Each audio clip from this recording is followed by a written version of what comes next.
Recording in progress.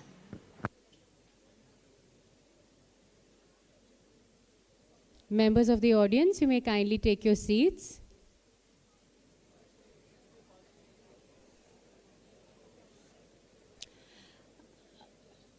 A very good morning to everyone present here today. I, Jade Carvalho, faculty from the Department of Psychology at KC College, welcome you all to this milestone event of HSNC University.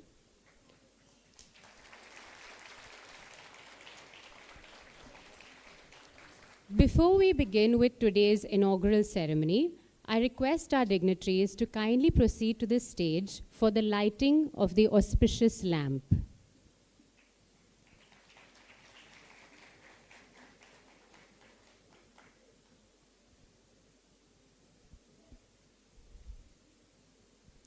This is a symbolic moment that signifies the dispelling of darkness and the igniting of innovative thought and enlightenment.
To take their seat at the stage.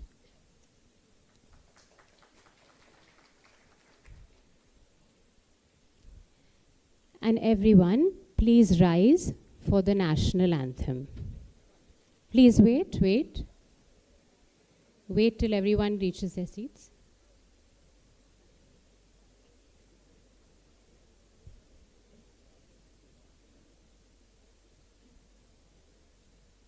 जनगण मन अधिनायक जय हे भारत भाग्य विधाता पंजाब सिंध गुजरात मराठा द्राविड उत्कल बंगा विंध्य हिमाचल यमुना गंगा उच्चल जलधि तरंगा तव शुभ नामे जागे तव शुभ आशीष मांगे गाहे तव जय गाथा जन गण मंगलदायक जय हे भारत भाग्य विधाता जय हे जय हे जय हे जय जय जय जय हे। I request everyone to kindly take their seats.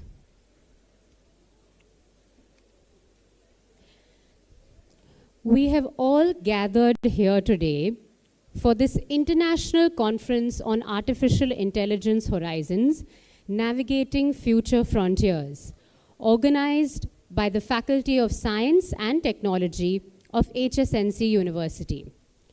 Predicting the future isn't magic, it's artificial intelligence. Artificial intelligence is no longer a thing of the future, nor a concept that only exists in science fiction. It is here, it is now, and it is transforming the world as we know it. From self-driving cars to personalized medicine, AI is revolutionizing various industries and addressing complex problems, illustrating the pivotal role it plays in reshaping the future of global innovation.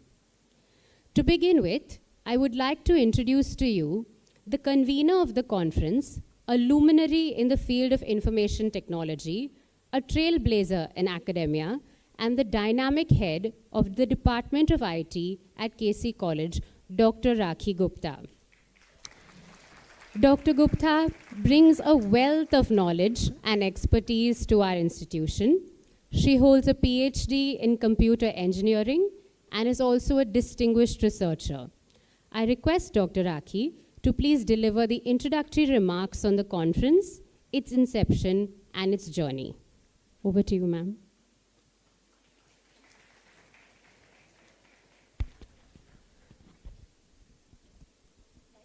Thank you, Jade, for your kind words. It is my pleasure to extend a warm welcome to our Vice Chancellor of HSNC University, Dr. Bagla, Padam Shri Dr. Deepak Phatak, our keynote speaker, Dr. Meenakshi Arya, who will be joining us for online session from the US, and Mr. Anirudh Khopade. We also have our panelists, Mr. Mangesh here in the audience, and Dr. Ojas also here. I extend a warm welcome to both of them. I stand before you here with great excitement and anticipation as we gather here for the International Conference on Artificial Intelligence, Navigating Future Frontiers. It is truly an honor to welcome each and every one of you to this gathering of minds, innovation, and progress in the field of artificial intelligence. This conference was perceived, visualized, and is a brainchild of our Honorable VC Ma'am, Professor Bagla. Throughout its journey, she has mentored and guided us with her expertise. This conference is not just a convergence of brilliant minds. It's a crucible of ideas, platform for dialogue, catalyst for innovation. We have gathered here experts from diverse fields, researchers, industry leaders, and enthusiasts to share their knowledge, experiences, and visions for future of AI. As Larry Page says, artificial intelligence would be the ultimate version of Google, the ultimate search engine that would understand everything on the web. It would understand exactly what you wanted, and it would give you the right thing. We are nowhere there. But however, we are getting closer to doing it. In this fast evolving landscape of technology, AI has emerged as a driving force, shaping the way we live, work, as well as interact.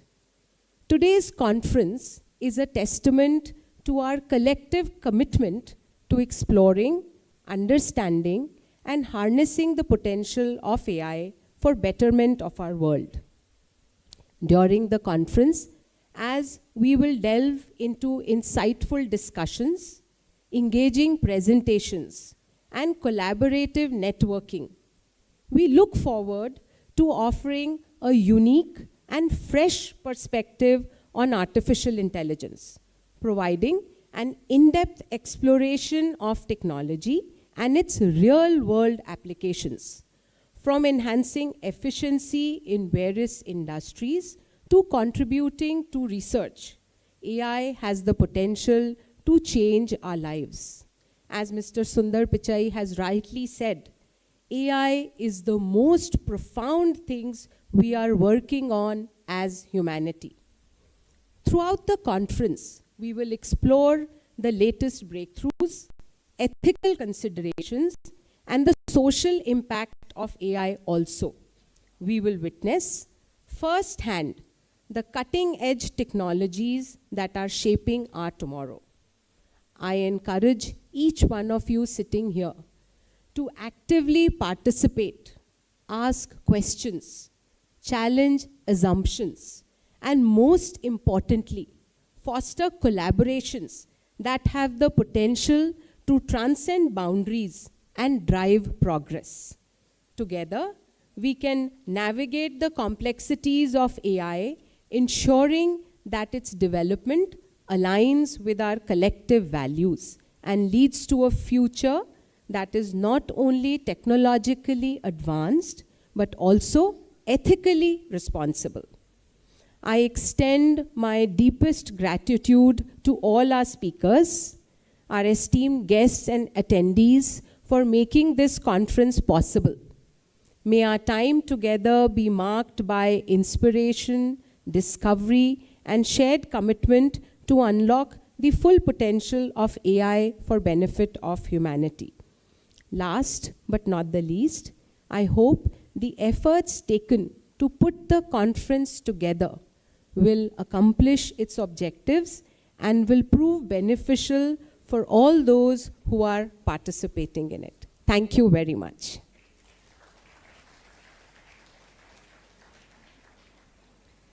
Thank you, ma'am, for setting the tone of the conference.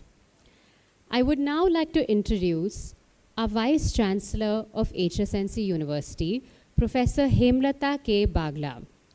Our Honorable Vice Chancellor has proved herself to be a leader in all aspects, be it her own field of scientific research or skillfully managing the mammoth educational institutions of HSNC University, while constantly encouraging and supporting her students, teaching and non-teaching staff.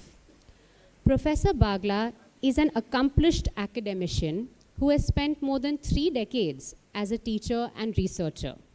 She is a noted authority in nuclear and radiochemistry, having guided students at master's and PhD levels for nearly 25 years.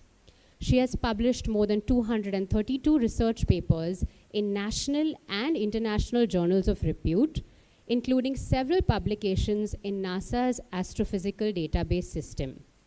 She is currently the sole Indian scientist in the 15-member International Atomic Energy Association global team working on the coordinated research project on medical devices. We are so fortunate to have her at the helm of our institution. I now invite our Honorable Vice Chancellor to deliver the opening remarks for the conference.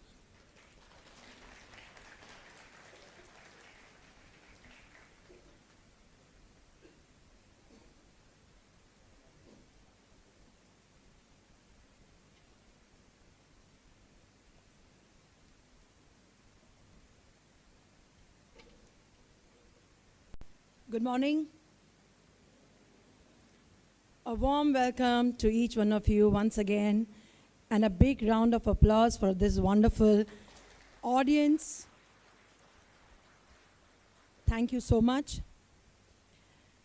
We have on the days Padma Shri Professor Dr. Deepak Phatak, Dr. Tejashri Shanbag, Principal of KC College and Dean of Science and Technology, Dr. Rakhi Gupta, very meticulous convener of this international conference. It was a joy working with you, Dr. Rakhi. She's also chairman of Board of Studies of IT. We have in the audience Dr. Shalini Sinha. She's heading Department of Computer Science, but she wears multiple hats. She's vice principal and also she's coordinator, rather head of the department of mass media. So multiple things she does. And by the way, she is an expert in English literature and language. I also would like to talk about few members who have joined us. And in fact, with one phone call, one meeting, they could come along and join the coordinates of this great institution. We have Mangesh Karharkar ji. Welcome. We have Ojas Dr. Ojas Hadbai, he has come all the way to be with you, has traveled miles to be with you. We have co-convener Dr. Geeta Brijwani. We have teachers of Department of Computer Sciences and IT and other faculty members, Dr. Shalini Shambarkar. I may miss the names, but more than that, I'm delighted to be amidst the students.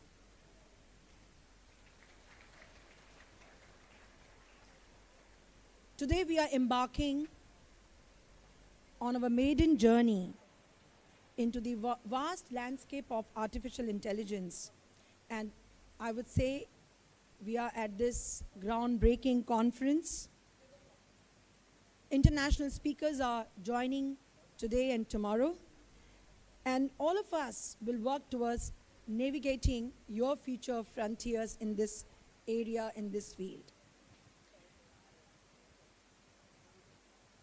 There are many meetings where students ask, and even many professionals discuss, will AI replace humans in time to come? It's not about replacing humans. The human skills, human mind is intelligence par excellence. It will take, I don't know how many years to complement that. But it's about enhancing our capabilities. Whenever their renaissance have happened in technology, it has always come as a tool, and it will remain as a tool. We do not know what happens in the future, but at present, we always want AI to augment our potential, and it helps us to push the boundaries so that we can together work in harmony with technology. You are the ones who will be using and applying AI, so there's a question mark. Is the human mind which is working towards AI, what should be its objectives? And we shall keep meeting in the second edition of this conference, third edition, and many more to come, so that you will be standing out here and you will be talking about the way forward. Today, our distinguished keynote speaker and the chief guest of the inaugural function, Padma Shri, very distinguished Dr. Deepak Phatak ji is here with us.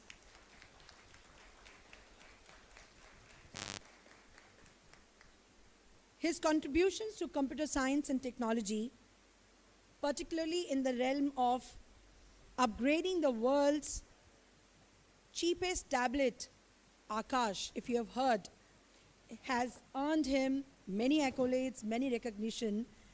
And today, when he spoke to me in the morning that I'm not the expert in AI, but I would like to tell sir, and without this beginning, the path wouldn't have been made forward.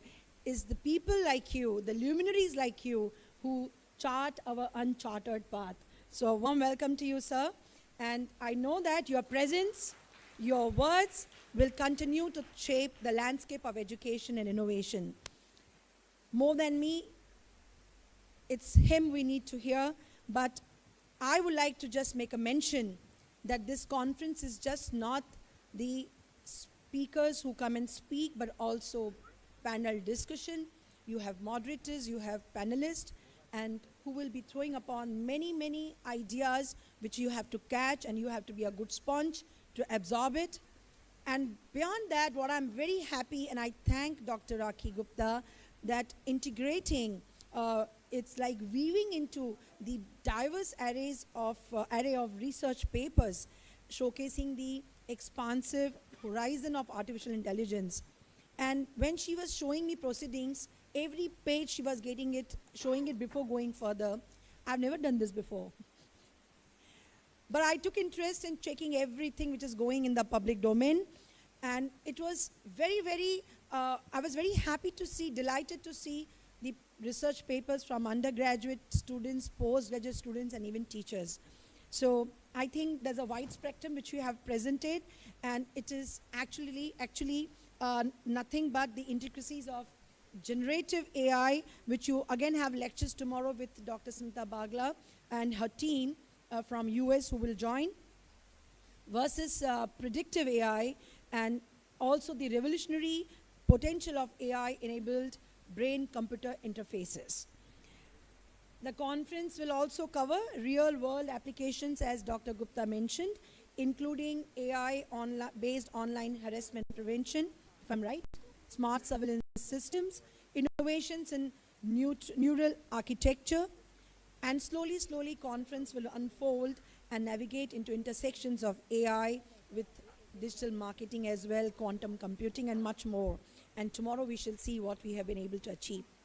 Before I take my seat, ladies and gentlemen, my dear students, my friends out here, it's time to acknowledge and applaud the exceptional efforts of the Dean, Dr. Tejashree Shanbag, along with Dr. Rakhi Gupta, the convener of this conference, the entire team led by Dr. Gupta.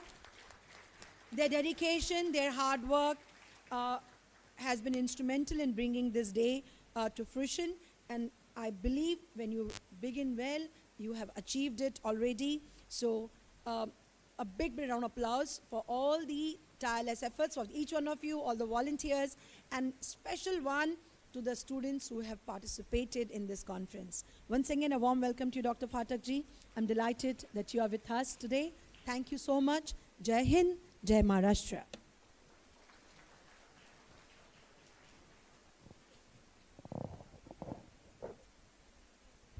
Thank you, ma'am, for your ever-inspiring and encouraging words.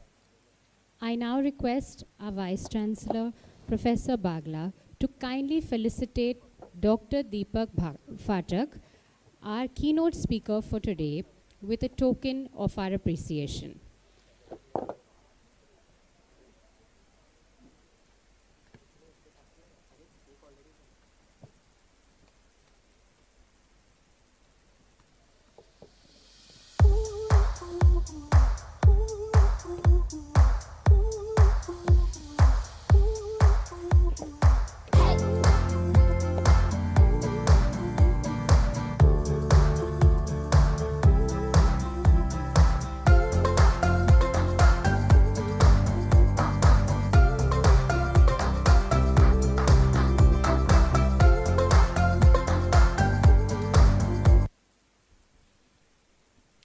We are honored to have with us today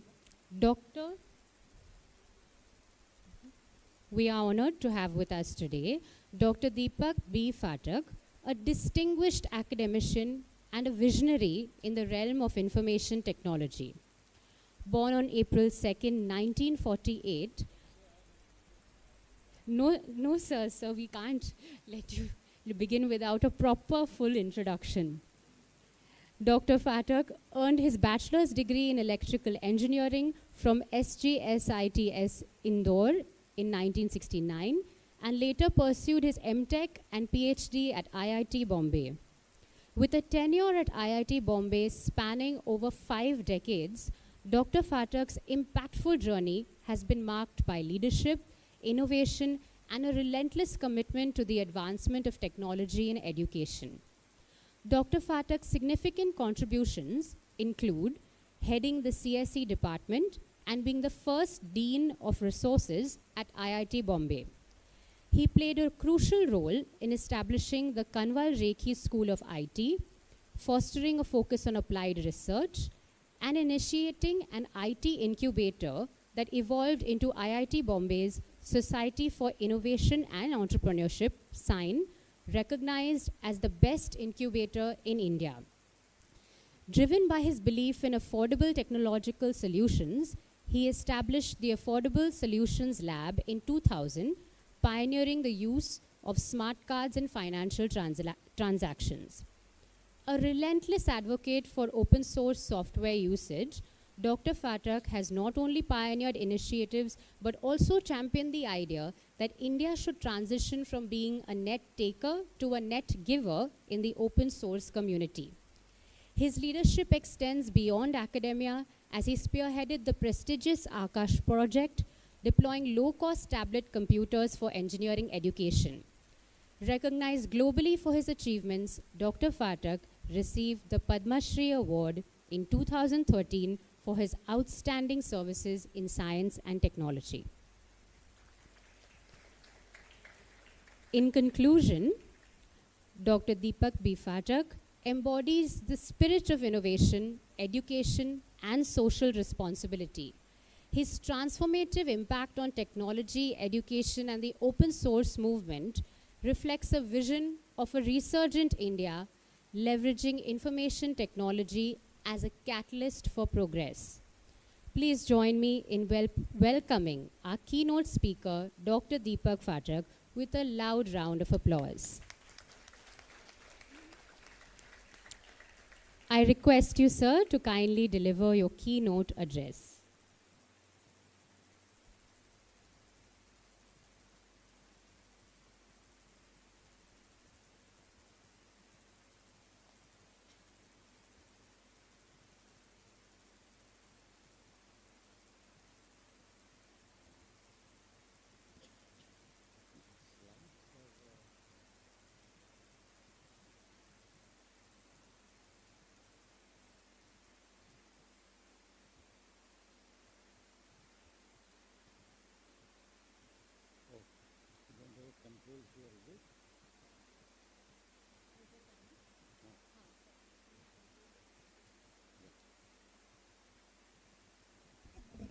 May we have the control over here for the laser pointer and to change the slides as well?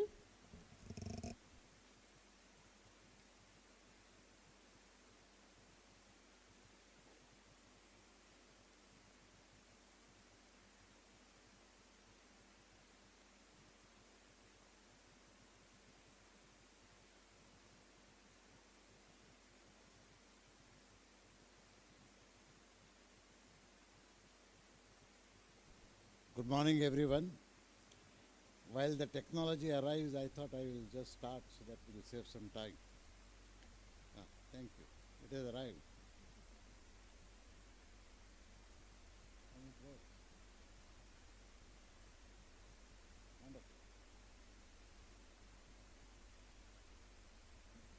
So, Honorable Vice Chancellor Professor Hemlata Bagla, Professor Tejasri Shanbag, the ever-energetic Professor Rakhi Gupta,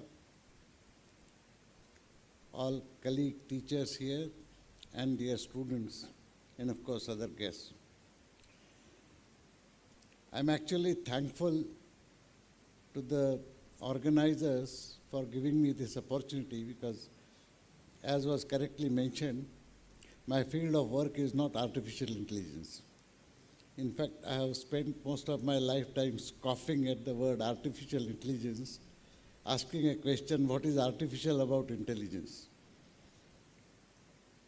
Nevertheless, the name has stuck to a paradigm shift that is happening in computing. In fact, it was this opportunity which forced me to read a lot. Luckily, the internet has useful stuff on it, but sifting through myriads of pages was difficult. And I don't know how the keynote will be received by you, but I assure you that I have learned a lot in the process. Thank you. So,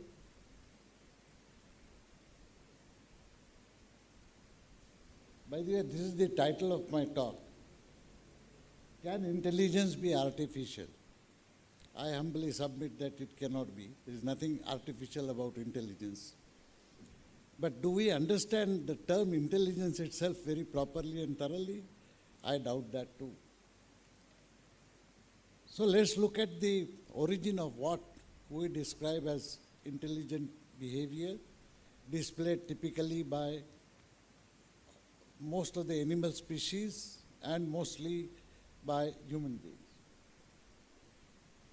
The evolution of carbon-based life on Earth is at the root of everything. But please note that that has been a march of over 4 billion years. Silicon evolution, which spread across the world, is of a very recent origin. We call this silicon evolution or silicon life, as I call it, to be machine, because these have been created by human beings. And since humans by that time had acquired an expertise in creating variety of other machines, they termed this also a machine. To distinguish it from others, They started calling it a stored program machine, computer, etc., etc. But nevertheless, it's of the same genre. Artificial intelligence and machine learning, of course, are the keywords of this day, and everybody knows about them. I mean, everybody knows about the terms. Whether the meaning is completely understood or not, I ever doubt. I would speak about the unfolding 21st century, describing some of the achievements that AI ML already shows, and then, of course, speculate about what the future holds. So here is a quick recap of how we evolved. Notice the time period written on the right. The RNA molecules are supposed to have first appeared about 4 billion years ago. Bacteria and microbial mats appeared about 3 billion years ago. 1 billion years were required just for that progress from ribonucleic acids to bacteria. Multicellular structures appeared about 1 billion years ago. You see, a lot of time is spent there. Then the progress was faster. Animals appeared by about 580 million years ago. So you see, multicellular structures appearing 1 billion years ago, and then animals starting to appear 580 million years ago. The difference in those two epochs is much smaller as compared to the billions of years spent earlier. Humans appeared about 3 million years ago. And 3 million years is a minuscule as compared to the overall period of life evolution. Languages, the human languages, of course, appeared only 0.1 million years ago, 100,000 years. There are no languages till then. And the written languages, or the written script, appeared only about 6,000 years ago, because that is roughly where our recorded history in written form exists. Just look at this graphically. The first plot is the first beginning of RNA molecules, which is the essence of life, 4 billion years ago. All the way down, if you look at the human beings, 3 million years as compared to 4 billion years of life. Absolutely nothing. I mean, it's as if yesterday. And if yesterday morning was human beings arriving, the languages arrived almost late night yesterday. The written scripts have arrived only today morning. And now we are able to use the written script, not just to spread knowledge, but to help us generate more knowledge. I emphasize the exponential speed with which the concept of knowledge, deeply associated with intelligence, has taken. I have expanded the portion starting with animals to the written script. So animals, as I said, about 580 million years ago, they appeared. Even in this scale, the written script period of 6,000 years appears only as a small dot. People who feel that computers, which started about 1948, 49, 75 years ago, have moved very rapidly. And the concept of AI, ML is hitting us more rapidly now. Should understand that the concept of written script has also hit us very rapidly. In just 6,000 years, mankind has transformed itself far more than it did in the entire 3 lakh years of its existence. And for mankind itself, after its evolution to reach this stage in 3 lakh years is extraordinary as compared to billions of years spent earlier. The moral of the story is that growth in anything will always be exponential, and we should be ready for that. Our problem is our individual lifespans have not substantially changed. 100 years plus minus 20 years. Of course, the average age is increasing, the life expectancy is increasing in the world, but still about 100 years. And like all thinking human beings, we also feel that great things would happen slowly during our lifetime. If something happens suddenly 10 years ago, something more happens suddenly 2 years ago, something very drastic happened last year, and this year again things are changing, it generally confuses us. So we are in the state of confusion to some extent, but we will have to unravel that as well. The accelerated development in 6,000 years happened because script permitted knowledge capture and knowledge sharing. All of us have heard of Gutenberg Press. Earlier, the knowledge could be given only by word of mouth. So a teacher speaks, students listen, and they sort of remember everything by heart because nothing could be recorded. It all changed the moment written script was available. And more importantly, it permitted collaborative innovation because multiple people could think about same things, share the same knowledge, innovate further, and combine their efforts in order to do something more substantial. And this led to industrial revolution, meaning better life, convenient and comfortable life. Please note that no other animal species have been able to conquer their environment to the extent that human being has. And one of the reasons is that human beings could collaborate, could build upon the knowledge that was developed by earlier generations and innovate faster. Of course, the urge to control environment was always there. That is the spirit of life. More innovation, more financial growth. This cycle continued in 19th and 20th century.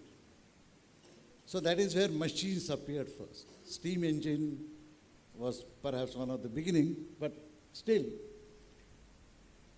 Now, this is about carbon life. And carbon has some peculiar advantages and problems.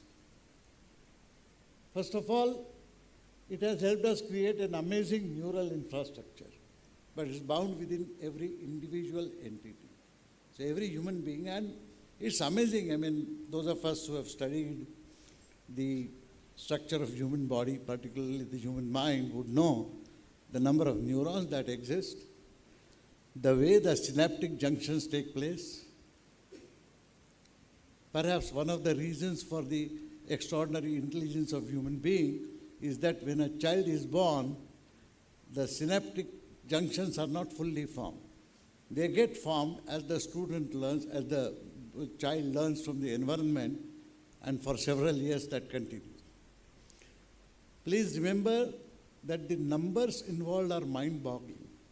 The number of neurons, the number of synaptic junctions that you have, the number of synaptic junctions which get created, destroyed, recreated, is absolutely an amazing number. And yet everything is inside a single entity. And each individual entity is different, although it has similar infrastructure. The trouble is that genetic propagation of acquired knowledge is difficult. It is still not understood how the knowledge gained by a species in general percolates down to genetic binding and then it moves further. It has to happen because otherwise certain basic things that the young of every species is able to do, because the genetic transfer of that knowledge, it's hard to understand how that came in or how that comes in. However, Acquired knowledge has to be reacquired. And that means each individual entity must learn. In fact, all of us exist either for learning or for teaching, and teaching means both learning and teaching. And it takes anywhere between 12 years of learning to 25 years of learning to become capable of handling a part of the vast body of knowledge which is useful for my continued existence. That is the time that needs to be spent by every human species. And that's a lot of time, considering 100 years of life. In order to overcome this limitation, entities formed societies which effectively turned into collaborative groups. There are divisions across the globe. So these current subdivisions are called nation states. Ideally, the entire world should have a single political system, a controlling system, but that's a pipe dream. Currently, nation states exist. They compete with each other, but they also collaborate. People in different nations have different level of knowledge and wealth. And very often it is seen that wealth is intrinsically connected to the knowledge that gets generated and gets used by any society. Silicon appeared on the scene rather late in life. As compared to 4 billion years of evolution, the first transistor was invented in 1948. This is the famous trio, Bardeen, Shockley, and Blattman. Curiously, they did not use silicon in the first transistor. They used germanium. But that's okay. It was soon found that silicon, which has similar properties, is far more abundantly available, much cheaper, and much easier to engineer. So silicon started life then. Electronic circuits evolved very rapidly. So you had first discrete components on a printed circuit board. That is actually what I used in my master's project in IIT Bombay in 69-70. Small scale integrated circuits, medium scale integrated circuits, large scale integrated circuit. People ran out of words. So VLSI, then VVLSI, then VVVLSI. Now we simply call them chips. Chips for various functions, and chips have amazingly dense set of transistors fitted inside with appropriate circuits drawn, almost resembling the neuronal connections. Digital computers with stored programs came in around the same time. Initially they were implemented using walls, but then transistors were used and silicon then prevailed.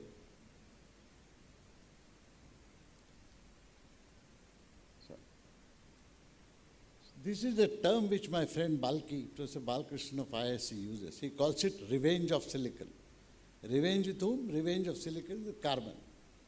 We are all carbon-based life, but silicon acquired life on its own. So the evolution of complex systems, phenomenal strides in software technology, starting with assemblers, compilers, operating system libraries.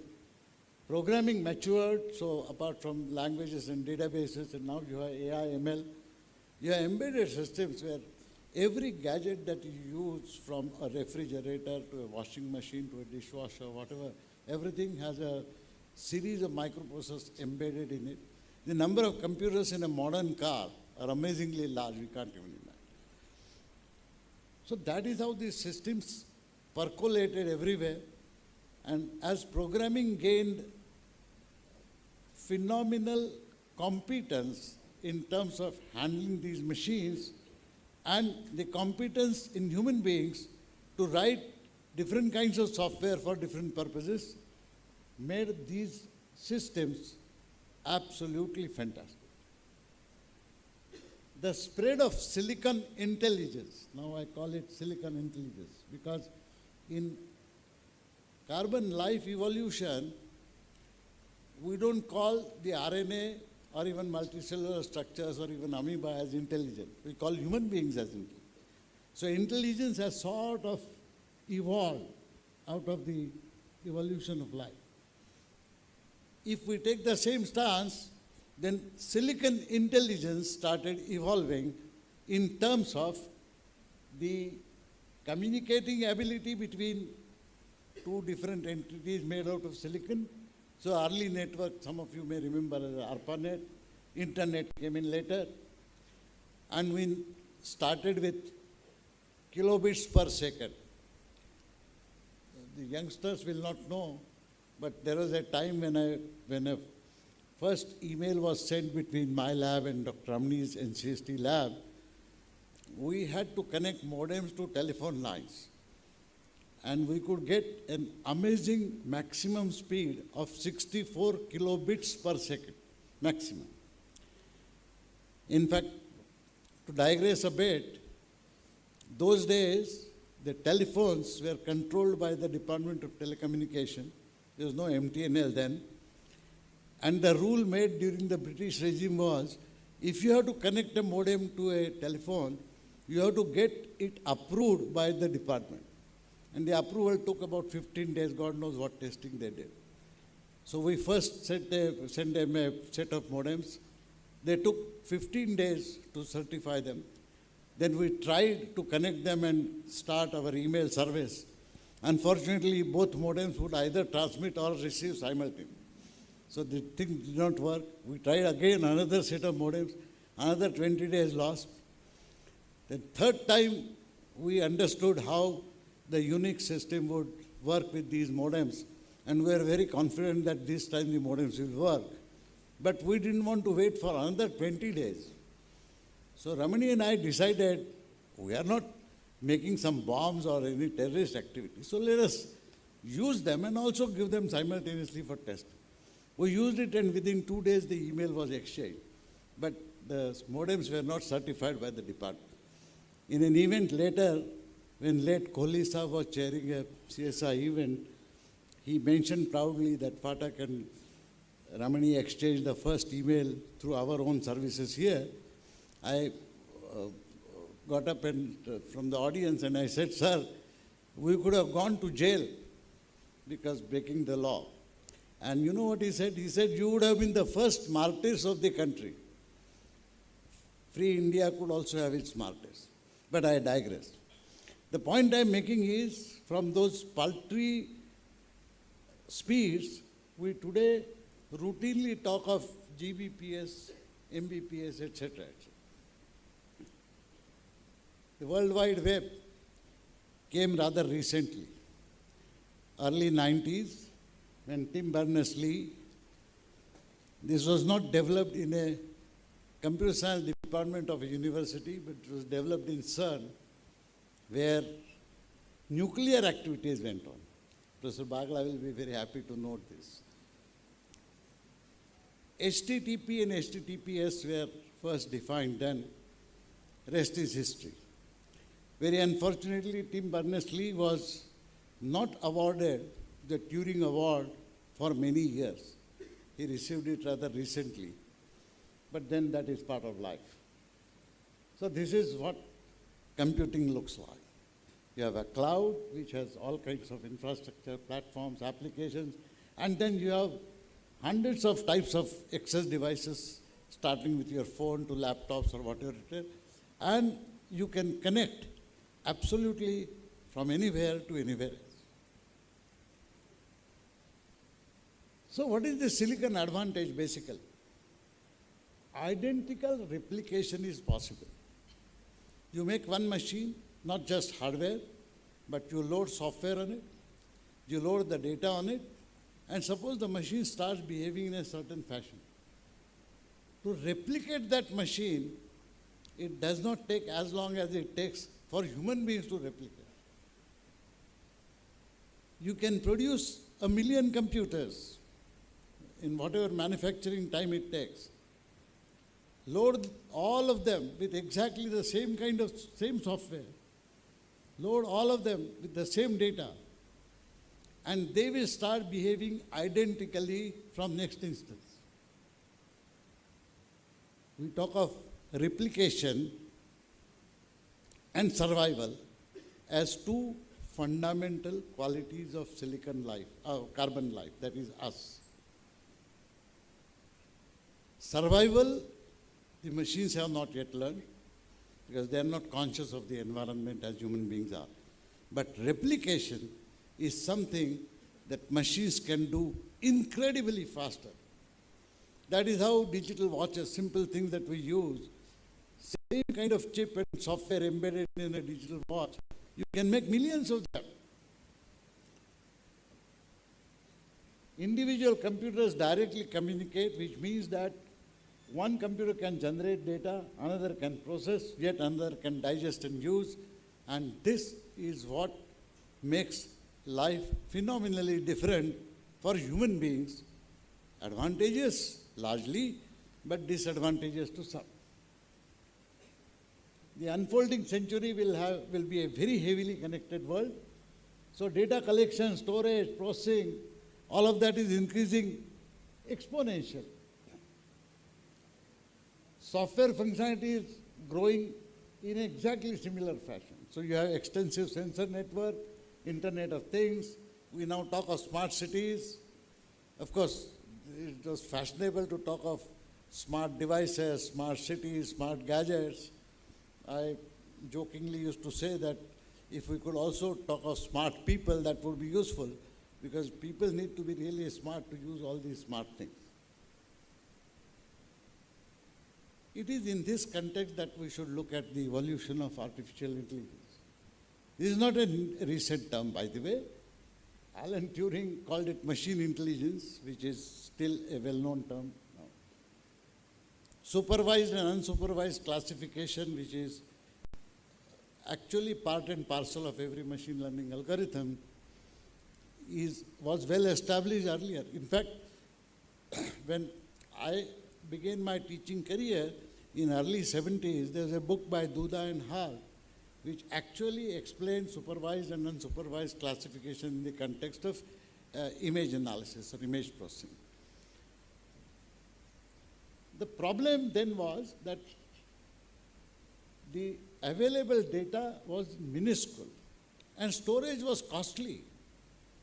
You can't imagine how costly the storage was. When I was heading the computer science department, the first hard disk, which had 1 gigabyte capacity, okay, 1 gigabyte. People laugh at 1 gigabyte today, people talk of terabytes, but 1 gigabyte disk, when it arrived, in India it costed 3,50,000 rupees. And my department colleague said, we must have it. I had to appoint a committee of 3 professors to follow the government financial rules, to go through tendering process. It took 2.5 months to place an order. And when the disk came, it was received in the department like Ganpati is received on Ganesh Chaturthi. So it was with a great fanfare. Just a decade later, when my son was studying computer science in Solapur, he had come to Mumbai, he went to Lamington Road, and I saw some 2 dabbas there. So I said, Aditya, what is this? Oh, they are disks. So he went and bought them from Lamington Road without even taking his father's permission. That is the change that has happened. If you look at the cost of storage today, it is absolutely minuscule as compared to the cost. If you look at the storage capacity, it is phenomenally larger. Now this means that you can affordably store large amount of data, comfortably, conveniently, and attach it to practically every machine that you have. And of course, you have larger storage in cloud and so on and so forth. Second, the processing power was severely limited. You look at the processing power enhancement that has happened today, and we talk of GPUs routinely, okay? Even simple processors are extraordinarily powerful. So you see, in Duda and Hart's time, when we did any supervised or unsupervised classification, and we tried to train what today is called machine learning models, we had paltry data, we had terrible computing power, useless, and it was not possible to come out with anything meaningful. All of that has changed. in the 90s and particularly in this century. So, technology rapidly advanced in last 30 years. And that is the fundamental reason why the term AI and ML have become commonplace terms today. These always existed, but these were not commonplace earlier. If you built a machine learning model, to train it, you did not ever have sufficient data. To train it, you did not have sufficient computing power. And to apply it, you had neither. Here are some examples which are perhaps well known, but I thought I will just share some of these things with you. Driverless cars. You can imagine a driver is required to display fairly intelligent behavior while driving the car on roads. This is one of the areas where AI ML has made deep inroads. They use a large number of digital technologies. So they have multiple cameras. I don't know how many of you are familiar with the word LiDAR. You know radar, radio detection and ranging, typically used in long distance ranging, but the accuracy is less. But light detection and ranging, which is optical band, range of frequencies, you can actually do a very accurate ranging and accurate detection in shorter distances. And that is what is used in most of the cars. Of course, you have a combination of both. The heavy use of dynamic object detection and identification, which has now been made possible. So, image analysis of the kind that can be done today was simply impossible 20 years earlier.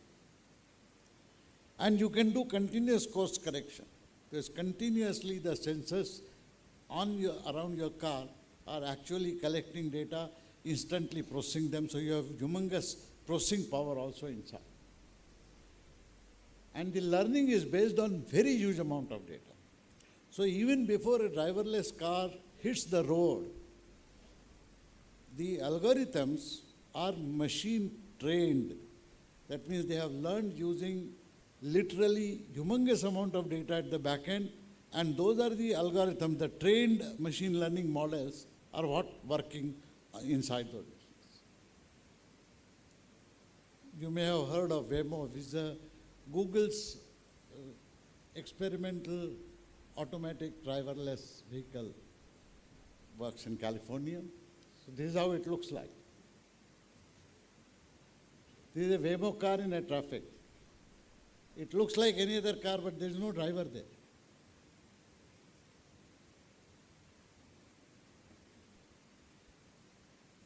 The Waymo project I have given, by the way, I have some references in the slides, but I have several additional references which I have included as an annexure. I have requested Professor Gupta to make them available. Everything that I do is in open source, so you can share that. In that annexure, I have also included some interesting interaction with ChatGPT for your benefit. There is a short film. I would love all of you to see this short film at this. I have taken some few screenshots to actually show you the power of AI ML.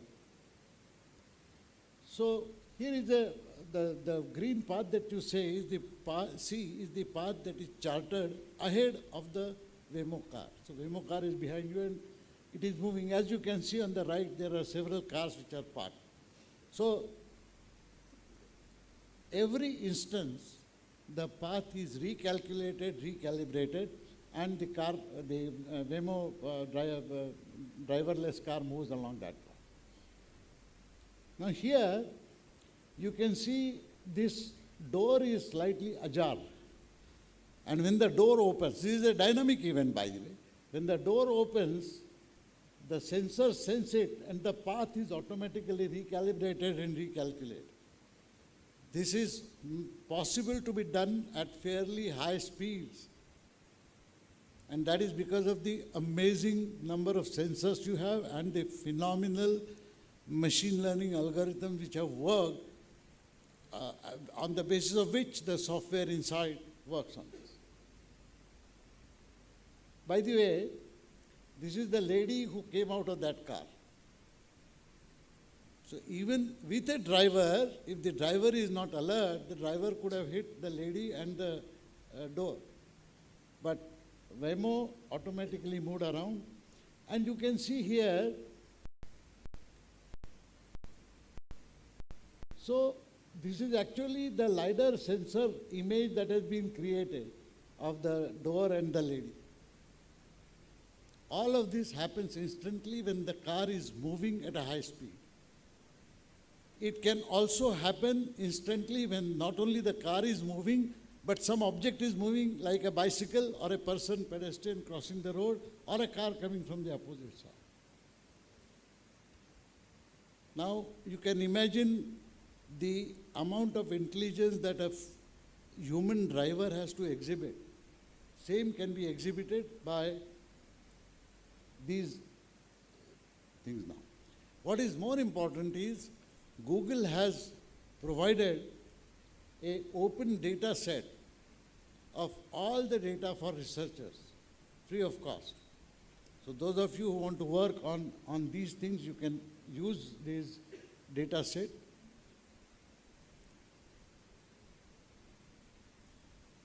This is the open data set site. It's amazing. I mean, 390,000 frames in diverse geographic and weather conditions. Then there's a motion data set, which is over 20 million frames, mined for interesting interactions. All of this is available. Incidentally, the actual data used to train the Waymo cars is like several thousand times more than this. But all of this is available for researchers free of cost. Of course, you can't exploit it commercially. That's the restriction that they have put. We could not have imagined this kind of data in our earlier avatars ever. So these are the different sites, different cities. They are all US cities, of course. They are downtown, suburban, daylight, nighttime, diverse weather, pedestrians, cyclists, constructions. All of these images and video frames have been actually captured from real life. That is how they themselves train. Here is another example of sorting robots in warehouse. I have included its reference there. Incidentally, these robots which actually handle placing of packages, taking out of packages, etc., they are not happening elsewhere in the world. This company, which is called Unbox Robotics, is one of the 4 or 5 companies in the city of Pune. And the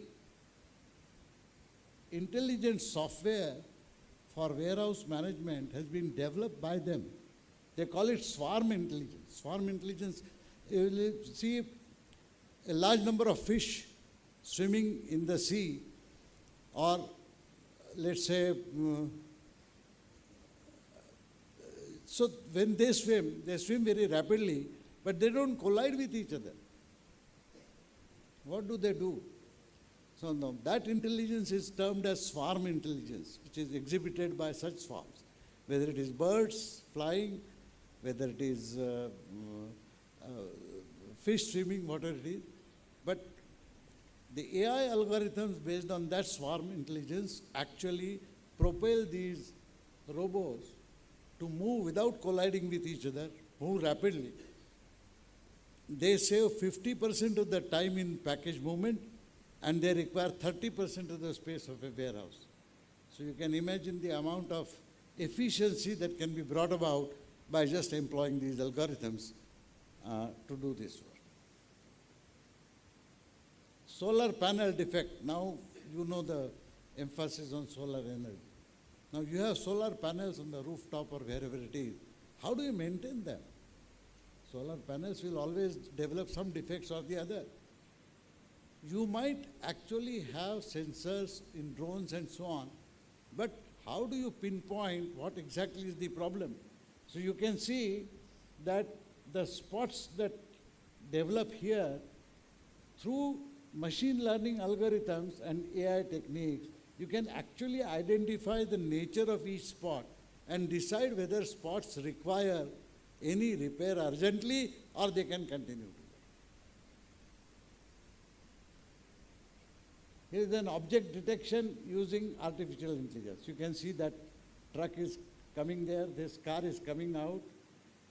As soon as it moves out of a sort of lag, you know, the color changes, indicating that that portion is available for parking, not available for parking, etc.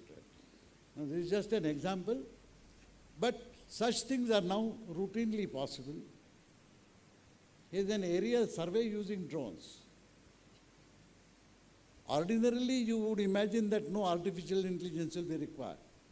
But if you use AI algorithms and machine learning with large number of data sets which actually reflect the identity of the pattern of Earth below, then you can do humongous amount of beautiful automatic survey using this.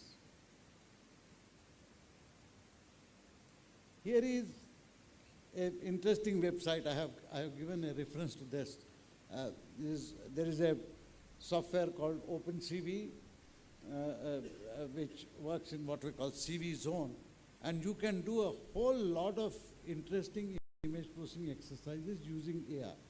So this gentleman actually teaches a use of AI in such things. So there is a drone flying in the lab. The drone actually does a selfie, and on the left you can see a model that is formed. Very, very interesting things, simple things that can be done. They use Python scripts and so on. So young students in college can also do these kind of experiments themselves without absolutely any problem. Why I am showing this is AI and ML is no more the preserve of the grown-ups and PhD research scholars, etc. AI and ML techniques can be used by absolutely anybody and everybody who is even slightly interested and inclined to some kind of program. This is the code that Hassan displays on his site. The site is worth visiting. So what is new in 21st century? This century is witnessing something unique, which is, it is attempting to solve life-size problems. Humanity never did that in the past 2 centuries. They solved nationwide problems, mostly related to military or mostly related to economy of a single nation state. But for the first time, the world is sort of getting united in solving life-size problems. Increasing use of digital technologies is, of course, understood. There is hardly a solution without any digital part. And machine intelligence and data analytics is an integral part of solution building. And that's the reason why I refuse to call things by the name artificial intelligence, because that gives a feeling that artificial intelligence is something against the natural intelligence or different from natural. Intelligence is intelligence, but all of this is integral part of solution building now. There are 14 grand challenges which United States Academy of Engineering established at the beginning of this century. Some of them are make solar energy economical, engineer better medicines, provide access to clean water. Look at each of these problems. They are universal problems. They are not problems limited to any particular nation, state, or part of the society. Reverse engineer the brain. Reverse engineer the brain does not mean create a similar brain. I will explain that in a more detail. So these are advanced personalized learning. You know, we are taught by teachers en masse. That is, I have a class of 70, 80, 100 students, and it makes life difficult. I hope you understand that I might have 100 students in my class, but for each of them I am the only teacher. So that enormously increases my responsibility. I am not responsible only to ensure that the average of the class moves forward. I am accountable to every student to make sure that each student in my class learns to the best of his or her ability. And that requires individual communication, which is impossible to achieve in a mass scale. We try that by spending extra time, by having discussion sessions separately outside the classroom, etc. It's easier to be done in a residential campus like IIT. But when students come from faraway places and can be engaged only during a college open hours, it becomes extremely difficult. So advancing personalized learning is one of the themes. Developing carbon sequestration, I have just listed these. There are 14 grand challenges. They have been adopted not only by United States, but most other countries. India also has its own set of grand challenges arising out of the same. And a large number of researchers across the world are working collaboratively on it.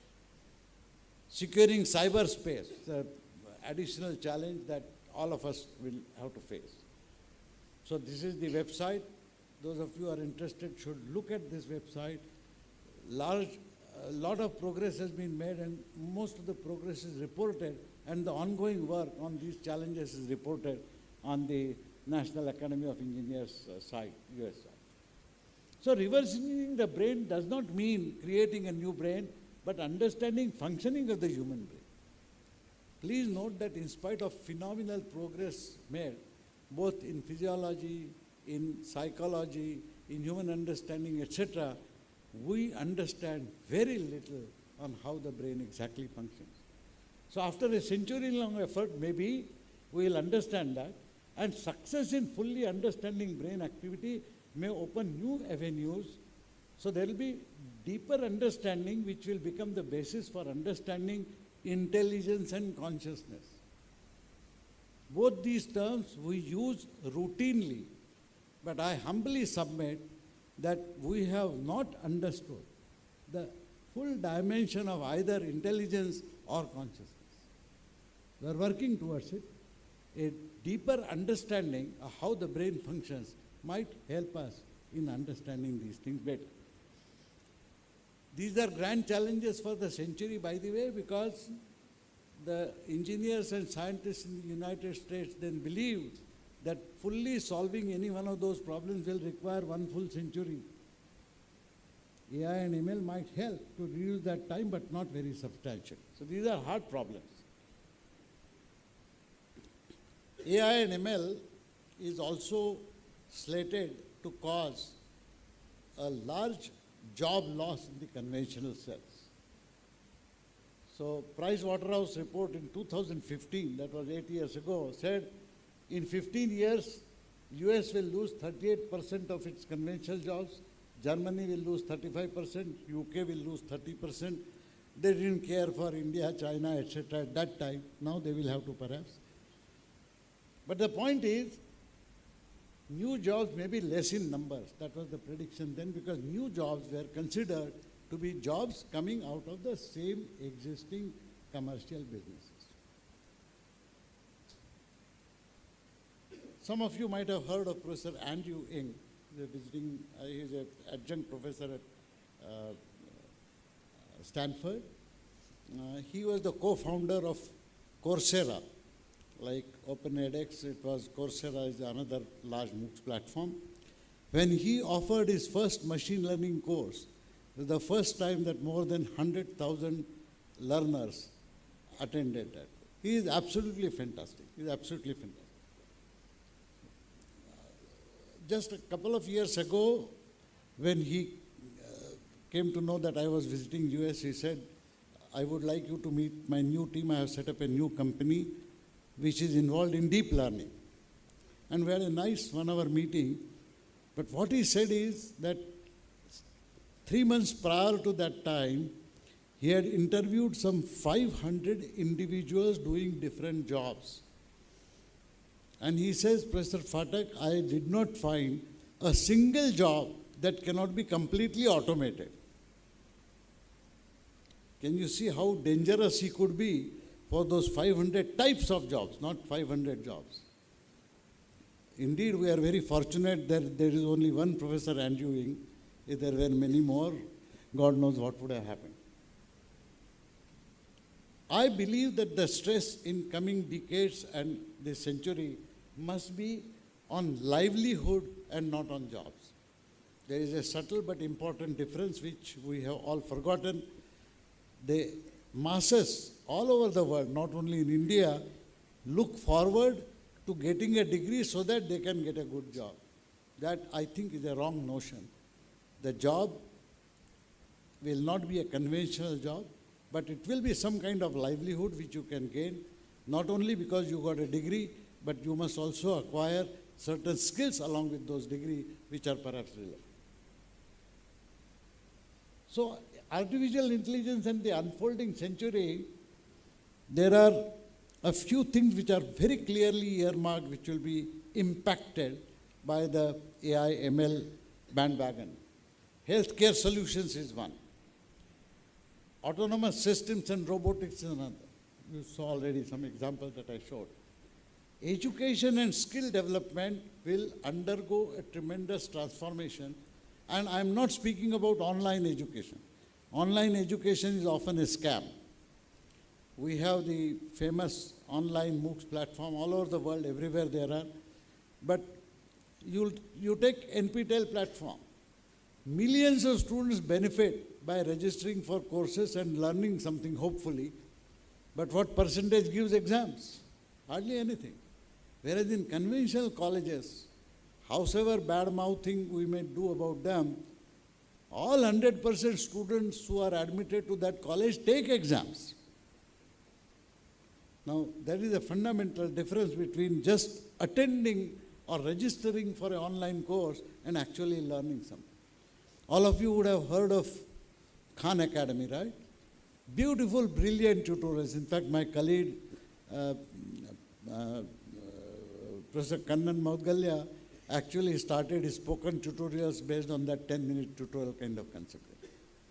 Now, what Khan Academy is doing is they are using the ChatGPT, which is a transformative AI tool, as a teaching assistant to be modeled for each student individually. So like amigo is a Spanish term for friend. So they call it Khanmigo.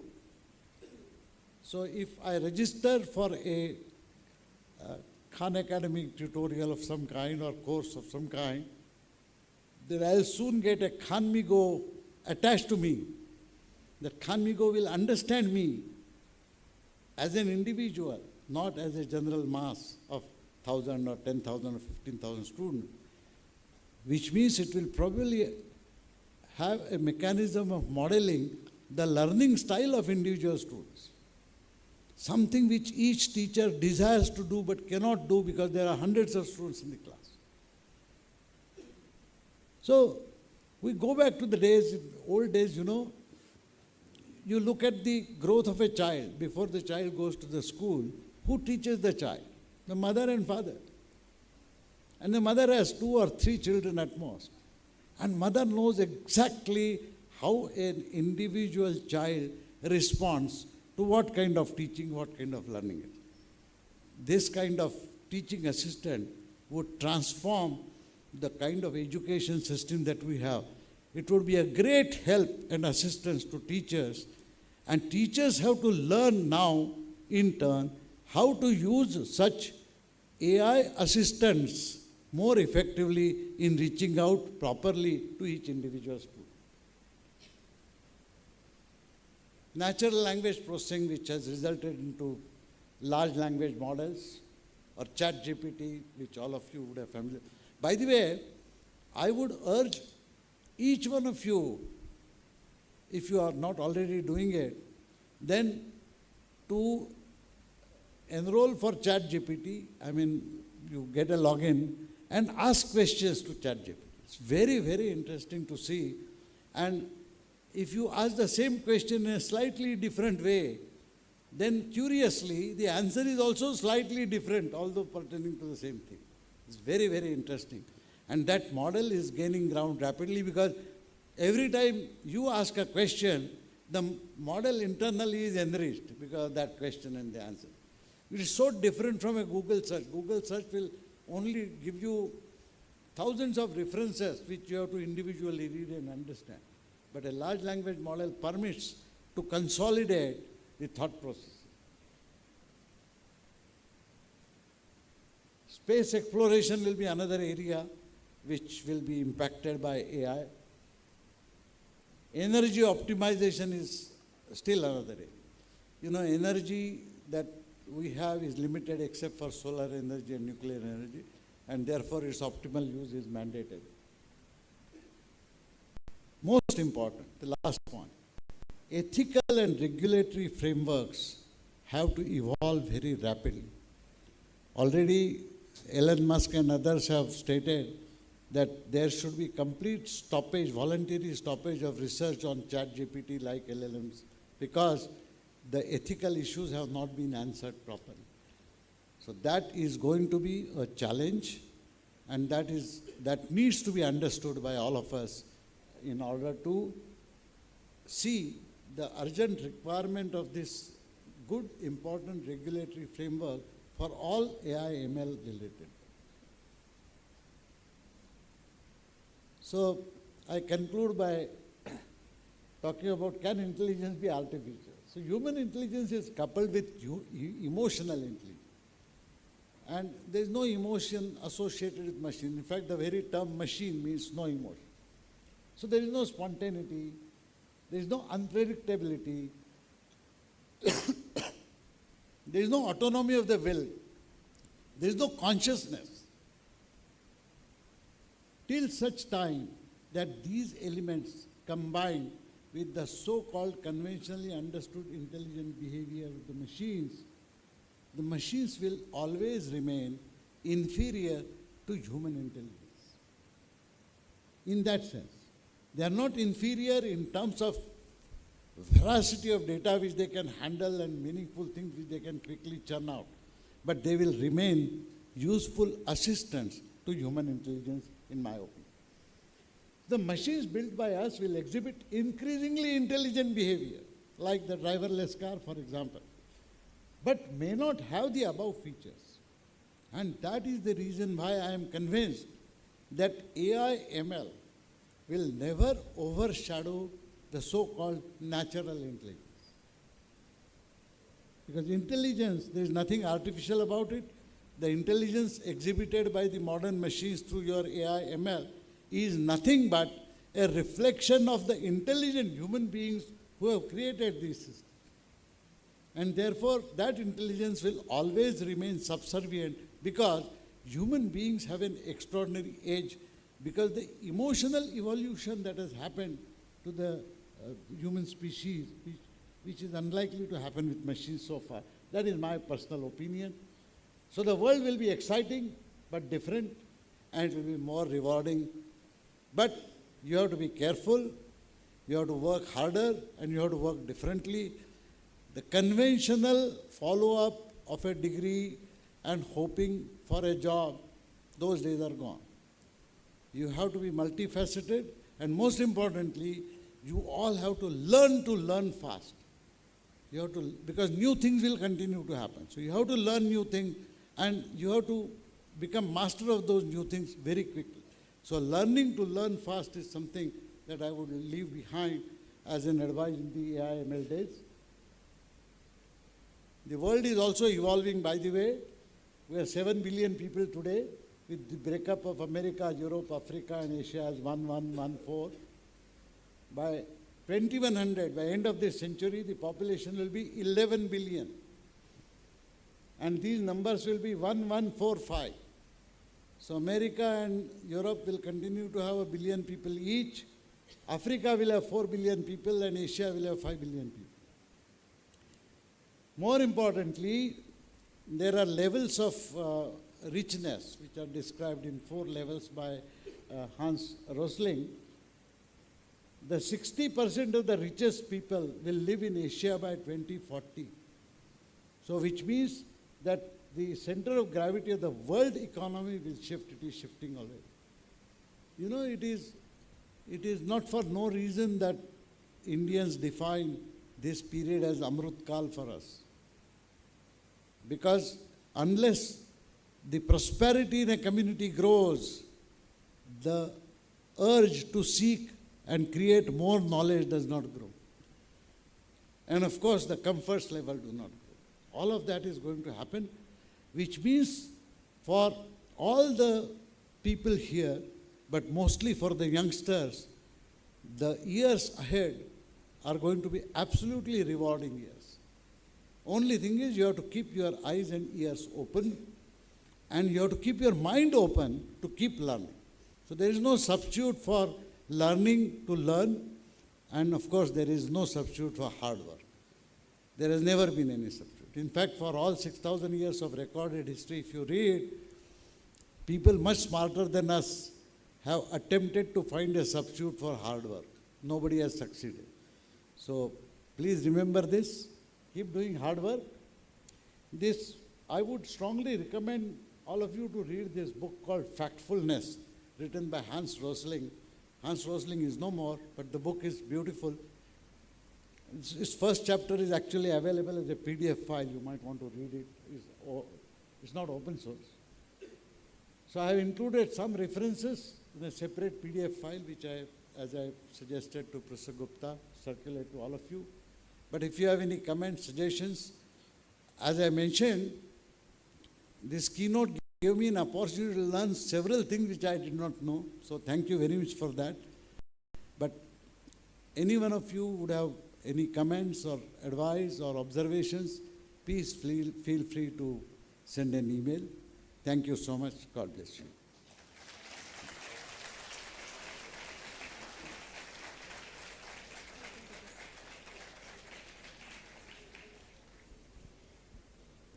Thank you, sir, for enriching our conference with your invaluable insights. The depth of understanding and the ability to trace the origin and evolution of AI, situating it within its historical context in such an engaging way, has left a lasting impression on all of us. And I'm certain that students, teachers, researchers are left with multiple takeaways. I now invite Sudarshana Raja from the Department of IT to take forward the proceedings. Thank you, ma'am.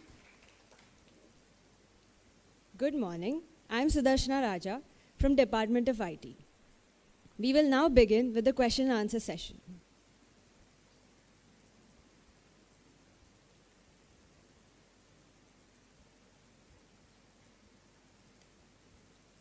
Can we please provide a mic?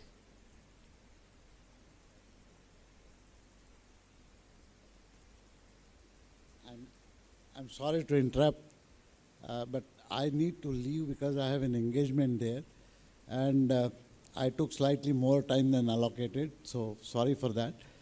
But what I request is, you have my email ID. Please feel free to send me a question by email. Just in that subject, you say, question for this conference, so that my assistant will know the reference. Please don't expect an immediate answer, because somehow the world does not let a retired teacher stay retired. So a lot of activity is going on. But I'll answer your emails, definitely. So please send the questions by email if you have any, along with any other observations, etc. And I'll attend to that. Thank you so much. I'll take care.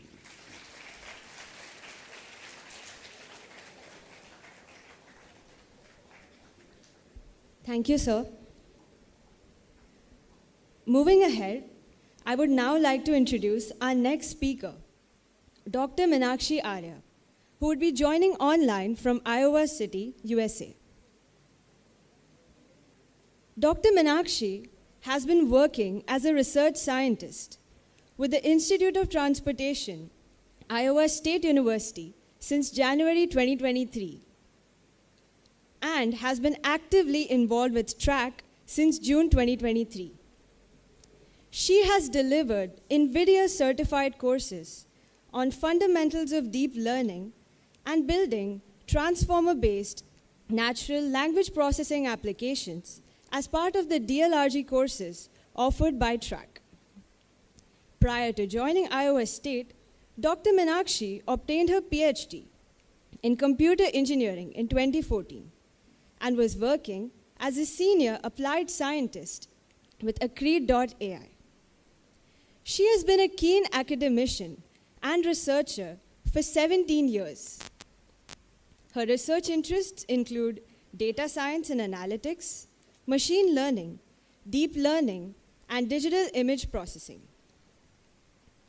Dr. Meenakshi has multiple journal articles, conference publications, book chapters, patents, and copyrights to her credit.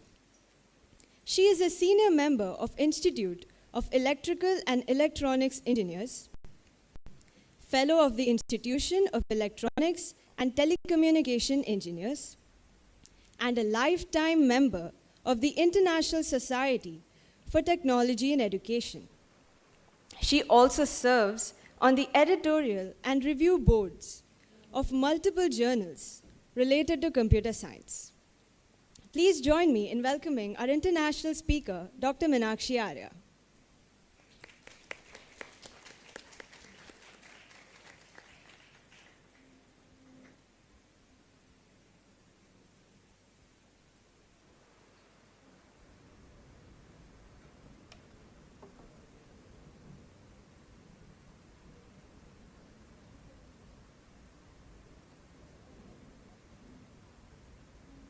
Hear you. Can you hear me?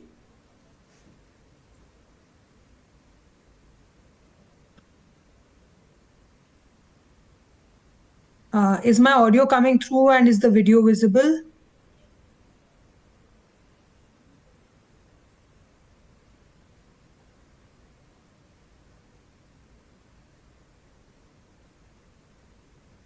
Yeah. Can you confirm if you can hear me?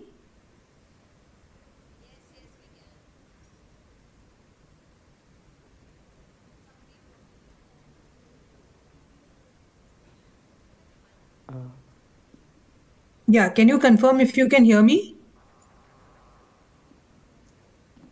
Hello. Can you hear me? Yes, ma'am, we can hear you.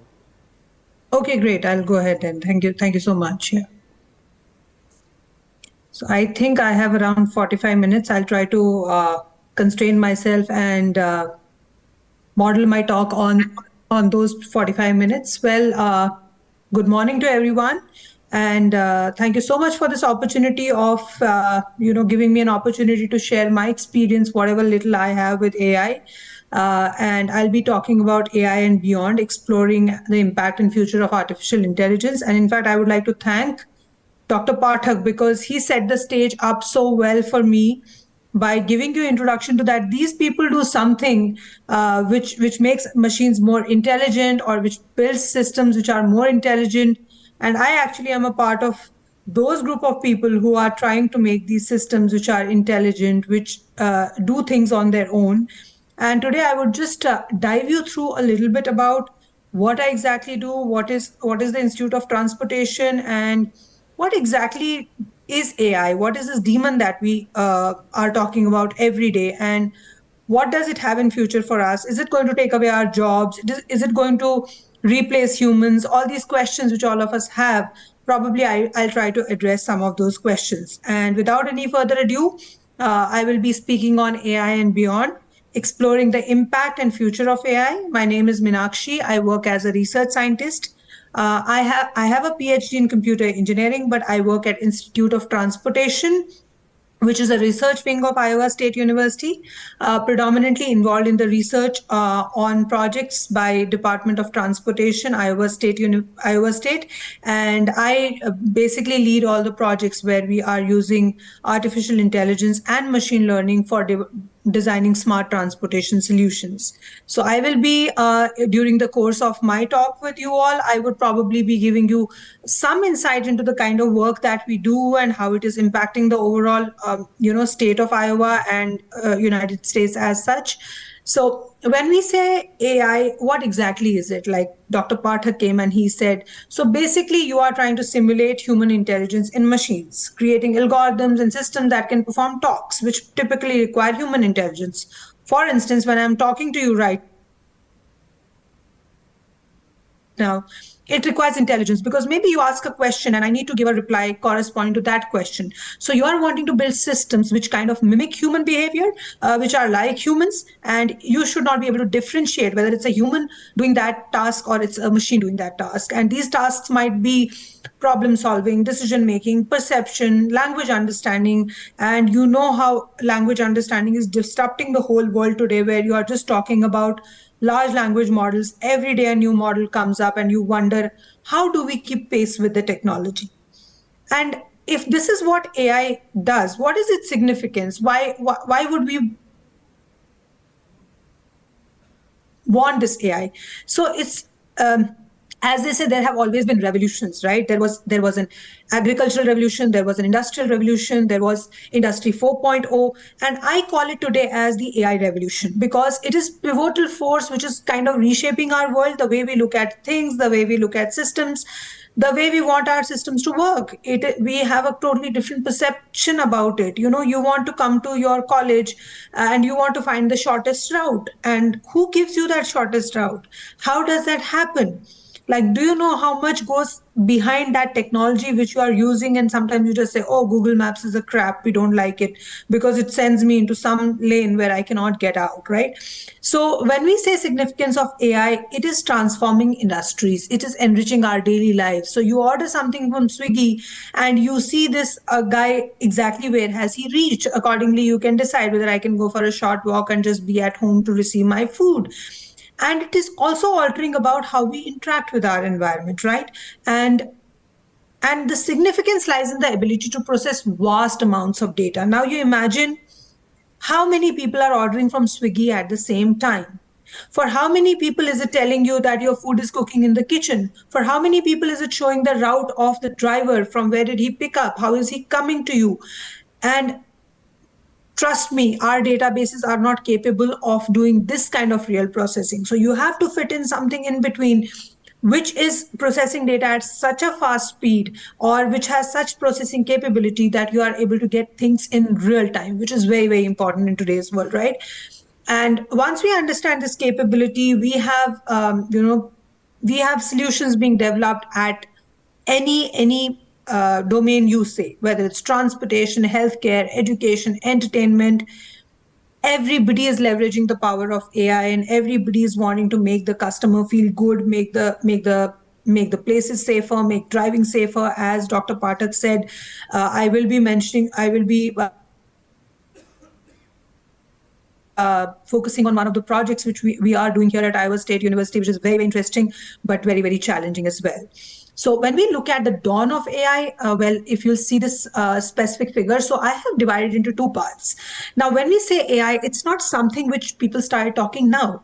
It was in the year 1943, when the evolution of artificial neurons started. And then Turing designed that machine, which those of you who have seen the movie Enigma, you all know what was the Turing machine like. It could crack codes of Enigma. And then typical birth of AI, we say, started in 1956 when at the Dartmouth conference here in US, when people started talking that maybe this artificial intelligence is possible. And in 1966, so when we talk about the chatbots, it is not that they were developed today. The chatbot named Eliza was developed in the year 1966, and first robot in 1972. But then we saw between 1974 to 1980 a winter of AI, no specific growth happened and breakthrough was happening. And then in 1980s, we started with the concept of expert systems. Now, during the subsequent slides, I will tell you what is the difference between an expert system and an AI-based system. But again, from 1987 to 1993, there was another winter of AI. Nothing happened. And suddenly in 1997, this computer called IBM Blue Deep was Deep Blue. It was the first computer which beat a world chess champion. And people were awakened. Oh, there's something which has happened which is unique. a machine has beaten a human being in chess. And in 2002, we had the first Roomba, which is the home cleaning robo, and then IBM Watson. So it wins a quiz show. And then 2012, you have Google now, then you have chatbot Eugene, and then you have Amazon Echo. So 1943 till 2015, as the previous speaker said, that it is not happening at a fast pace as we are understanding it today. The idea started somewhere in 1943, and it is seeing phenomenal growth in 2024. That's almost 80 years later is when AI is actually seeing a difference. So this was the historical perspective. But if I want to see the developmental perspective, like how did things start developing? So it all started with Alan Turing's Turing test. You know, if a machine tricks humans into thinking that it's a human, then it has intelligence. So when we had a question that, for instance, if I trick you into thinking that something else is me, means I'm intelligent. I'm tricking you into believing what I am saying. So when machines are able to mimic human behavior, and you cannot make out the difference between whether I'm talking to a human or it's a machine inference, it is intelligent. And in 1964, there was a chatbot developed by Joseph, which was capable of holding conversations. In 1999, Sony launched its first robot pet dog called Aibo, whose personality and skills they developed over a time. So it became intelligent over a period of time. Then in 2011, you can see down below also, like in 1956, John McCarthy, he introduced the term artificial neurons. Then McClockpit introduced the term perceptron. A chess-playing computer, Deep Blue, defeats Gary Kasparov, which was like a huge news. First mass-produced robo vacuum cleaner Roomba. It learns to navigate homes, and it gets better and better as it navigates homes. And question answering computer Watson wins first TV. So I'm showing in the below what I showed you in the previous slide, and how technology changed, that I'm showing on top of it, that Amazon launched Alexa. So that means the neural network, natural language processing came into being. ChatGPT is available to public testing. So now you see, public is a stakeholder of development of all these things, right? Why? Like, why would somebody give you something free to test, free to look at? So there has to be some catch, because we know there are no free lunches in the world, right? So let's see how a human brain works, because it's very curious. So before I move on to how human brain works, so when the term artificial intelligence was coined in 1956, there are two kinds of intelligence. One is general intelligence, another is specific intelligence, right? When I said that expert systems were developed somewhere in 1980s, expert systems are specifically intelligent, meaning they have the ability to perform a job perfectly. Expert systems are based on if-then-else rules. So I know all the rules, how the system is going to behave. I'm going to program thousands of rules and build this expert system, which almost behaves like a human, but it can do just a single job. Then you have another kind of intelligence, which is generic intelligence. Like humans, we are generally intelligent, right? It's not that I can just cook food and not learn, or I cannot drive. I can do everything. So we are basically trying to build machines which are generally intelligent. Specific intelligent machines were built long time back. We are trying to create those systems which are generically intelligent. Hence, for us to design those kind of systems which are generically intelligent, we need to understand, how does our brain work? How does our brain learn so much? Or how is our brain wired such that we are capable of doing so many things together? Now, just picture this. So brain basically is a massively parallel information processing system. I call it the most powerful CPU, GPU, whatever you might call it in the world. It has huge network processing elements, and a typical brain contains a network of 10 billion neurons, right? And that is what actually we have today when we talk about deep neural networks, right? It's the number of layers, the number of parameters which are there for hypertuning. So now, with this strong interconnection that is present in our brain, let's have a look at what is the processing element of a brain. So brain typically has the same processing elements as you have for any computer system. It has dendrites, which act as input. It has a cell body, which is a processor. And you can see over here, there are synapses, which are the links from one neuron onto the other neuron. And then finally, you have the axon, which is the output. So typically input, processor, link, and output. These are the four inputs of any computer system as well. Right? Does it ring a bell? Let's go further and see what happens. So if you'll see, a neuron is connected to other neurons through 10,000 synapses. So each neuron has almost 10,000 connections to other neurons, right? And any neuron will receive input from other neurons. Those inputs are combined. And once those inputs are combined, if the input exceeds a critical level, so you have a threshold level, you say that, okay, if it is about 10, the neuron will discharge a spike or an electric pulse. If it is less than 10, the spike just dies there. So if that neuron discharges a spike, and if that spike is above threshold level, it travels from the body down to the axon to the next neurons. And then that spike acts as an input to the next neuron, hence exciting that neuron and causing that information to travel forward.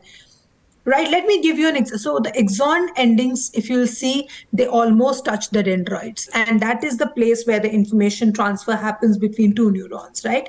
And when we say information transfer, what exactly is that information transfer? So it is transmission of electric signals from one neuron onto the other neuron through neurotransmitters. So you all would have seen that movie, Munna Bhai, what is it? Is it part 1 or I think it's part 2, and where the doctor says कि तुम्हारे दिमाग में chemical लोचा है. So that chemical लोचा is what is of the neurochemicals. If the chemicals in your body get disbalanced, or you have some kind of an ionic disbalance in your brain, you might not function properly, because the electric impulses which are supposed to be transmitting through your brain are not getting transmitted properly, right? You should always get your potassium, your sodium levels right, so that the amount of electrolytes or the amount of conductors in your body remain proper for them to transmit the signals. And these chemicals are released from first neuron, and it binds it to the second, so on and so forth. And these links are called synapses. Now, the strength of the signal that reaches the next neuron will depend on the factors such as how much neurotransmitter was available. If there's very little neurotransmitter available, very little spike, and by the time it reaches the 10th neuron, it might not have any impact. So let me just put an example to it. What do you mean by that? Let's say there are 3 people, and all 3 of them see a cockroach, and all 3 of them have different, perceptions about cockroach. One is extremely scared. Another is like, okay, it's just a cockroach, I'm not bothered. And third one is extremely cool about it. He doesn't give a damn. So the person who doesn't give a damn, when he or she sees a cockroach, probably there is very, very weak or feeble signal, hence they do not move. No electric impulse goes to any part of the body for them to react, right? The other one who's slightly scared, some amount of neurotransmitters might get transmitted to their legs, and they might just step back. And somebody who's extremely scared, the neurotransmitter spikes would be so strong, they would go to their hands, legs, to their mouth, and they start shouting, jumping, or whatever. That's what we call as response to stimuli. You all would have known that.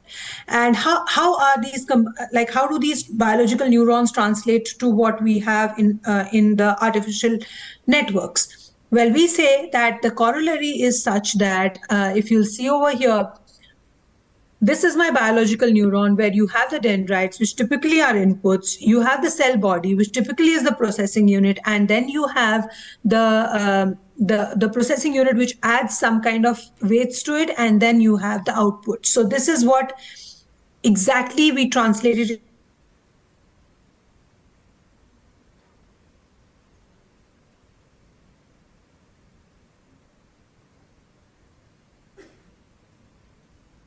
element, which performs some kind of a mathematical computation. It adds the weights, it adds the activation function to bring in nonlinearity into the responses, and finally you get the outputs. So if you'll see the corollary between a biological neuron and an artificial neuron, we are trying to create a structure which can mimic human brain, right? I'm not saying that we have been successful completely, but yes, we are trying to build that kind of a brain, right?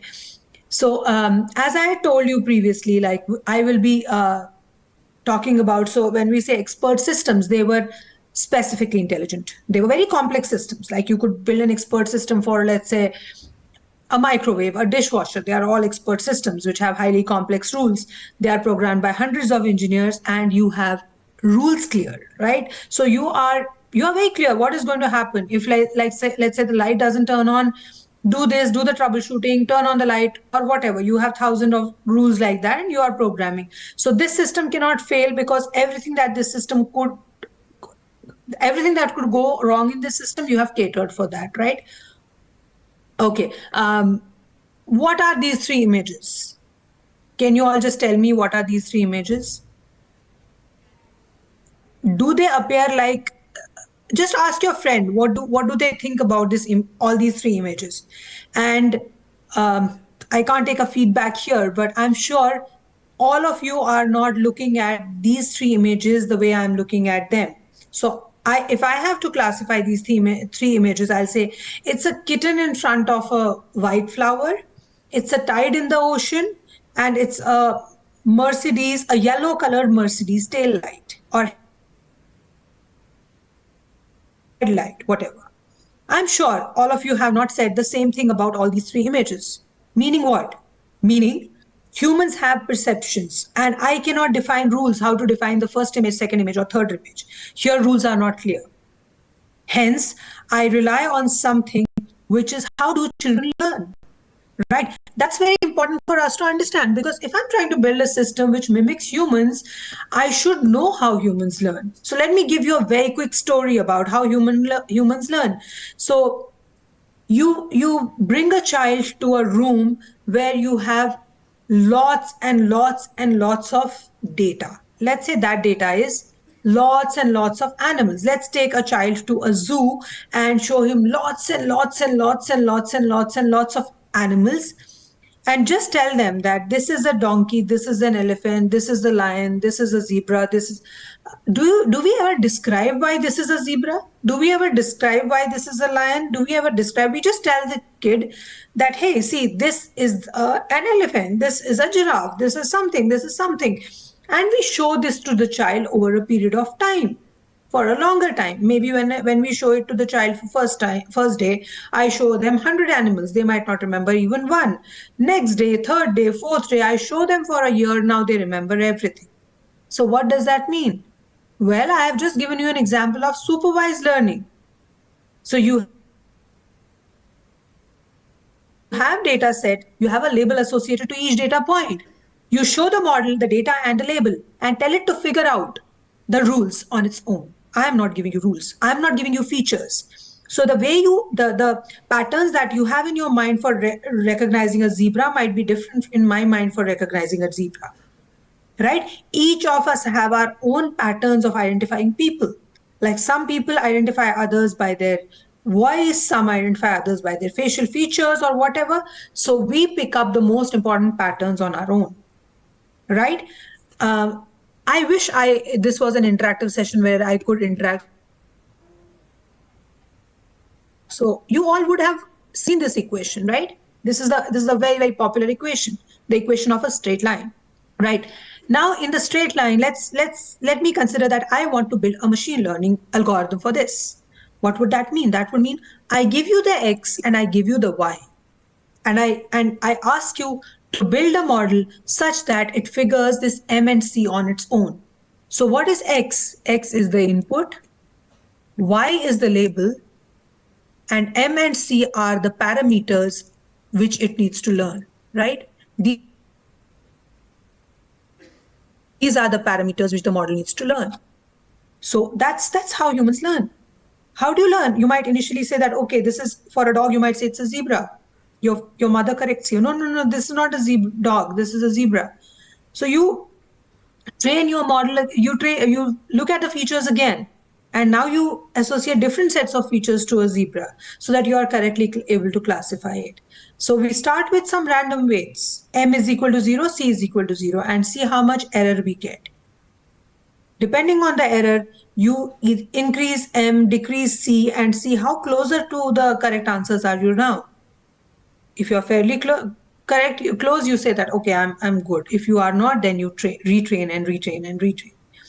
So what brought in this artificial intelligence revolution? When we are saying that 1943 is the year when it started, Why did it not catch speed? Why did it not, grow?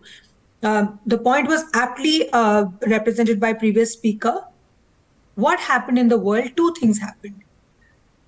Internet came and networks need a lot of information, and the digital era brought in that information. So earlier we used to say that any country which had oil was the richest. Today we say that any country which has data is the richest.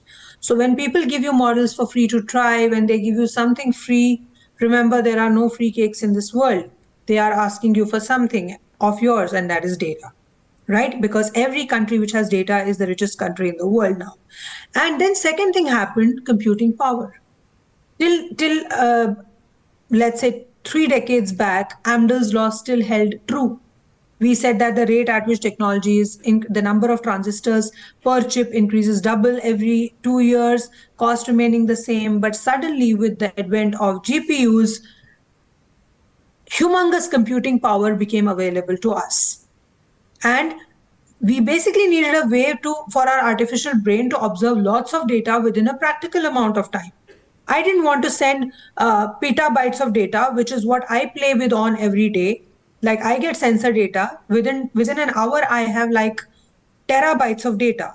So I can't wait for the terabytes of data, which is coming from sensors, till next day to tell somebody that, hey, a road is congested, so don't go there.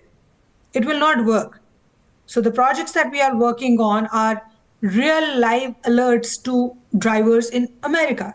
And I'm in Midwest, where there is snow like 7 inches, 8 inches in the winters. So I can't wait for a process to continue and it tells a driver who was driving in the thick of snow tomorrow that, oh, you should not have driven there. That doesn't work, right? So we needed two things. We needed extensive amount of data, and we needed huge computing power. And both these things became available in the past 30 odd years. So AI in our daily lives, you have the recommendation systems. You go to Netflix, you go to Amazon, you go to Uber, you go to Spotify. Everybody is giving you recommendations. What are you giving them back? You are giving them back data. You are giving them back the patterns, right? We have smart devices which learn from our preferences. So you should not be surprised that when you talk to Alexa in your home for the first time, it might not respond in a manner but after some time it'll itself recommend, do you not want to wake up at 6 o'clock? It's already time to wake up, right? So they learn from our preferences. They kind of, they learn from our preferences and they try to recommend things to us, right? And they automate tasks for us. And navigation and transportation, that's the area where I work on. Optimizing routers, they are key in development of autonomous vehicles. And health and fitness, we all have a Fitbit, a smartwatch or something on our hand, which is calculating our oximeter data. And let me tell you, we are working with Toyota on a project where we collect the driver's data of their how much have they slept, what was their heart rate, what was their sugar level when they were driving, and we try to analyze the behavior, the impact of all these parameters on the driver's driving behavior. That do older drivers behave differently when their blood pressure is high? So this is a huge analysis which is going on petabytes of data in our research lab right now. So I just want to, before I move on to the next slide, I just want to tell you, so there's this one project on which I'm leading right now. The project is about developing an algorithm for detecting wrong ways on the highways of Iowa State. Now, this is a challenging thing. Why? Because we have like thousands of cameras deployed on in the city of Iowa. So if you'll see over here, this is a view of how we integrate or how we use NVIDIA's SDKs for capturing the data from these cameras. And I don't know how visible it is. And if you can see, we use the DeepStream SDK to track and detect the objects. So object detection and tracking is done. On the basis of this detection and tracking, the data is collected for almost 3 to 4 hours, right? And when we have the data for almost 3 to 4 hours, see, the system should be automated. You can't have a manual system doing anything over here. So not all the roads are same. Not all the drivers drive in the similar manner. Not all the road boundaries are clear. So defining what is right and wrong way in the first place is tricky, right? So we like run the DeepStream SDK, collect data. There's a lot of things in between. We have message brokers which connect the perception to the analytics, and it collects data. So somehow we collect the trajectory data from all the cameras. And this is the way you plot the camera trajectories, right? You apply some kind of an unsupervised learning model like Gaussian mixture model or a support vector machine model to show which side of the road is what flow of traffic. So here, like we have demarcated as anything outward is a red, anything incoming is a yellow. And based on that, the trajectories are created. And on the basis of these trajectories, then we have this huge system which detects whether a wrong way is done. And once the wrong way is done, we capture the video for that specific instance and send it, embed it in an email message, and send the alerts to the Department of Transportation saying that, hey, this specific driver at this route at this time was actually driving wrong. So this is how we use, and the amount of data which is coming. Just imagine, I'm talking about thousands of cameras deployed all over the state of Iowa, and there are 50 such states in America. So imagine the amount of data that we are talking about, which we are processing real time, and where we are generating alerts real time. And we are just using unsupervised learning algorithms, because I cannot classify what is incoming, outgoing. It has to be the model doing it on its own, right? So this is one example which I wanted to share with you. Second is healthcare. That's another domain where I have done some little bit of work. So with AI, till now, everything relied on the doctor's opinion about how he feels, on his knowledge. But I don't want to sound rude, but then every doctor does not have knowledge of everything. Hence, for diagnostics, when you interpret medical images, X-rays, MRIs, the accuracy and speed is remarkable. Like, at least here in America, the moment I get an X-ray done, before I step out, I have the analysis of my X-ray with me, and my doctor gets a copy of that. So I don't need to actually carry my medical records anywhere. And it identifies patterns which probably a human eye cannot. And the biggest breakthrough in diagnosis is that if I can early diagnose, I can treat it as well. So that's very important. Treatment planning, depending on what your histories have been, like your past data history, you have, like we have here EMRs, which are perfectly confidential. By using blockchain technology, they are made confidential, and you have these electronic medical records which help a healthcare. So it is available only to the doctor whom I assign it to. And then the doctor can see my entire history, and they can consider information about my genetic information, my lifestyle, and then treatment planning can be done. Drug discovery, AI is disrupting it. Patient care. So I'll show you a very, very beautiful company if you would ever have chance to go there. So there's a company called Immersive Quest.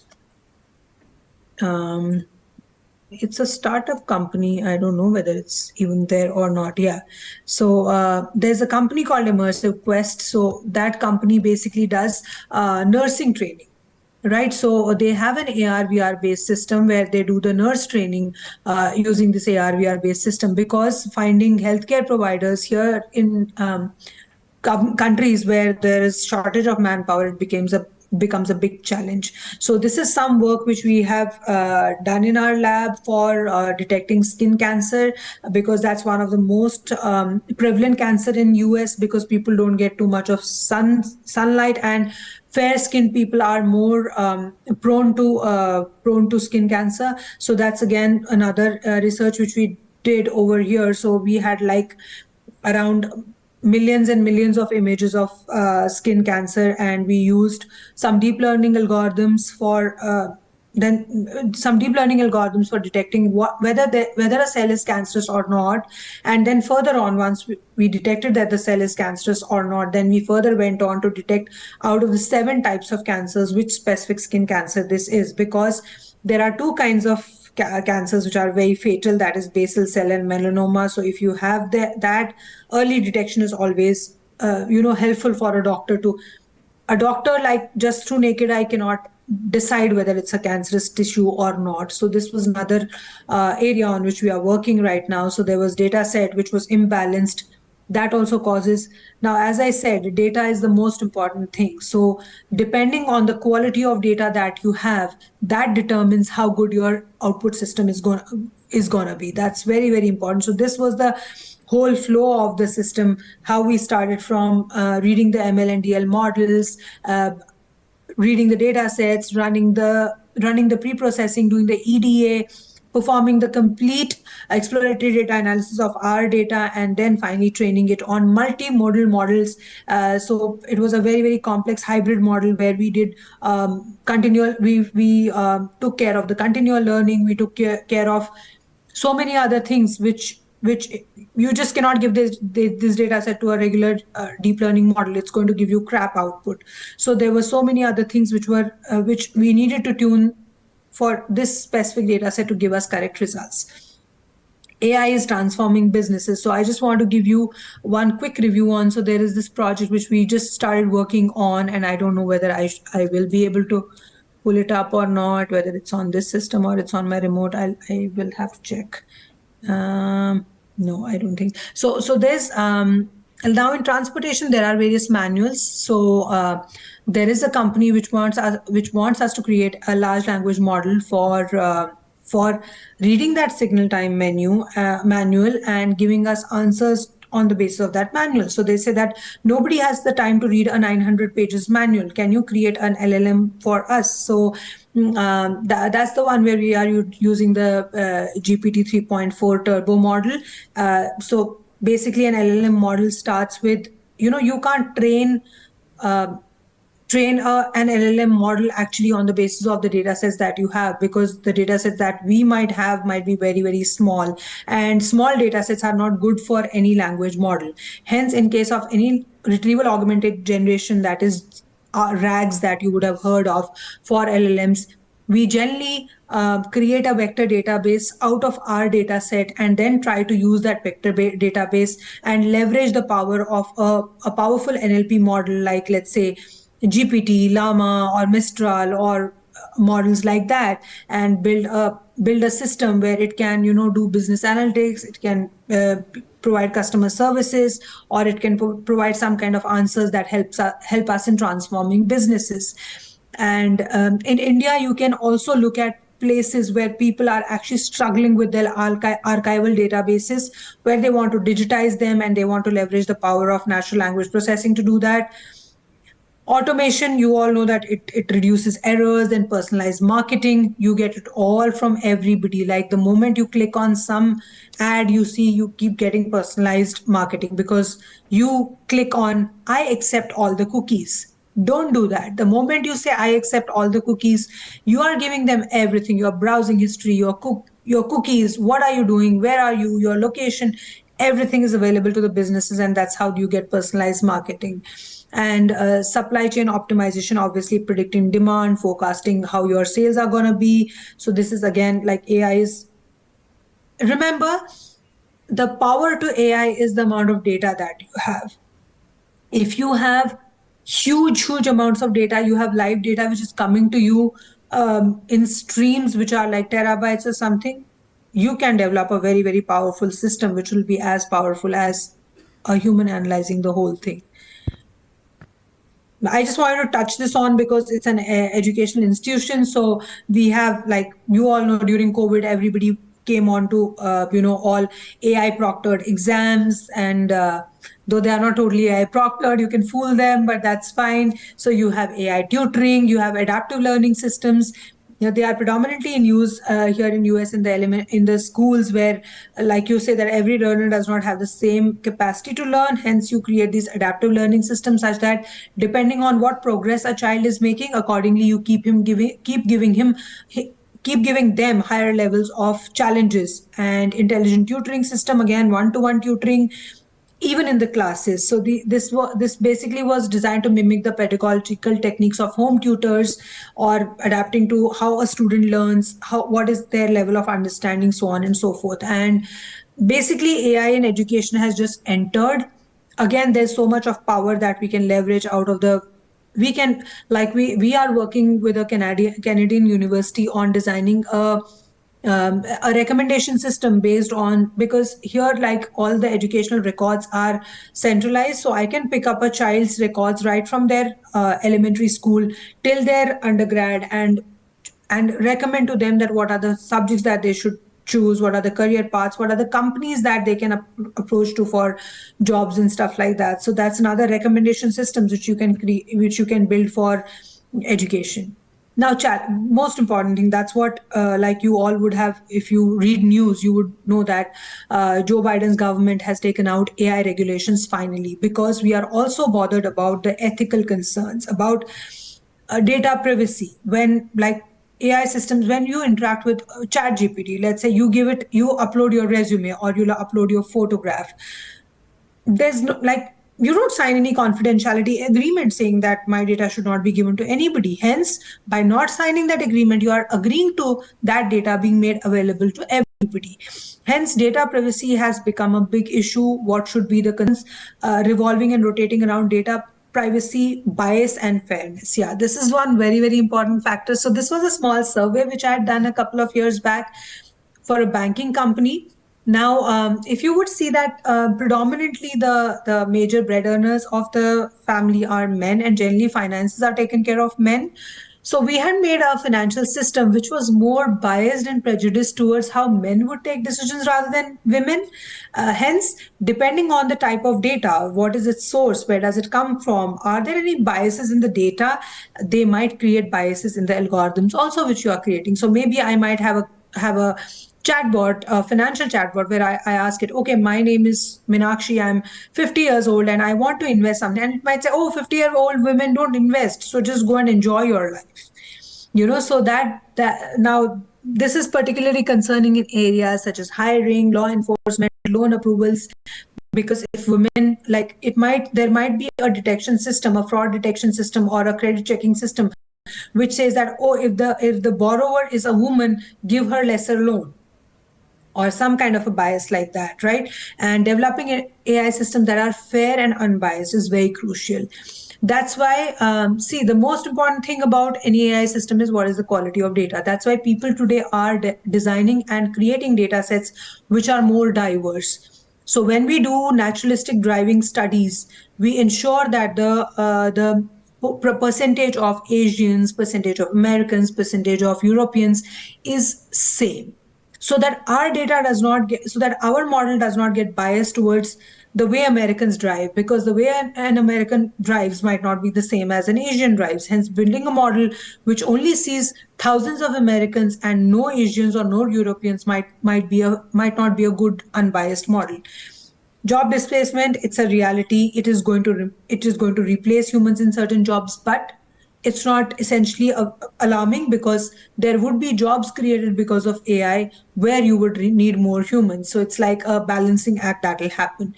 And ethical AI development. So when we say ethical AI development, are these systems transparent? Are these explainable? And are these accountable? So I'll take the example of self-driving cars. Now, there was an issue here somewhere a couple of months back in California where a self-driving car went berserk and it created a lot of accidents. Now, the point is, who is responsible for those accidents? Is it the driver who purchased the car, but he's not driving it? Is it the manufacturer who made the car, but they sold it? Is it the car itself? Then how are you going to punish it? So you need to have regulatory framework so that AI is beneficial for the society. Also checks and balances. Like, for instance, now every company has a .ai behind their names, but you really don't know whether, let's say, what that company, the service that they're selling, is it actually an AI generated, or is it just people sitting on the other side and typing responses to your answers? You don't know. You have no way to check, right? So it's very, very essential to have ethical AI development.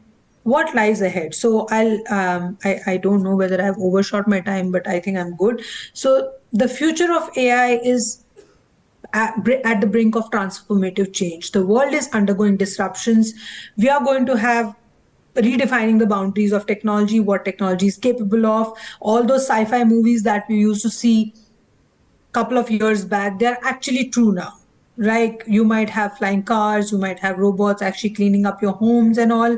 So they are all paving the way for generational AI systems, quantum computing, um, AI algorithms, and integration of AI with biotechnology. That's a breakthrough which is happening where a lot of work on biomolecules, on biosensors, on biotechnology is being done, where you are actually trying to blur the lines between biological and artificial life.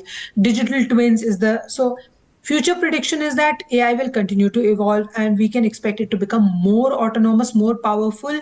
Um, and this will enhance efficiency of almost all the systems. Now you see banking systems today, you actually never need to go to a bank, right? Everything happens at the brink of, and it can bring in potential society changes also, the way as Dr. Pathak said that you might not need to have a degree now to actually get a job.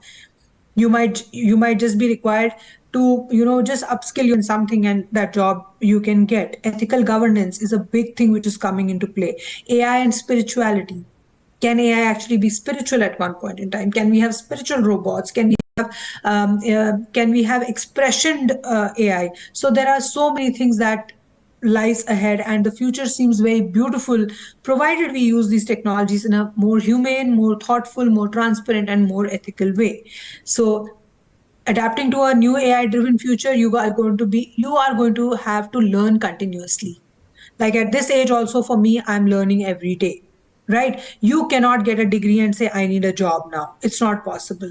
Also, governments, regulatory bodies, they need to adapt policies and govern the ethical use of AI, because we are already getting to see people, like I'm sure you all would know that Taylor Swift's that search word of Taylor Swift was taken off from X a couple of days back because people were really posting obscene AI generated content of Taylor Swift. So that's crazy. You can use generative adversarial networks for generating beautiful art, but you can also use GANs for creating something which is objectionable, right? But the whole beauty is it's not all that bad. Just embrace the change, keep in pace with what is going on. It's going on at extremely fast pace, but society as a whole needs to be prepared for this shifts in job markets and economy, and adopting to the mindset of flexibility and resilience. Don't be overwhelmed. Don't think that all of us are going to go out of the jobs. No, we are still like I read something very beautiful somewhere. They said that if our robots going to overpower humans? The answer was no, because robots are those efficient slaves who are trained to do their job, but they might not be interested in overtaking humanity. Though that's not a guarantee. Yeah. So with this, I finish my presentation. I had a question answer slide also, but somehow it has gone away somewhere. So that's it from my end. If there are any questions, I'll be more than happy to take them.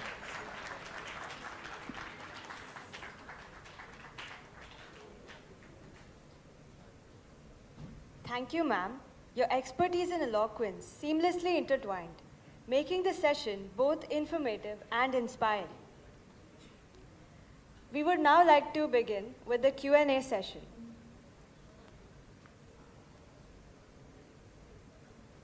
Please raise your hands if you have any questions. Yeah, I'll be happy. So it's already 12 o'clock in the midnight. So I have moved into 2nd of Feb already. Yeah. Can we please provide mics?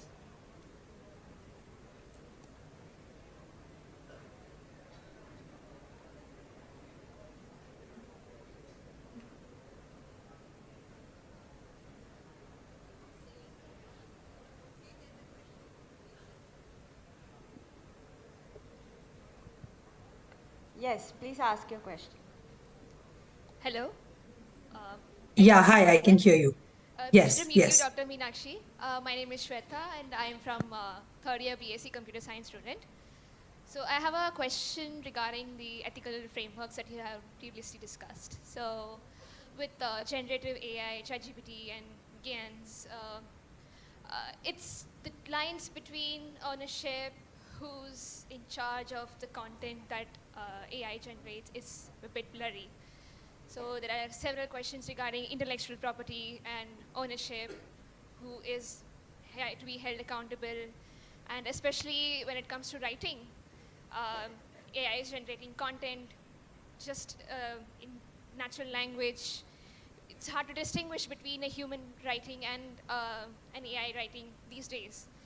So since a plethora of AI content is being generated and the value of true writing or true art is a bit blurry, what is your take on it? And I would be interested in knowing your insights, please. Thank you for the question, and it's a question which everybody asks. If AI is going to do everything, what are we going to do? But I don't know whether you know of like there's one Chat GPT, and then there is Humane AI, which tries to convert the AI generated content into a human content. Now, though I agree with you that the content generated by Chat GPT is human like, which means that we have been able to achieve and reach a level where we are able to design machines which are artificially intelligent, but at the same time, read any content and you can make out whether this is a Chat GPT content or this is a human content, because it is so crisp that a human mind cannot write like this. So you create a Chat GPT content, and then people are now putting it in humanize.ai to humanize that content. So there is, and of course, my take on this is, when we say about IPR or whatever, see, it's me who has my art or my poem or whatever on the internet that gives people the right. The moment you have a ChatGPT account, it will not allow you to create an account till the time you don't say, I agree to all the terms. And you have signed that contract where you say that use my art, use my anything lying on the net for your purpose. Right? The last image which I had generated was a Chat GPT generated image. And I don't know whose image that is. It's Chat GPT's imagination. But the imagination has inspiration from something. So it's my sincere request.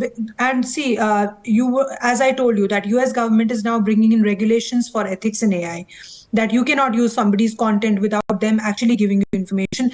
And that's where the majority of policy decisions are now being taken, because AI is developing into a matured field. So now the questions of what ethics, what regulatory policies and all. So there's a new board in US government which has been set up for regulations for ethical AI. So this is a real demon, and it's my sincere request to all of you, don't say I agree. Read what all cookies you are allowing. Just say necessary. Don't say accept all and carry on. You are giving everybody the power to, take away your data. I hope, Aniruddha, that answered your question. Yeah, of course. Else I'll just, yeah. You can check out, my email is available there on my website at intrans@IAState. So you can feel free to send me any emails. I am very regular, and I'll definitely revert back to you. Yeah. Of course, I'd be happy to. Thank you. Thank you.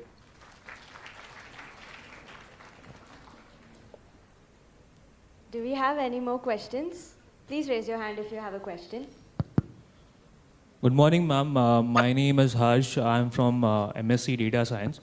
Actually, my question is regarding, can AI be used in Vedic sciences? And as Yes. Vedas are really a humanism part, so can it be used and implemented in Vedas and to generate the robots?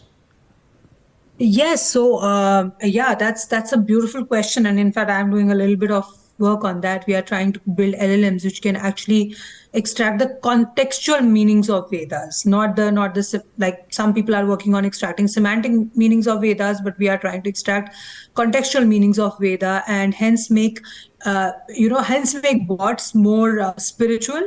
So there's another field where a lot of research is going on, spirituality in AI.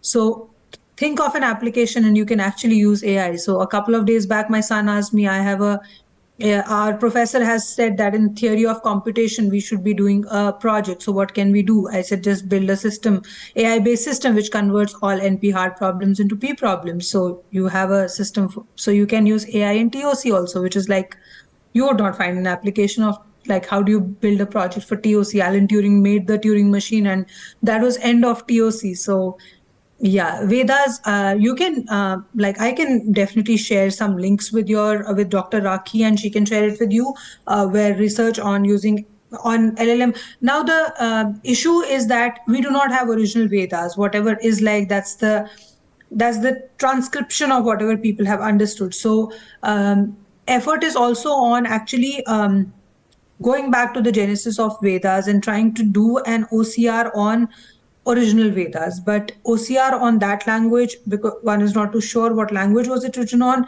that's again a challenge, because the data set for Hindi language translation is again a very, very tricky thing, because we have so many dialects and it moves. So yeah, if to answer your question shortly, yes, we can apply AI to Vedas to get the contextual meanings from Veda, or maybe semantic meaning, whatever you are interested in.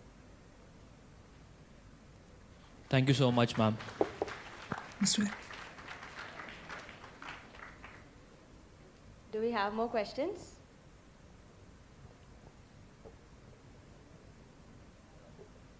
Hello, hello. Hello. Yes. Good morning. Yeah, I can hear you. Yes, good morning, ma'am. My name is Sheikh Usama and I am from BSc IT KC College. And my question is, with your extensive experience in product development, how do you see AI in decision making and overall strategies within your organizations? Oh, we do it every day. Like, I used AI in everything. I use AI in deciding what to wear today. So see, in every pipeline that you have today, like the end product is you want to create some kind of predictive analytics. Like, for instance, we work with, as I told you, Department of Transportation, Iowa State University. So they are interested in decisions like, what are the major crash sites during December, where do major accidents happen, and these help us in taking predictive maintenance decisions, or where are the work zones closed. So like that's one of the most primary applications of AI. You use it for, in the entire development pipeline. I can bring in AI to I don't know whether you have ever worked with AWS SageMaker. So SageMaker has pipelines which give you, like, you just give your data and it will run 20 different ML models on your data, and then give you, and on the basis of the models that it has run, it will do an analytics and tell you that for this specific data set, this is the model that works best. So that's the power, and that's the way we use ML in our, like, analytics and ML in our applications or production every day. Because without analytics, as I told you, even if I'm getting sensor data, if I cannot analyze whether the data quality is good, whether the data is making sense to me, I can't move further. Because in any kind of a development environment, understanding your data and knowing that I'm not throwing in garbage to a model is very, very important. Hence, data analytics is like using it for any stage of your pipeline is very, very essential. Okay, ma'am. Thank you. Yeah. With that, I would like to call an end to the question answer session. Thank you so much, ma'am, for your time.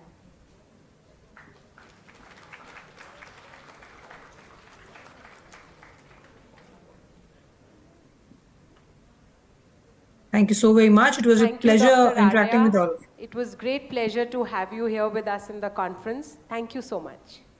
Thank you so very much.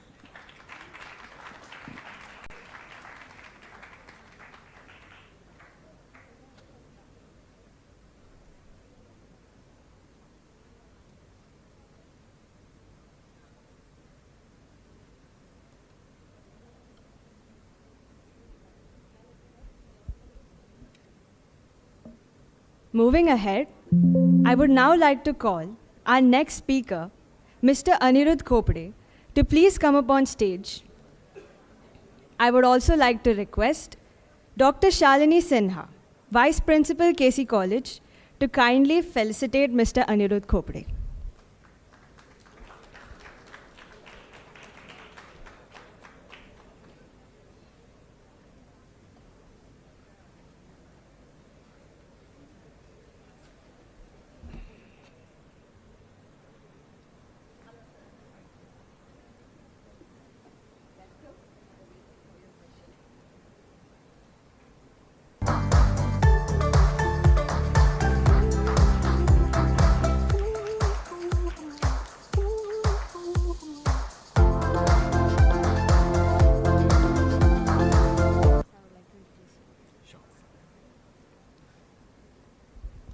It is my pleasure to introduce our esteemed session speaker, Mr. Anirudh Khopade, sir. currently serving as the Senior Vice President of Data Science and Analytics at Square Yards.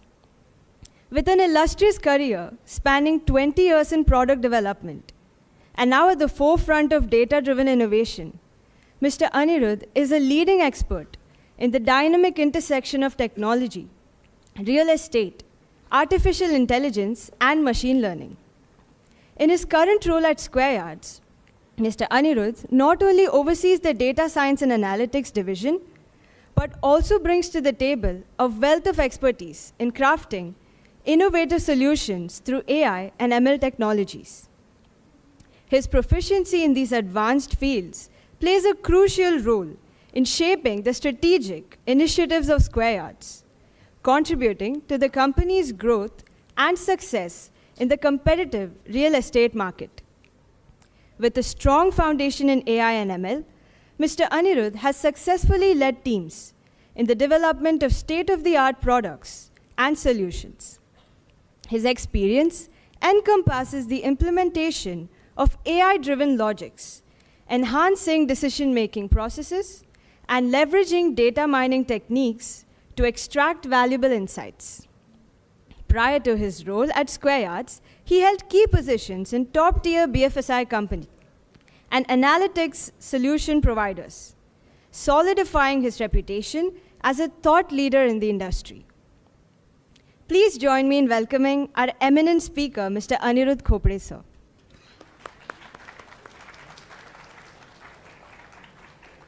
So very good afternoon. I know might be my session is just between your hurdle towards your lunch.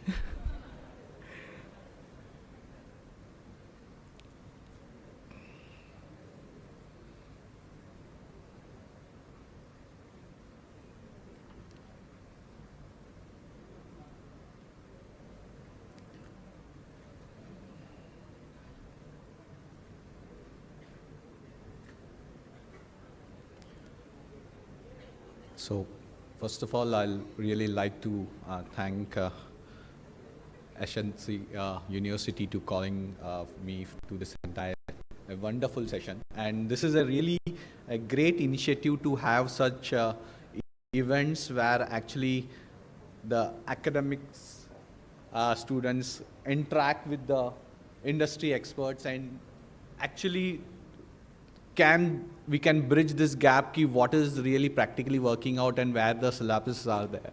So I'm very glad to know from your professors ki your syllabuses are really adopting to the real business use cases. Frankly, it's a great boon. Once you are in some campuses and these things, you are ready day one. Or else the companies used to invest a lot in the training and adopting the right use cases towards the student, you can say the freshers over there. So not wasting much of our time, today, I know that you are already in the stream of data science and analytics, and you are already training a lot of models. Might be you have very interesting use cases you might be doing at your projects on the final years.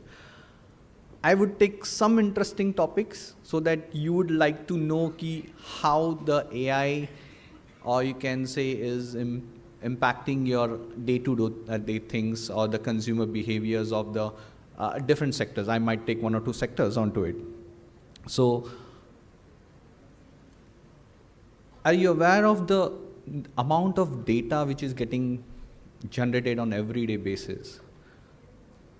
Means every click, every like, everything is getting recorded or getting stored in the database. Means it's projected nearly around 150 zettabytes have been in 2024 might be get collected. So earlier the days was there where actually the problem statements were how to store it.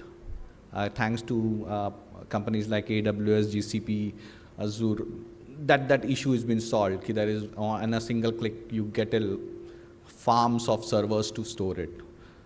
Then came the problem statement where actually how to query all these things. So many of the things started coming up, how to build the ATLs and Snowflake, many of the applications started coming up. The open source tools started coming up. And now the problem statements is how to really make a use case out of this entire data. How to really visualize. See, the data, if it is stored in your servers and these things, and it's not solving any problems, that data has no meaning. Or you can say it has no ROI to the firm or the company onto it. So definitely that data has to add some insights or some actionable insights to the entire organization. So this is where actually some of the two topics I take up was visualization, how you visualize, and how the newer things like you can say intelligent user interfaces are coming up into the systems.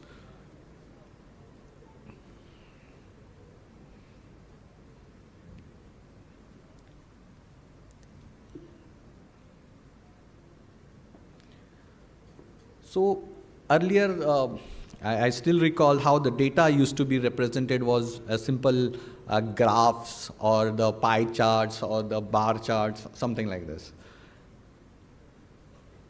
Later on, it has actually, you can say, evolved this entire data representations where actually many of the AI, you can say Power BI or Tableau, such tools have came up in the market where actually it is helping out for you students to represent the data in a much more logical way. It's not just the insights. If it is not talking out any solutions, that insights are not valuable. It has to solve some problem statements. So what I can say right now, wherever you are running some cascading models or any of the things, you need to visualize or you need to represent the data to anyone, means even if you are professors or any of the, you can say, projects you will be creating in near future in your coming jobs, unless until you showcase your data and it makes a, you can say, layman or you can say the top management to take decisions, that data will not create any value add. So what I can suggest is learn the things to showcase your data, your outputs, whether it's any of the tools you use it, whether it's Tableau or whether it's Power BI or Looker, any of them. At every stages, you start showing the results. That's how you actually can make your data presentable to your, you can say, other side of the world onto it. So this is where actually the data representations or visualization stands a very important role into your entire AI. One is, yes, you creating a data pipeline, you using any of the data stores, or you can say you, unless until you make it simple and understandable, that data will not be a valuable one to it. Currently, the problem statements, what we, means many of the events we are attending, the problems are very different right now. How I can create a Gen AI, or you can say generative AI on all this data. Someone asks whether they can, so these are the use cases. N number of use cases are getting created. How I should be training my models to be vocal enough to solve these problems. This is what we are interpreting onto it. So, and how things are, it's not just how you visualize. Very slowly people will look upon how I can interact with your dashboards, how I can play around, or how I can slice and dice the data what you are showing or visualizing on your dashboards. So this is very soon the systems and these things will be gone are the days where actually Excel they used to filters hai, even on your tableaus you can click and these things. Now the things have gone little ahead. The people are asking, can I tune your model from this? Okay, so the management doesn't understand, okay, if you tune, I have to retrain this entire models. But this is how the interactivity has gone to next levels, where actually the tuning the models or viewing the results. Now, many of the Gen AI things like ChatGPT and these things are helping a lot onto it to make it a layman to train the model or use the AI or ML models into it.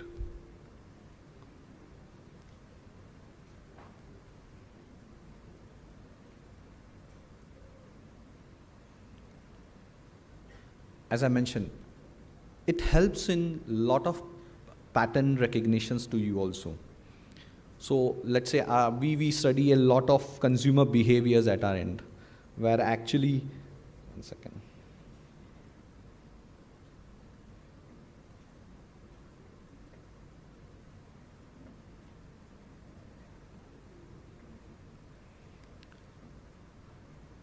At our end, so we are selling a lot of you can say real estate, where actually it's the most costliest asset as a you can say any of the at an individual basis can buy.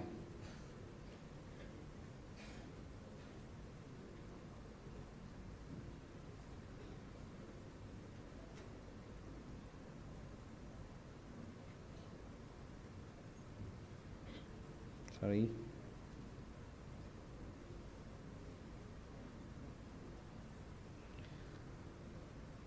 So at our end, we are selling, means the you can say this is the most costliest commodity which can be sold to any normal individual, real estate.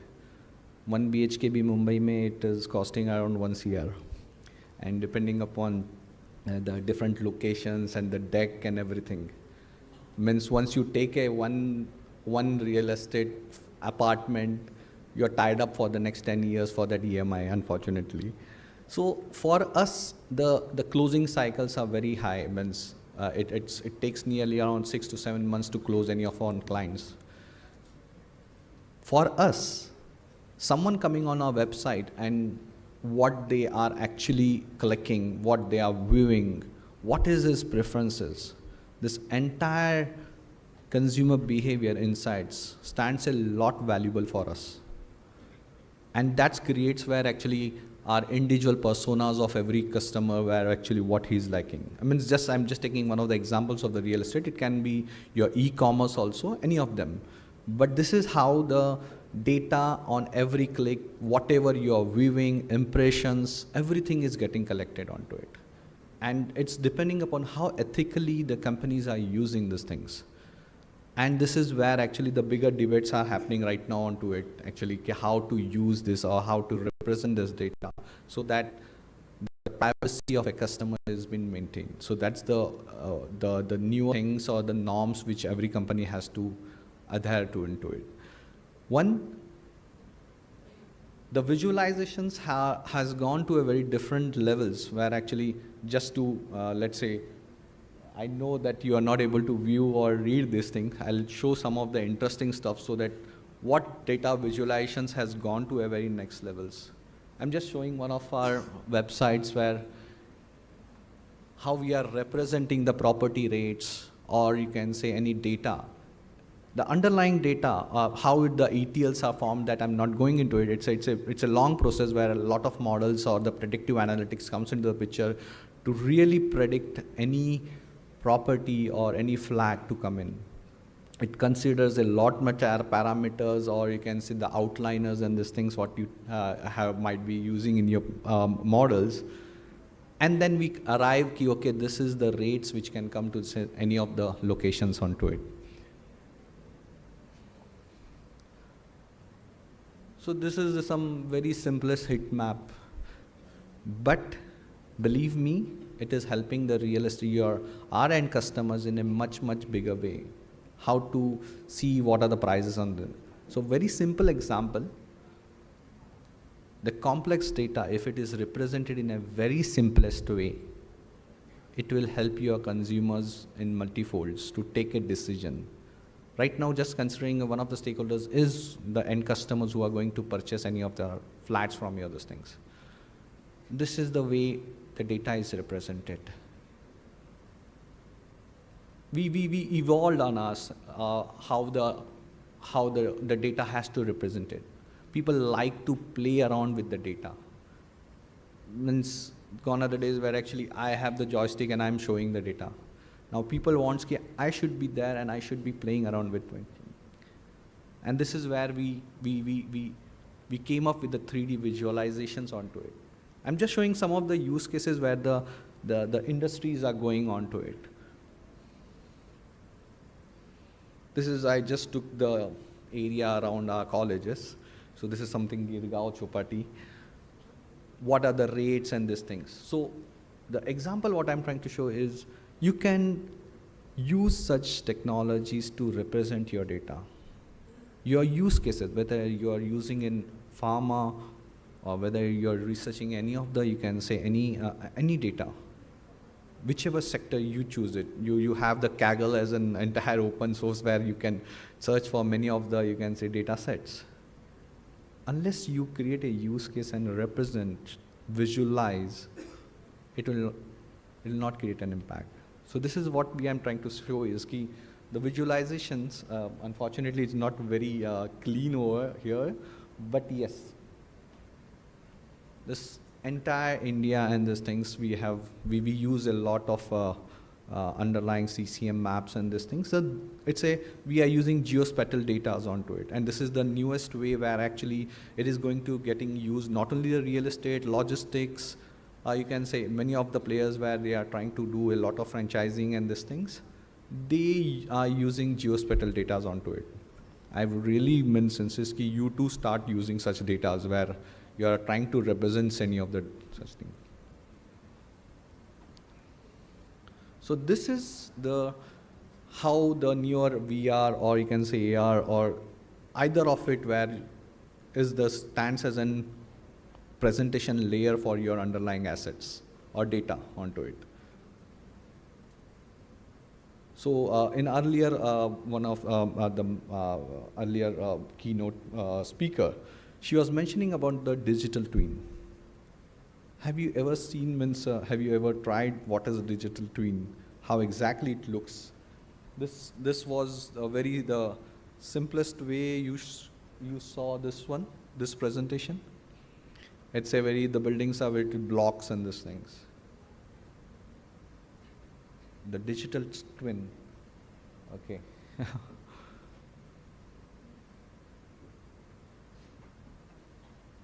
It looks so realistic. You'll actually see this entire. So this is what the newest technology of visualizations are coming up. This is what we do every day, where actually we are trying to represent the entire metaverse, or you can say the digital twin into our ecosystem. And believe me, this helps a lot for anyone who are trying to purchase any properties or invest in real estate to take a decision where what exactly that real estate is. So this is the digital twin.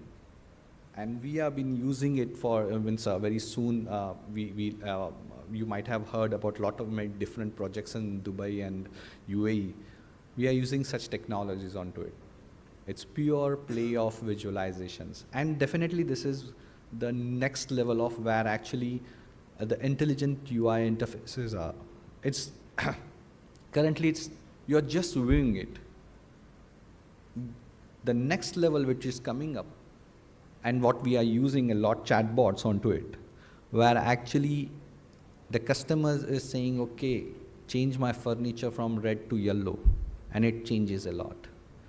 So we are using that technology where actually the NLP we are using it, voice recognitions we are using, where actually we are able to identify what he intends to say, what his requirements are there. Gone are days, okay, architect likhega. He used to make a list, what is his requirement, and then he creates. In a split seconds, depending upon the persona or the budget of the customers, designs are spread out to the customers very fast. The TAT of closers are decreasing a lot. We are using this AI technology for such things where interiors can be, we can say, completed in just 1 or 2 days. Understanding what the requirements are, then our AI models are creating this entire stuff. So I'll just play one small what we do just to showcase what this intelligent UI, intelligent interfaces are coming up. One, I mentioned this is how we are showcasing visually. Second, how the customers are gone are the days where actually they use filters or okay 2 BHK, 3 BHK. No, They like that in a human language they talk to our bots. मुझे 3 BHK Worli में चाहिए पर मेरा budget ये है. Don't be surprised they talk on any of their regional languages. Our bot has to be equipped to such things. It's not only the English. So what we are doing is more of a multilingual, what we are coming into it. And the way he talks, he means unfortunately, the chatbots we have trained to call our customers and take the requirements. So this is where we are going ahead onto it. The AI has become a everyday part of our life. You can't means you might be using Insta or any such social platforms. All are using AI. They know every details. They adopt to your consumer behavior. What you see, it's all governed by this entire models. So interaction of a human with these machines on everyday basis are increasing.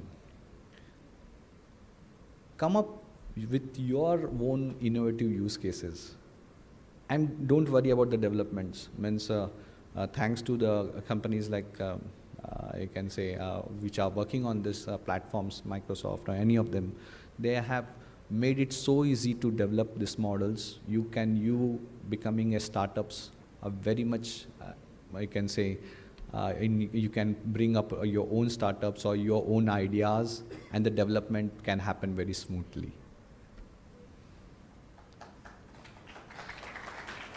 So gone are the days where actually creating a startup was a very tedious stuff. I personally also have the same experiences. But now you can, if you have an idea, you can create very smoothly. Okay.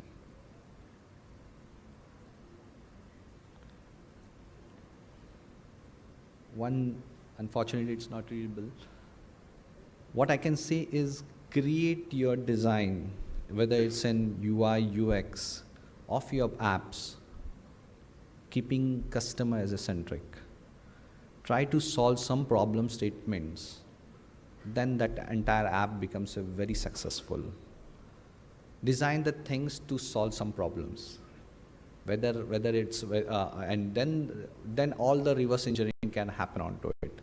Whether it's trying to solve through its voice or through you can say any visually, but try to solve, keep your designs customer centric onto it. And lot much problem statements are going to come up. The biggest problem is how ethical your entire application is there. Whether you are not sacrificing the privacy of your customer data, that the app is going to float very smoothly. So just keep in mind that you have to be very conscious about the data security onto it. I'll just play one of the newer things just to excite you ki what the visualizations has gone to a very next levels.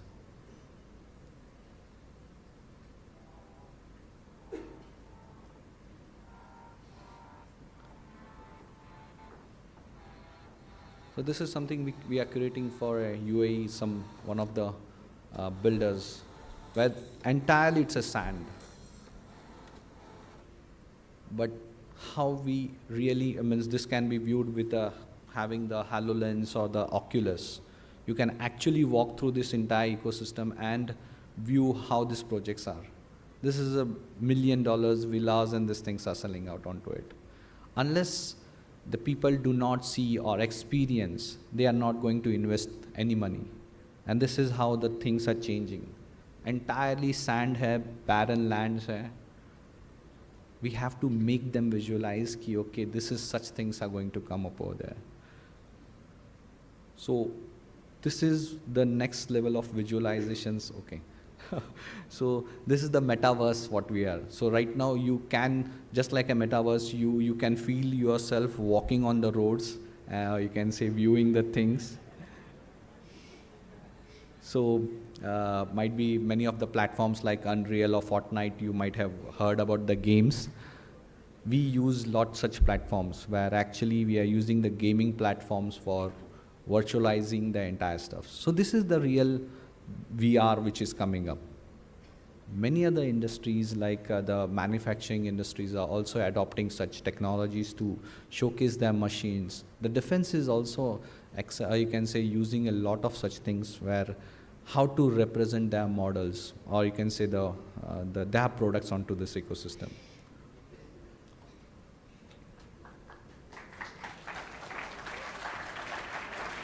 So I'll just opening, you can say, the floor to any question and answers. So I can keep talking a lot onto this entire stuff, but please do ask your questions. How any hurdles or any new innovations you are looking forward and your projects onto it.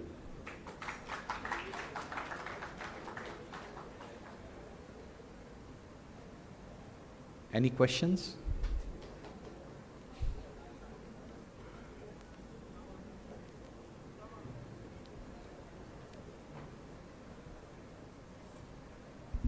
Please raise your hands if you have any questions. Either you got it or it's slightly a bouncer. So don't worry. Means I know the ETLs and these things right now on your early stages of many of your open source tools, you might be using it. Very soon you will be interacting with such models where actually you are trying to showcase a lot how to represent the data. It will not just like on the console you are able to show the data and it will excite the investors or your professors as of now. Very soon you have to create a very smart, very sexy looking presentation layer, and then it will be a sellable entity onto it. Okay. Thank you everyone, and all the best for your academics.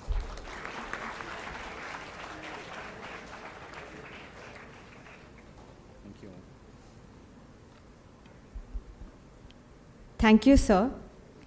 Your expertise and knowledge in the field of artificial intelligence and your ability to convey complex ideas in a simple and engaging way has been truly inspiring.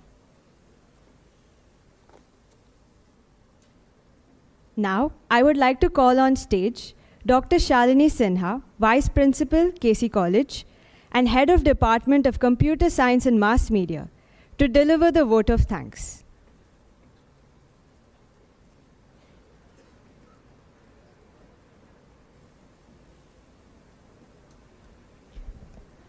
Thank you.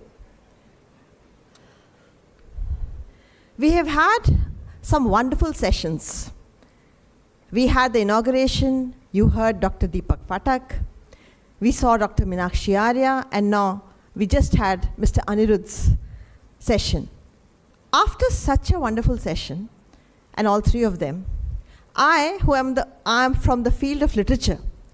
I just can't resist but draw some parallels of AI, which we believe is a recent phenomena, but is actually not a recent phenomena, because even in mythology, there are tales of intelligent machines who imitate or aim to imitate humans. All of you who are from the sciences might find this very interesting. Even in Greek mythology, dating back to 700 BC, we had a god called Hephaestus. He was the god of technology.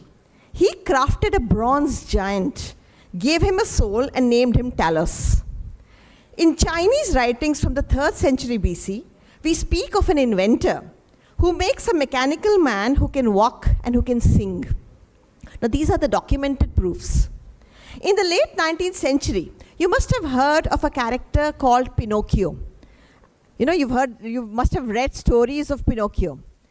In the late 19th century, an Italian author, Carlo Collodi, he introduced children to Pinocchio, who was a wooden puppet.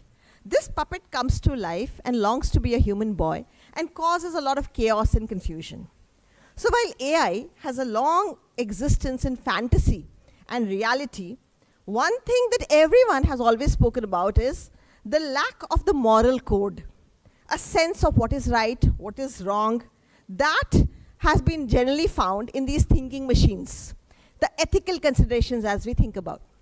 However, let me inform you that way back in 1436, when Gutenberg had invented the printing press, then too, there was a lot of doubt and fear about it.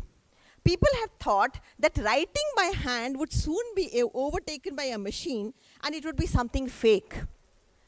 So, this is just a lesson that tells us that evolution cannot be stopped. And we, humans, or be it machines, it is something that will stop, that cannot stop, that will go on. And we, humans, with our human intelligence, will go on making more and more machines to whom we will try to impart some of that intelligence.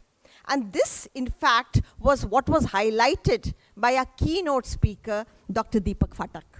So I would like to express my deepest gratitude to our keynote speaker today, Dr. Deepak Phatak, Professor Emeritus, Department of CSE at IIT Bombay, for having accepted our invitation and for having made the effort to adjust his schedule and be here with us.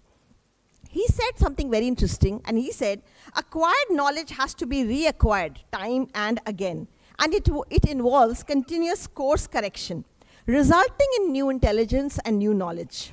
Machine intelligence and data analytics, he says, is an important part of solution building. And he left us with a question, can intelligence be artificial? A wonderful session, and I would really, in fact, all of us are so honored by his presence here today. He has suggested a book, Factfulness, which I hope all of us will go on and read it. I would also like to extend my heartfelt gratitude to our professor, Dr. Hemlata Bagla, our Honorable Vice Chancellor of the HSNC University. This whole conference, as was told by Dr. Rakhi Gupta, is her brainchild. She is the one who was thoroughly involved in the preparation, in the execution of every step of this international conference. And we thank her for her ideas, suggestions, and support. I would then like to extend my heartfelt thanks to Dr. Meenakshi Arya, research scientist at Iowa State University, NVIDIA DLI ambassador, for taking the pains to joining us online and giving us an opportunity to hear her. We know that the time difference between India and US meant that Dr. Arya was burning up the midnight oil there for us. So we thank her sincerely for her effort and her participation. Dr. Arya beautifully linked the working of the brain with the working of artificial intelligence and how learning is fostered in the human mind. She also gave us the future roadmap of AI, which would in fact be the career avenue for our students in the future. Mr. Anirudh Khopre is the Senior Vice President at Square Arts, and I extend my gratitude to him for having accepted our invitation to be a distinguished session speaker at this conference. Mr. Khopre showed us the application of AI to real estate in Mumbai, also in, as he said, in the Middle East, and how the bots work, especially in Square Arts. Sir, let me tell you, I'm also one of the users of Square Arts, so I do know what you were talking about. Thank you. I would then like to express my heartfelt gratitude also to our principal, Dr. Tejaswi Shanbag, who has been with us and who has been such a strong support to us. She has lent us her shoulder, often to cry upon and often to take us forward wherever we got stuck. She's going to be there with us tomorrow too, and she will also be contributing tomorrow. So thank you so much, Dr. Tejaswi Shanbag. I would like to thank our Vice Principal, Mr. Smarijit Padi. He may not be here, but he always lends us his support. That is all going on the backstage. This international conference is actually the result of innumerable sleepless nights, blood, sweat, and toil of our convener, Dr. Rakhi Gupta. She has been indefatigable in getting things working to perfection and deserves our special applause. Supporting Dr. Rakhi are her two co-conveners, Ms. Geeta Brijwani and Ms. Pragati Thawani. Both of them have worked equally tirelessly, put in innumerable hours to give shape to this conference. And my special thanks goes out to both of them. The organizing committee of Ms. Sandhya Bhavsar, Ms. Neha Patel, Ms. Nashra, Ms. Aisha, Ms. Shalini Mahesh Gauri, Ms. Beena Karutharan, Ms. Ritika Sharma, and Ms. Juveria are to be equally appreciated and commended for all their hard work, effort, and time given to fructify this international conference. Our non-teaching staff, led by our registrar, Mr. Jeevat Harjani, the non-teaching staff of the departments of IT, of CS, the auditorium staff, the office staff, all of them have worked immensely hard, and I thank them all. However, my deepest gratitude and heartfelt appreciation is reserved for our student volunteers who have simply taken charge with alacrity and have been completing each task with perfection. Saurabh and Jagriti, the two student coordinators, the student members, Umang, Twinkle, Juveria, Surabhi, Dhruv, and Shruti. A huge round of applause for all of them. They did not once look at the time and only gave their all to the completion of each task in hand. Thank you to each one of you. I thank our alumni, Kaushal Shah, Sagar Mehta, Hitendra Mania, Monash Jani, Ajit Vishwakarma, and Prabhav Daga for their wholehearted involvement. And thank you especially to each one of our students and delegates who are here sitting with us in the audience today. You are the reason for this conference. And we hope that you benefit, and this conference engenders some deep learning in you of the latest technology. At the end, I would simply like to say that as we break for lunch, we are expecting you back again for the next very exciting panel discussion that we are all looking forward to. Thank you.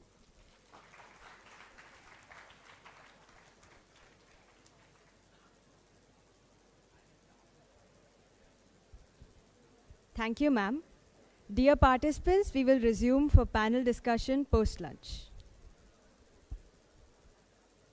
And please come back for the next session after your lunch. It will start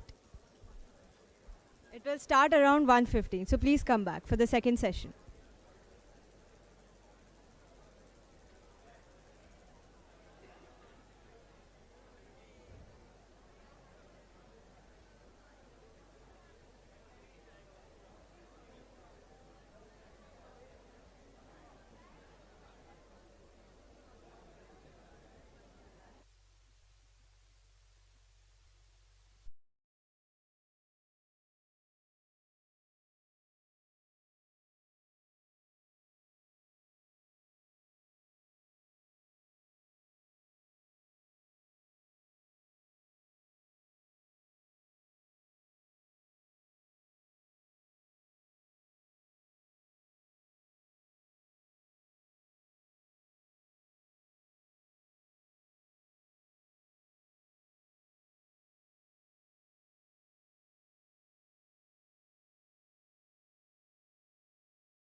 I request everyone to please maintain silence. I request everyone to please maintain silence. Good afternoon. I am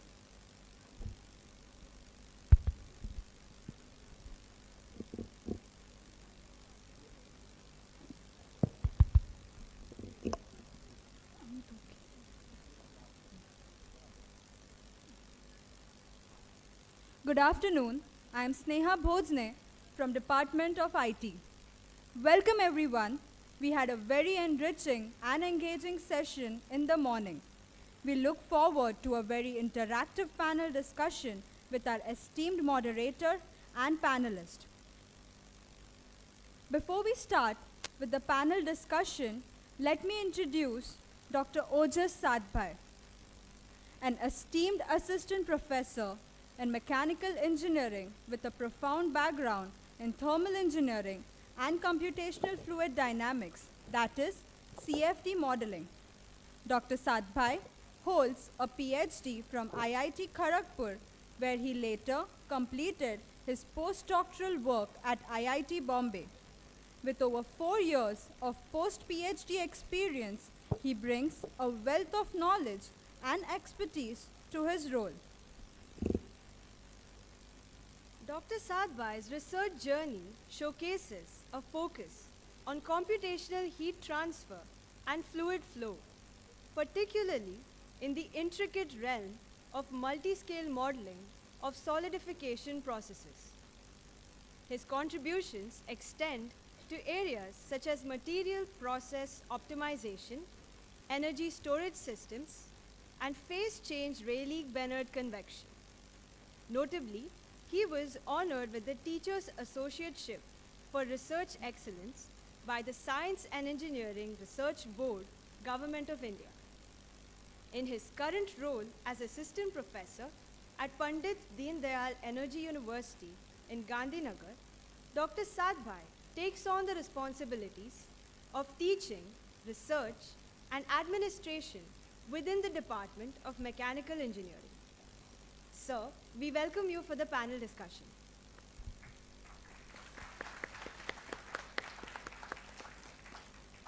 Next we have on board Dr. Alankar.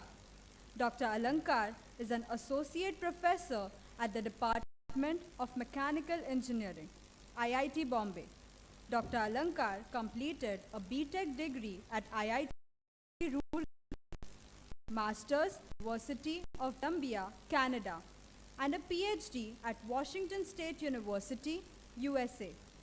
Dr. Alankar had a postdoc stint at Max Planck Institute, Germany, and Los Alamos National Laboratory, USA, and worked for Monumental Inc., USA, before joining IIT Bombay. He is affiliated with Center for Machine Intelligence and Data Science at IIT Bombay. Dr. Alankar's research interest is in AI for science. He has authored and co-authored 70 research articles and has co-edited 1 book. We welcome you, sir.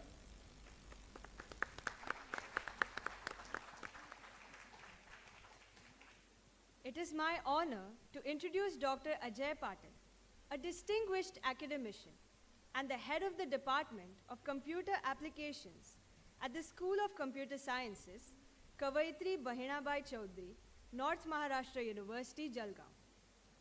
With a rich academic background, Dr. Patil earned his MSc, followed by a SET qualification and culminating in a PhD in 2010. With over 23 years of teaching and professional experience, he has become a stalwart in the field of computer applications. He has successfully completed 4 research projects, each a testament to his commitment to advancing knowledge in areas such as machine learning, information extraction, and natural language processing. We welcome you, sir, for the panel discussion. Next we have with us Mr. Shrikant Shiralkar. He is a senior management professional with experience on leading and managing business functions as well as technology consulting. He established public service business in India for a global professional services company, launched and developed the Shell gas business in India for a JV of Shell. In his earlier tenure, he grew SAP technology business for a global leader in IT sector, digital and business solutions by winning strategic clients in new and existing geographies, creating innovative service offerings, and played key role in organizational restructuring and formation of Industry Solution Unit. We welcome you, sir, for the panel discussion.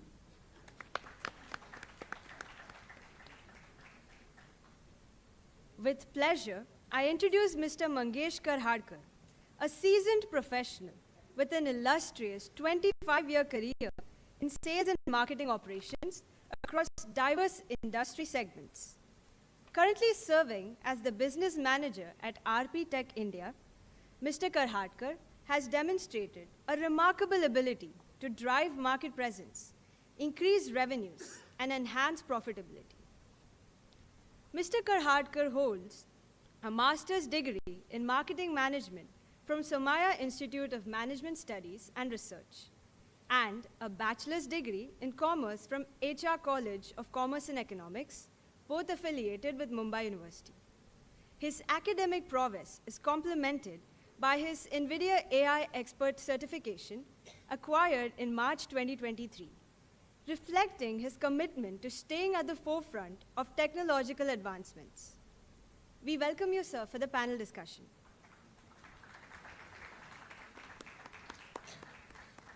I now request Dr. Ojas Sadbhai to please begin with the panel discussion.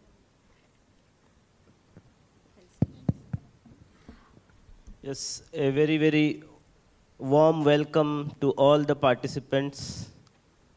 First and foremost, I thank the conveyor and all the organizing committee for holding such an exciting panel discussion, and all the panelists gathered here. So at the outset, maybe I will just give a... I'm sorry to interrupt, but our principal is here, and I would like to welcome her and the convener to the stage to first felicitate all the panelists and the moderator. Please come.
I now request Dr. Ojas Sadbhai to please begin with the panel discussion.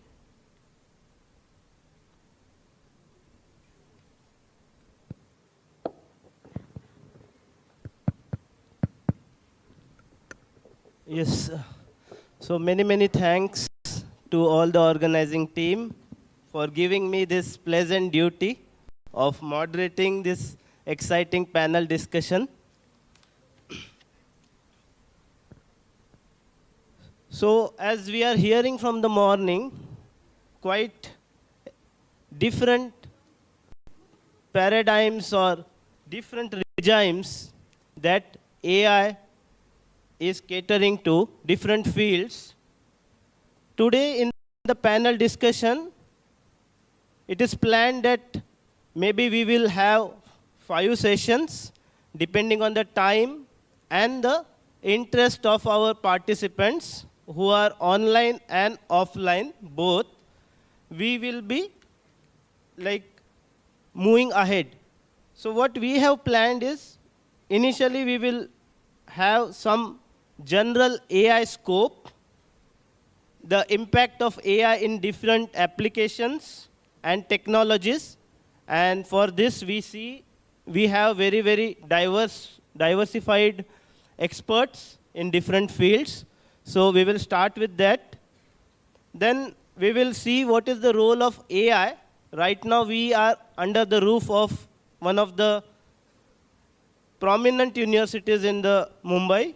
So it will be of their interest. We will exhaustively discuss how AI is shaping the education, both primary, higher education, professional courses, how AI is going to influence both the educational houses as well as the stakeholders who are going to take the education, as well as the beneficiaries from the educational institutes. Then we will dive into some AI in Industry 4.0, the fourth industrial revolution, how AI is going to contribute to that. For many of the students, some of the concepts, because you have not yet graduated, some of them will be new. So I expect that it will be helpful. I will try to see as a moderator that we will keep off the jargons and terminologies as far as possible, so that it can be reached to the last person in the house. And then maybe a small part into sustainable engineering, circular economy based on the interest, and how AI is going to dictate the supremacy of any nation. Okay, that will be the last part. So I gave this 5 sections at the outset because a couple of volunteers are continuously going to supply some papers to you. So if you have any questions throughout the session, please hand over your questions to the volunteers. Periodically, they will be updating with the questions to me, and in that way, our discussions will be evolving. So let me start with the first question. I will go to each of the panel member, and then I am going to propose, like, define artificial intelligence. Okay, what is their scope of AI in the fields in which they are having expertise? Okay, and then in their field, what are different technologies that are touched by this AI? So maybe I request first with Professor Alankar. I know he's working into the domain of materials, so let us start. Yeah, thanks for asking this question. This is the most suitable that way to have this panel discussion. So I'll tell you my experience with this. Back in 2018, we directly started using AI for rather machine learning, and I'll distinguish both of them. We started using machine learning for our problems, and we realized simply that problems were easier to do, right? So if people are using, for example, CNC machines or additive manufacturing machine for manufacturing, why not we use some black box, if it is so, for making our things easy, and we'll understand how it works. At that point in time, we were not clear what is AI and what is ML, and you know, these two symbols are used with oblique, AI oblique ML, and people do not know what it is. Slowly, we also started teaching. Now I teach a course for undergraduates at Mechanical Engineering Department, and I also teach electives for Center for Machine Intelligence and Data Science at IIT Bombay. So, you know, when we look at students' perspective, they come up with this most interesting question that, sir, there has to be a difference. It is not just a superset. AI is not just superset of ML. So the way I learned is not in AI books. I learned it from the books that have been written by neuroscientists. AI was the one that was developed first, right? And the idea was to, again, make our things easy, and the idea was to recreate human brain. That's where it started. And human brain doesn't do just one thing. It does many things. It's about cognitive sciences, right? And it does things by itself. If there is a need, do it. And there is not just one ML program there. There are many ML programs going on together, right? So that's where the partition is, that if you want to hear it in short, that machine learning is about solving one problem and you train that program. And the program will not function unless you tell it, right? AI is a system where you are having many ML programs working for doing things like vision, right? Or understanding smell and things like that. They all work together and they will do it by itself as there is a need. Human do not need to intervene after that. I, at this point, right in the beginning, would like to recommend few things to you.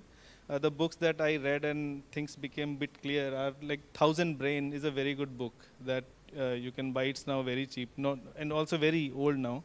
There is a good movie that I recommend now my students also. Movie is called Automata. It's a very nice movie where you can see even the interaction of human with machines.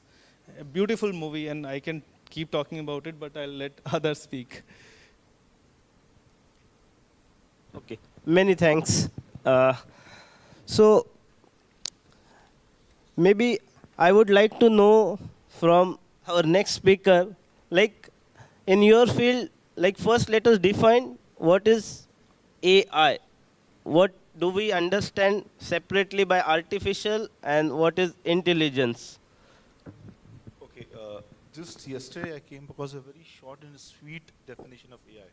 So AI is simulation and approximation of human intelligence in machines. Simple, sweet, plain definition. No jargons, nothing. So what I do in AI is I head the NVIDIA business nationally in India, and we deploy machines into customer premises. So when I say deploy, I mean I sell boxes, typically workstations, servers. I see to it that these boxes are deployed at customer locations, into customers' data centers, into customers' premises. So what do we have to do for that? So you have to ask and understand the customer requirements. So AI is everywhere. Everybody needs AI. So up to what level that AI is needed is something which is a matter of discussion. That we need to understand, number one. Number two, customer's budget. So it is not easy to deploy AI today. I'm telling you very honestly. When I sell NVIDIA, and of course, I mean, there are a lot of, there's a basket of products in NVIDIA, right, from GPU, then we have this embedded Jetson, we have the Mellanox range of switches, networking products, which NVIDIA acquired. Then we have the virtual GPU licenses, and then the DGX servers. So around 5-6 product lines. So when I want to deploy a server, an AI server into customer premises, one server today costs around 2.5 CR to 3 CR. So, and you have to have a lot of deployments when it goes for AI deployment. So in IIT also, Professor will tell you that it goes a lot of things, a lot of brains, a lot of energies are deployed for that. So that we need to understand the budget also. And the third, we have the required skill set. That is very important. We need engineers, we need solution architects, we need MLOps engineers to deploy. So these things are very important for us. And towards the end of the day, ROI. Of course, every business entity, when I talk to customers, they say, what is the ROI? So we have to define that ROI 3 years, 5 years, 7 years down the line. Mostly, in my experience with NVIDIA, which I do day in, day out, I have seen a lot of government projects, almost say 70 to 75% of government projects, be it IITs, IIMs, then NITs. I mean, we have covered the entire education spectra. Then we have gone ahead with the DRDOs of the world also. So we have deployed AI machines into DRDO. We have deployed AI into ISRO SAC in Ahmedabad. So these things, I mean, government is upbeat. That is also a matter of, really interest which you all need to take. Now, everybody will ask me, how do I learn AI? What is AI? How do I get into AI? I mean, this is something which is a common thing. Now, you all know government AI website? Raise your hand. Are you aware about? Has anybody visited indiaai.gov.in? So do visit this website. It's wonderfully made by Government of India. And India AI, note it down, indiaai.gov.in. It's a good website. Now what is their website? I'll tell you. It's a big website. A lot of things are there. Now startups which are there in India right now. So there are multiple startups. In a year we have almost hundreds of startups going on in India. So what these startups are doing in India right now, they have to first register with this AI body of Government of India. And what are they doing in AI? So you'll get a glimpse of all these startups. You learn from these startups what they are doing, for what they have registered themselves, who are the venture capitalists, who are giving them the funding for this AI AI studies and all. So this is the way how you can learn. So this is what I wanted to share, very important part. Okay, yes, very, very good insight. Like whatever AI we are hearing from the one of the giants in this AI industry. He is the representative from NVIDIA. So every technology will have some cost and some real-time figures we are hearing. And at the end, again, I will discuss about the cost aspects, and then the global scenario also we will discuss. Also, I will come back again for edge computing technology. But now, maybe we will move to our next speaker. He has a huge academic expertise.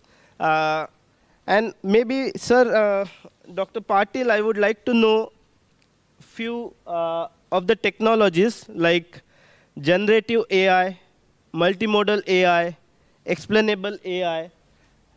And these technologies, let us say, with a possible example in a specific field, industrial field. Thank you very much.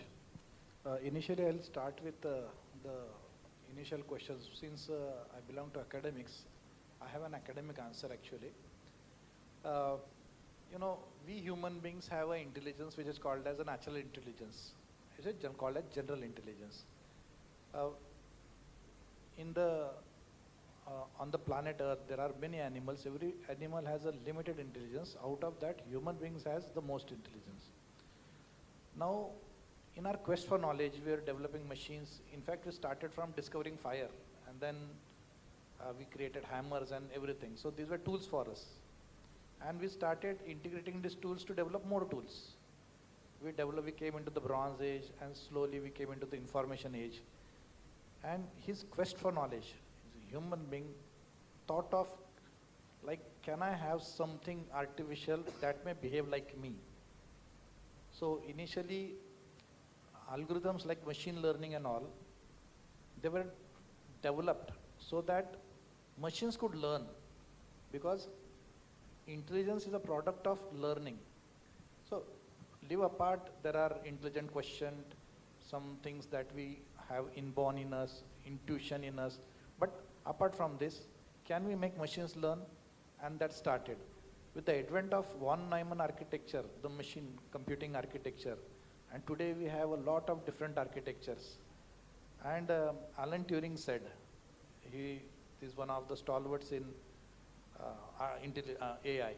So he said, one who passes the Turing test, that algorithm will be said to be equal to a human being. You should not be able to tell whether a computer is answering you or a person is answering you. So 20-30 years back, I was of opinion that कि अगर car चला लेगा computer तो मैं सोचूंगा कि हो गया आ गया artificial intelligence. Today we have a car which is self-driven, but अभी भी ऐसा नहीं लग रहा है कि हो गया artificial intelligence. No, we have not reached that state. So human general intelligence equal to AI, it's a distance, maybe next 30 years. Now coming to the application, one of the applications that started with psychology. In fact, many of those who worked in artificial intelligence were people from psychology. Those people from psychology were experts in electronics also. Let me tell you this. Today we are going back to NEP. Now we want, if I have interest in psychology, I can study psychology as well as computer science. From the academic perspective, NEP is all that about. Now, coming to the development of a micro neuron, in morning also, Mrs. Meenakshi, she told that there were several winters, AI winters. So one of such neural winter was present when a scientist came with an idea of a neuron and he developed a perceptron. Then, you know, in academic, there are other people who write papers, and then they came out and said, no, it cannot solve the XOR problem. It can only solve linear problems. So, wo thande baste mein dal diya gaya, AI. And then again, people came, they developed thesis, and then slowly, you know, multi-layer neural network came, then transformer model, जिसने ये सब बना दिया है, it's a transformer model. It went actually, it's a product of natural language processing, area in which I work upon. And then, you know, these GPUs and all came up, and then a conducive environment was there, people trying different algorithms. And the transformer model, it came, and then there were several versions of it. One of them is this, that is the GPT. So it's a GPT, these layers, one, see, the one that is used by OpenAI is a different platform, and the one used by BARD is another. So there are two rival technologies, but base is neural network. The attempt is to mimic the human brain. And as you said, give one particular example, and that would be natural language generation. I'll cite a example. One of the top scientists who used to work for in AI, the godfather of AI. This one he left Google now. He was working for Google for 10 years. Sir Geoffrey Hilton. Geoffrey Hilton. So Sir Geoffrey Hilton was given an assignment to give a test to these ChatGPT machines and to check their performance. So he said, he wrote something, and it is his interview says, I have 2 rooms and the so and so colors are there and I have to repaint them. So the machine answered, you paint this room and you don't paint that room. He immediately said, Arey, he understands. And he said, it is very dangerous. And he quit the job now. He fears. He is the godfather of AI. He fears that computers, machines, they may overtake human beings. So this is one of the best applications of artificial intelligence, generative AI. Thank you, sir. In fact, Geoffrey Hinton, when he quitted Google, he made a press statement and he said the same thing what Patil sir said. And the second he said, it's going to be destructive.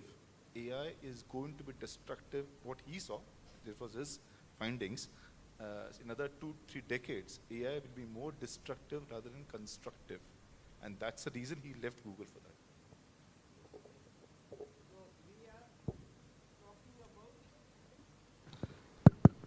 Yes, so we are getting the technical advancements, what AI is doing good for society. At the same time, panel members have initiated in the directions where we are also seeing some of the negative side of the AI. With that, maybe to our next speaker, I would like to raise some few concerns about the public perception and the needed policies to govern the AI. So maybe I will have your views on maybe how to have trust in AI. Okay, how can we build public trust and confidence in AI technologies? what role do education and communication play in this process? Thank you. Thank you for the question. I think, in my experience of more than 35 years, I've grown with a situation where computers were primarily a back function to generate some, what we used to call in those days, electronic data processing unit. Today, it drives, like the enterprise are driven by IT. And incidentally, I happen to be part of that industry where I spent time with TCS and Accenture. And now coming to this particularly aspect about, let's say, connecting the earlier dots of what we were discussing. I feel there is currently, there's already an emergence of a situation of what we call AI divide. What I meant is like digital divide was known and has impacted, particularly if you recall a recent period of COVID. There was what we used to call digital divide because kids, for example, belonging to the underprivileged class, who were not having internet or who were not having smartphones and thereby lacked what the privileged could do and could progress in that whole period of 2 to 3 years. So same way today, AI is actually creating a very, very, I'm not going that far about destructive because there is another author like Harari from Israel. He has already predicted something like, you said 30 years, but he has talked about just 7 years left for humanity to take over before it's too late. So, but then as a part of that AI divide and as a part of recognizing what is happening, there are efforts already initiated in terms of responsible AI, or even within our country, NASCOM has already published guidelines for responsible AI, and that has several guidelines in terms of usage, in terms of deployment, in terms of developers. So there's a detailed efforts in that direction, and I think as an overall, we as humanity, I think people are recognizing that there are challenges and they are addressing it as we go. Okay. Yes, thank you. So, yes, I'm convinced a bit, but maybe I will raise one question open to all the panel members. We will take one of the advanced application of this AI, let us say the driverless cars, and then let us take one case study of this driverless car making an accident. Okay. Now, why I was mentioning this question about building trust, the governance, regulating, because many things are gray at this moment. Whether who will we catch for? Whether it will be, there is no driver. So whether the industry or the industry who manufactured the vehicle, but they have outsourced some algorithms developing team, or the cloud computing facility they have hired, maybe some cloud computing, they malfunctioned, or there can be n such scenarios. So how can we bridge this gap, and how many years can we expect to really see that whatever technology is there, some accountability also we can, as from the consumer point of view or from the society point of view. There is always a fear attached. One of the organizing members here, at the lunchtime, she also mentioned, like, the Amazon is asking me that you click a picture and see in my house how the furniture will look. but she is not very sure about the privacy, whether my pictures will be used correctly. Okay, so anybody who is comfortable can come in. I shall initiate first. The reason being the topic then becomes very complicated, so it's initial wanted to just grab the mic and start away. See, basically, you know, whenever we purchase a product, or even if you go to a doctor for a surgery, the doctor what he does is gives a piece of paper and he says, Ki, I have understood everything and I am ready. I allow the doctor to operate on me. And even his relative signs, agar iska kuch ho gaya na, so doctor, you are safe. Similarly, the automobile industry, when they will be selling this personal car or say automated driverless car, it would sign an agreement. This is just but a machine and this company takes no responsibility. Everything will lie on the owner of the car because he took it to that place. So that is going to happen. Now, there are several automated things that we are using. We are using a refrigerator. Just plug it and then it happens. If it explodes, you are not grabbing the person who has designed it. Okay. There will be a warranty period. Within that warranty period, it is, suppose if the accident occurs, they'll replace the machine. The only fact that is serious would be if it creates a fatal injury to some other person. And you know, even today, the person who owns the vehicle will have to address that problem. The insurance company will be paying for that. That will be an issue. Just to say like, to throw in a question that which I had in mind, agar Mumbai mein gaadi chalegi na, then it will be a driverless car. So you know, it should operate here first. If it works in Mumbai, then it will work everywhere in India. If it passes. And I don't think that it will create a problem. So regulators will have to work on this. There would be some accountability on each of this. Suppose there is a problem in the algorithm, then the designer will be held responsible. If I am taking it at a wrong place and I am forcing it to drive at that place, for example, if it's a no entry, still I say yes, drive in this no entry, then I'll be accountable. So I think it goes the similar way because it is one-to-one line. Nothing new will going to happen. The only thing is we'll carry it from driver car to non-driver car. Similar rules were there, the similar rules will be here also. No, I'll add. Just 1 minute. I will take your opinions. Before that, I request the volunteers. This session, sub-session will come to an end. Please circulate the Q&A for this sub-session. Yeah, I'm just building on what Dr. Patil said.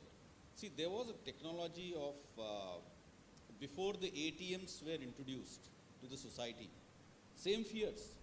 Like there's a money open in a machine. How can that machine count exactly, can deliver exact currency notes and all.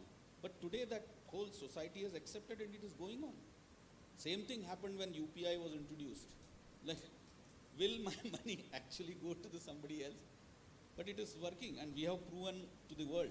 So I think there are fears, and even US where this particularly autonomous vehicles are there, they are testing in only remote state. They are not testing it everywhere. Tesla, which is, or Google, which is running, they are only in few states. So I think the technology will eventually, I think we will have to trust, and that trust will build as the hallucinations erode or reduce. I think, just go ahead, sorry. Just one more thing I'd like to add here. As we speak, I have been to DRDO a month back. So as we speak here, there is a lot of technology, there is a lot of research going on in DRDO to build up robots who can be there at the border of India, who can guard the borders of India. So technology has been advanced. In another 5 years or so, you'll see robots guarding our fences and borders across India. So in a way, we have machine in place who is doing a job, and it's the way how you take it. Before I heard your views, I was of the opinion that it should be very straightforward. I may be very biased that the person who has created should be fully responsible. But that actually does not happen. Like if you think of AI and ML as programs only, they always come with disclaimer. However, if you look at Microsoft, for example, and something is not working in Office or OS, Microsoft has to take responsibility, isn't it? So that is how it should be. But I also agree that once it comes in human hand, then there is always torture, right? There will be misuses, and there will be conditions, tolerances will be crossed, and so on. However, it also, kind of contradicts with the concept of circular economy. Circular economy says that don't sell things, lease them. And when they are not working, take them back. It goes to the right, so the owner actually does not change. Right? So in one way, we are going towards circular economy. We want to do that because it is greener. On the other hand, the companies don't want to take the responsibility. Right? So somewhere there has to be a conjuncture, right? There. So.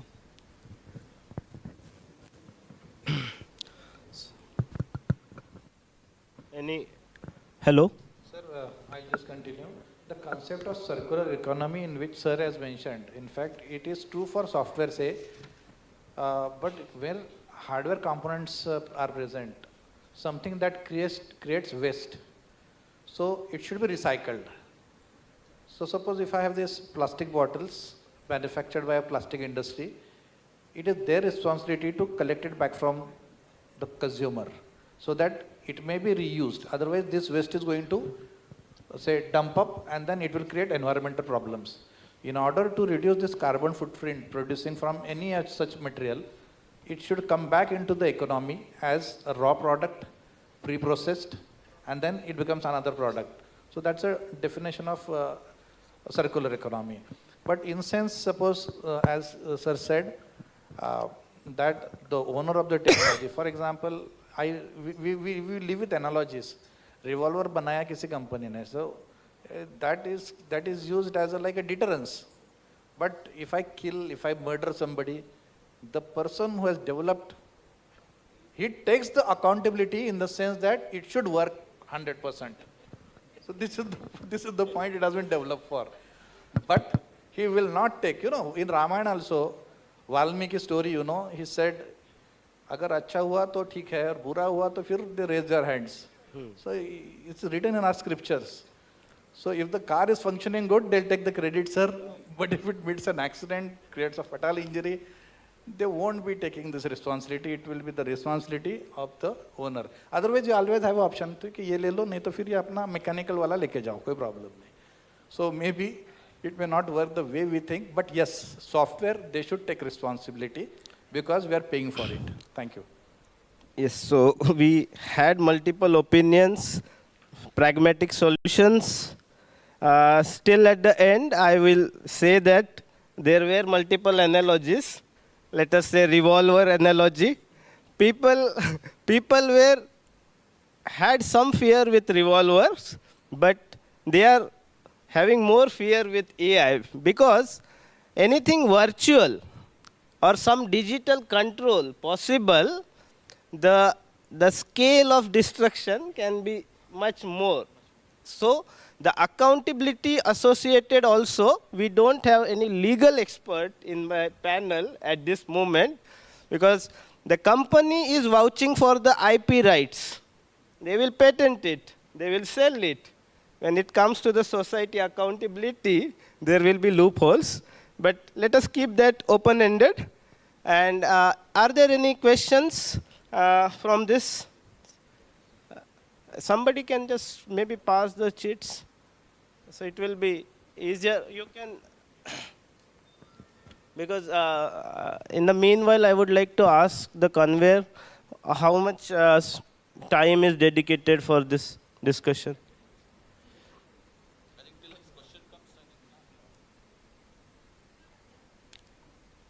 Around half an hour, 45, 1 hour we have. Okay, fine.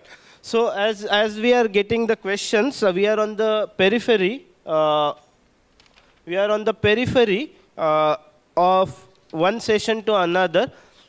We have already hit on the circular economy.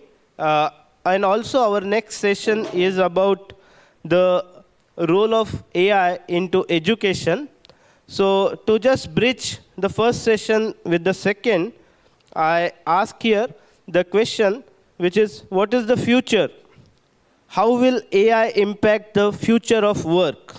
What skills will be essential for humans to thrive in an AI-powered world? So again, maybe this is an interesting question. I would like to know all of your views on this. We'll start with you, sir. Yeah, I think future of work as a work stream within World Economic Forum is a very established forum, and they have been publishing and in a way forewarning about the huge disruption that we are almost there, and that is about job displacement. Now,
things are there around us.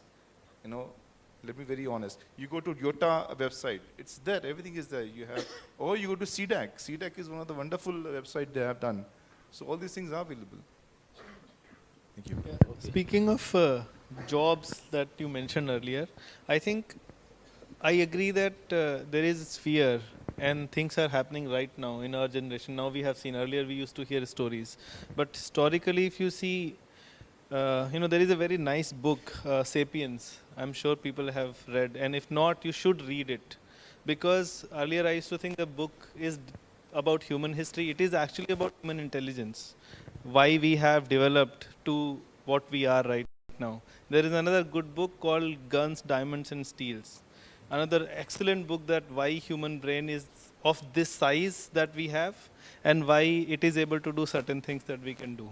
Why the other species don't do. Those two very nice books. Things evolve. So we think that AI is ultimate. You know, if you look at the history, it is not going to be ultimate, right? There are these fluctuations of job markets. Such things have happened in the past as well. For example, I come from batch of 2002.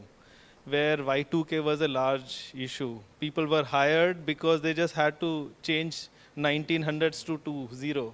They were hired and then they were fired immediately as millennia was over, right? So jobs are not lost, jobs are transformed. AI will, if it is taking one type of jobs, I'm sure it will generate some other types of jobs. This last point that you raised, that, you know, skill set is not actually ML itself. Skill set as a student is the basics. They should not be forgotten. And I'm sure we'll come back to that point that if you want to stay in this area, do not go away from what is taught to you in your 101 classes. For example, you know, basic mathematics, probability, statistics. If you want to be always in job market, do not leave those things, right? I'll continue. Like to add? I'll add to all these three. See, I started my, I was introduced to computers when I was in 7th standard, so 1987. We had a person to teach us computers and he came from Delhi to Jalgaon. And in the first 3 months of our tryst with computers, we are shown the computer far away. That is a computer. And this is the way we are introduced. I had seen the first version, PC-DOS 1.0. Let me come back to 1992 when I was introduced to 8085, assembly language programming. So, you know, in assembly language programming, we used to directly program the machine, 8085, in the mnemonic sense. Then you used to use an opcode sheet, and then the opcode sheet was converted to the operational codes. And then suddenly there was a problem in the program, and then we had to check whether our opcodes are correct. If the opcodes were correct, then we went whether our instructions were correct. Finally, then came assemblers that used to do job for us. Fortunately, there was no job where people used to just do assembly conversion. So no job was lost. But then came into structured programming. We are given ready-made for loops and while loops. Now people have to study what is procedural programming, what is structured programming, and they mug up because they never understand. But we have seen it happen. And then we used to write long, long programs. And after that, we found that these programs were very huge because computing increased. And then came object-oriented programming. And then the sheer said, people said कि object-oriented programming की वजह से अभी programming का काम खत्म हो जाएगा. 15 lines का program 2 lines में हो जाता है. But again, you know, second year, the needs increased. After this, who is going to write so long programs? Then came into frameworks, ready-made frameworks. And then you could easily borrow objects also. Then later on it said that computer would be a phenomenon where people in the banks will loop jobs because computing will be done by the computers. Never happened. More computers were needed. See, it's a natural instinct human beings है. किस चीज़ से हमें खतरा हो रहा है ना? आज का डिस्कशन चल रहा है, ह्यूमैनिटी सोच रही है. We are coming collectively. If it will become a problem, उसके पहले हम उसको खत्म कर देंगे. You know, हमने डायनासोर्स खत्म किए होंगे शायद. उनके स्केलेटन्स मिल रहे हैं, हमारे नहीं मिल रहे हैं. 90,000 years old skeleton हमें मिला है. Recent news, मुझे तो मैं न्यूज़पेपर पढ़ता नहीं हूँ, but वो alerts आते हैं. उसके पहले का नहीं मिल रहा है. There were some species on the earth. One of our species, we, Homo sapiens, it is there. Others का क्या हुआ मालूम नहीं है. So we will regulate them. Hiroshima, Nagasaki happened once. फिर से नहीं होगा. We have regulated it. UN has come together. CTBT. Any country is going to do it, then all the other countries are going to act upon it. The geopolitical भी होता है, ये भी होता है. Industrial revolution came. People lost jobs, but people get another job. As two of my fellow panelists rightfully said, sir used the term jobs will be displaced. And he said jobs will be transformed. So we are not going to lose jobs. Nature of the job will change. Let me tell you, as there was a point here and had to be discussed in education. So this is the theme of our this current discussion also. Yes. Computer revolution also proved that, yes, what I think is, this is going to be another tool in our hand. Artificial intelligence will be a tool. The reason is, we have n number of problems to deal with. And we need a tool for us to have a time to live also. In Mumbai, I know my friends, 6 o'clock, they leave their house, they travel, there is the destination, they do their job, go back at home, 11. Damlela Babaji Kahani, there is one story, a song. So this is the way human beings are slaves to the technology. And if I am getting a technology which will tell me, आ जाओ 10 बजे, 11 बजे आ जाओ, 2 घंटे में निकल जाओ, it will be a good thing. Productivity remains same. You still require programmers because hallucination problem है AI में. It may give you answer, चलो ChatGPT पे भरोसा रख के क्या हो paper, the teacher will find out the problem and you will fail. Yes, we will go to that point. There will be things over there. So ultimately, I'll just conclude by saying, as sir said, you have to be correct with your basics, mathematics, statistics, your college days. In fact, when you are doing your graduation and your masters, just don't apply technologies. Try how they are developed. Try to study how they are developed. You will go, you have, see, I'll add to this. Core branches को आप देख रहे होंगे आपने, core branches, people are trying to go to core branches instead of applied branches. So the core is important. Tomorrow technology may come and go, but you'll still be there. So that's enough for me. Okay. I would like to quote a quick example here of my recent PhD student who graduated. So at the end of the thesis, we asked to make him some changes. The student gave me the argument that, sir, I tried in ChatGPT, and if ChatGPT cannot do, how can I do? This was literally the argument. So I request, and this is my strongest recommendation, that don't come to this point. ChatGPT has been created by us only, as humans, right? So trust in yourself. What you cannot do, probably at one limit cannot be done by ChatGPT. So yes, we are all tempted to... Just on a lighter note, the ChatGPT Turbo, I don't know if anybody has used Turbo. It was asked a question, what next after you? What next after AI? And it came with a very honest answer. It said in the year 2051, somewhere in March or April, I don't remember that, quantum computing will take over AI. So we have 25 years in hand, approx. So sharpen yourself. So until 2050, so things will move on to quantum computing. Okay, thank you. So everybody is tempted to move to the next education segment. Before that, just a few questions, a few insights what we developed from this session, or the last point where was raised public perception and policy and preparedness for the AI. So everybody was in favor that we are not losing jobs, but we are having transformation of jobs. We are moving from one type of job to another type of job. Saying that, we also came to know that what will happen to the big driver community. For example, this is just one segment example. What will happen to the driver segment community? So what happened during, let us say, in some industrial revolution back, whatever mills we had in Mumbai, they had to go through some change. So right now, we can also see if there are any possibilities that AI can also come in and also plan for the job shift.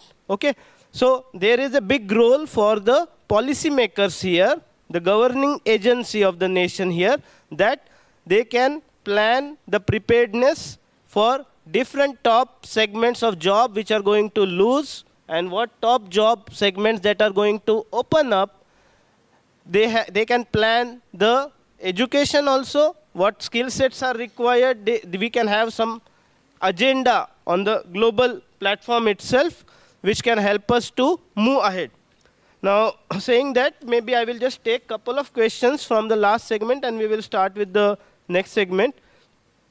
One question is directed to Mr. Mangesh. If AI does replace maximum of security, including the border, would that create a higher risk of security breach, as AI, can't have a conscious of their own and can't fathom if their action is right, can't decide whether their actions are right or wrong? Won't that just create even more deadly killing machines? Absolutely. See, these things are under research. I have met a scientist in DRDO, and he said that another 5 years, it will be on board, and you'll see robots on the borders. But to be honest, this is all technology, and it's going to happen not now, another 5 years, 7 years. But my key thing is what I should learn, which all should learn, is that these things are happening right now. That is what we need to understand that. However technology we build, and what are we going to use it, and how are we going to use it, I think is very important for all of us to understand. Things will happen. Today, you see, you have a robot also in your house who cleans your floor, right? And there have been accidents, in India. We have seen that, So these things are something part and parcel of life. Similarly, these things will happen, and there is going to be a lot of research in this. So it is difficult for even the experts to exactly predict how will be the trajectory, how we are going to see the problem coming, and what is the solution. It will evolve. That is the central theme. Let me add. In the recently published just about a week back, the guardrails around the responsible AI are limiting the usage into defense, or more so on the usage into the these kind of dangerous to humanity kind of application, and they have been more or less getting firm across the globe. So hopefully, because I think Meta had published that they will get into the AGI, and that's where this particularly guardrail was put in, and obviously everybody is sensitive to this situation. Okay. Just if you don't know, gamers are also there in Indian Army. Yeah. You know this? Gamers are recruited by Indian Army for their training and absolutely everything. Gamers are there. So gamers have a high IQ levels. So I have met gamers who are actually recruited by Indian Army. So there lies, the answer also. So if you use your brain playing the entire day, you can use it, for the help and betterment of the nation also. No, I think you made another interesting point which connects to the discussion that we were having about transformation or displacement of job. Correct. There is certain things, jobs which are getting displaced, but the job like a gamer will get into prominence, and that's where you should be aware and taking care of. Because they have for a lot of example, good drone pilots. Correct. Or for example, Da Vinci, if you have heard about in the healthcare system, is a system where a surgeon carries out a robotic surgery. So that's prevalent. That is already in India also they are practicing it. So this kind of skill for a doctor whose otherwise job was at stake, the skill needed to be updated, and that is where the transformation or displacement we were talking about. Yeah. See, I'll add to what Sir has said. Jobs won't disappear in a night. For example, the most fear we said, and it's a very one-sided thinking, that all drivers will lose their jobs. For instance, suppose there is a transport company and it owns 1,000 trucks. Will they discard 1,000 trucks and replace it another 1,000 trucks in a night? No, because they have invested in the trucks. So they want value for this for the trucks. And then, you know, since all over India, suppose like a country of 140 population, so you think of how many cars, how many trucks, and how many vehicles are running, and to replace this, it will take several years. And secondly, the segment, the cost of this price, the cost, some cars cost around 30 lakhs or plus. Because general person will not be able to, say, afford this car. So it may not happen. You will get ample time to switch over, and it will be somebody who will gracefully retire. So then that won't be the big problem that we think of. Just continue, please.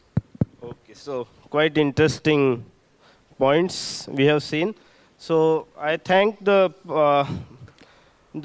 participant, Juvenia. She also had one more on the same point. She asked about the deadly machines.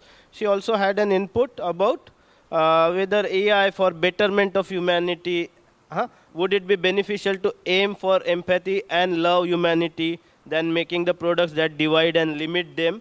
On the same note, I would also like to add some of the things which our first keynote speaker added, like something which is emotional intelligence, what our humans will have. At the, we have a AGI, we have some general intelligence, and then we are also equipped with emotions, which helps us to take decisions. Okay.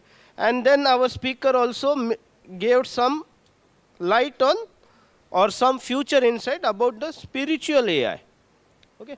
Like AI technologies helping us to, maybe one of the segment can be AI technologies helping to revive some knowledge from some scriptures, bringing the masses right now, today, we need compassion, very rightly pointed out at some scale. So I would like to know on this kind of like society problem, okay, like how AI current technologies, where are we standing? Anywhere I am aware about, like there are machines who are able to right now gauge exactly, they can quantify the smile. Are you laughing? Are you smiling? Okay, the technologies, the camera and the surveillance systems, they are equipped with that. But any promising technology that we are aware about, which we can discuss here, which is also solving this kind of problem? I have known about a research which was done by NVIDIA almost, say, 5-6 years or maybe more than that. It was on Stephen Hawking's. You know, he cannot walk, he cannot talk, but his brain was mapped through AI. And what he thinks when he sees a thing, anything, so that thing was also mapped and was researched, and conclusions were drawn out of that. Secondly, there's also research going on where, you know, differently enabled kids, you know, they cannot talk and they are physically disabled. And similarly, when they see anything, they are not able to react to it because they don't know how to react like naturally. So their brain is mapped, and that reaction is actually captured by the AI machine to draw conclusions in certain research. And this has happened, and it's a what do you say, successful research. I have seen that. I mean, you know, it's a very good interpretation which is linked to this point. No, just a few days back, Elon Musk has published about human chip brain. Yeah. So that particularly for people, let's say paralytic people, their you know, their limbs can react and respond to the brain wave, and that's I think what we are discussing is the huge advantage that AI can bring to the humanity. Yeah. In one sense, the person is disabled, for example, paralytic person, and that gets a life, new lease of life. I think that's a huge advantage to the humanity. Yeah. So I am aware of several projects. I'm sure students are attempting here as well. I'm aware of several projects in IIT Bombay where students initiated them, and for detecting how their colleague is, just by looking at facial expressions, whether he is going through some stress because of coursework or going through depression and so on. So that's very interesting, because as soon as you come to know that someone needs help, you can approach. The help can be provided.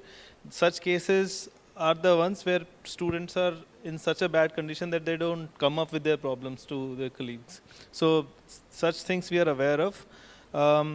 In many cases, medical sciences is also like in larger projects, several companies and governments are involved in betterment of society projects. Many such things are going on, right? Okay, thank you. So let us now. Just a funny part, sorry, very interesting. We had a conference last year. It's an Asia Pacific conference, NVIDIA, and it was in Japan. And there was an audience of almost around 5,000 to 6,000, a mixture of engineers, sales guys across Asia Pacific.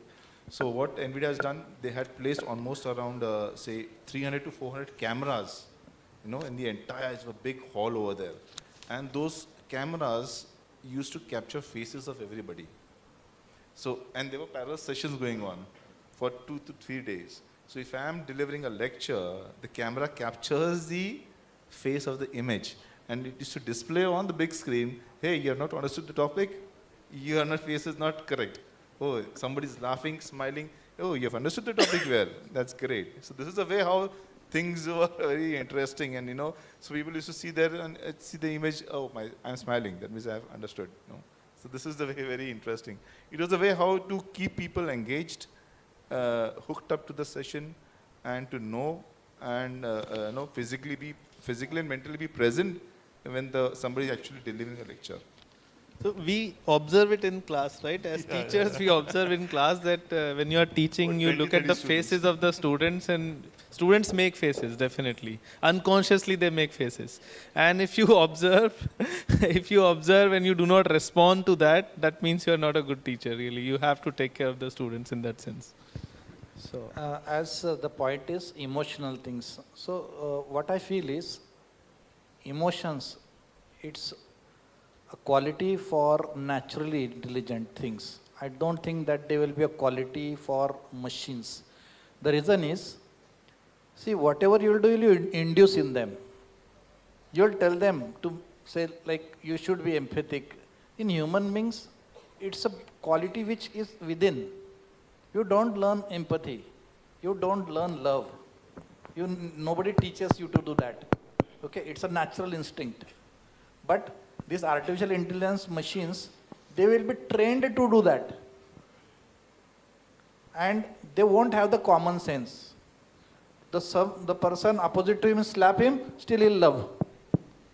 See, it's a very difficult thing. This will separate human beings. Emotion is the only thing that will separate humans from the artificial beings.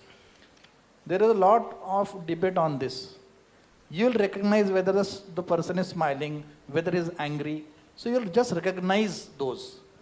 After all, they will be machines. Their emotions will be also some execution of some algorithm.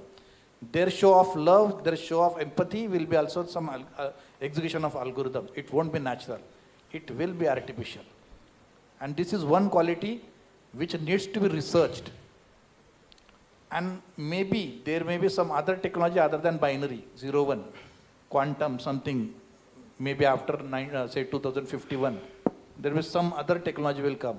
And what I feel is we all are artificial intelligent beings developed by some other beings on some other planet and being left on this for this big experiment.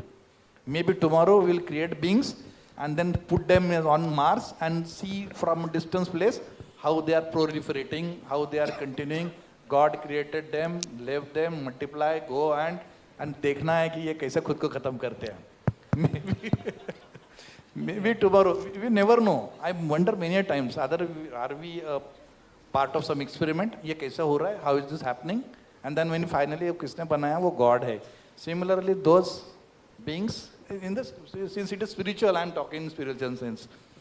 Those organisms which we will create, so-called artificial beings, अगर वो बनते हैं, अगर उनको हम robotics बना के रख देते हैं, they will also think, and they will not kill us. हमें भगवान समझेंगे. Maybe that would be a day that we will be dreaming for. So again, you are pointing that they have some emotions. आपको समझने के लिए. Yes, yes. Speaking of this, I'm sure all of us think of ourselves as part of some game. We have watched those movies as well, and we do think that, for example, there are similarities, like solar system is something where there is a body, sun, and other things are evolving. Atoms are like that, and then universes are like that. And if you keep thinking about it, there are self-similar systems, right? And if you keep thinking more about it, you realize that probably we are part of some game, someone else is playing. Speaking of this brain that someone has trained us, and that's why we are behaving. This book that I mentioned earlier, 1,000 Brains, it has been written by a neuroscientist, and it speaks about it very specifically, that there are two types of brains: old brains, new brain, right? Old brain is the one that makes you breathe as soon as you come out. That's the only thing probably when you're born. Only thing, right? You are supposed to breathe, otherwise you'll not survive. And then it was very interesting to read the statement that rest of the things you learn like a machine. You do not know what color it is. If you have experience with a little baby, it's very difficult to teach a baby that it's red color versus yellow color. Color is the most difficult thing. Shape is very easy, right? So our skin, our sensors that we have all around, our eyes, ears, they do not recognize anything when we are born. We learn it. We learn voice of moms because that's the voice we have heard most. Our neurons become trained by the time we come out. So, that's how it is, and I again recommend that you should read that book definitely. Okay. So, what Professor Alankar pointed out at the morning, Professor Pathak also emphasized same thing. Like we had some knowledge, some intelligence which is transferred by the genes, and he showed some analogy like the development of carbon life versus the silicon life that we are also discussing.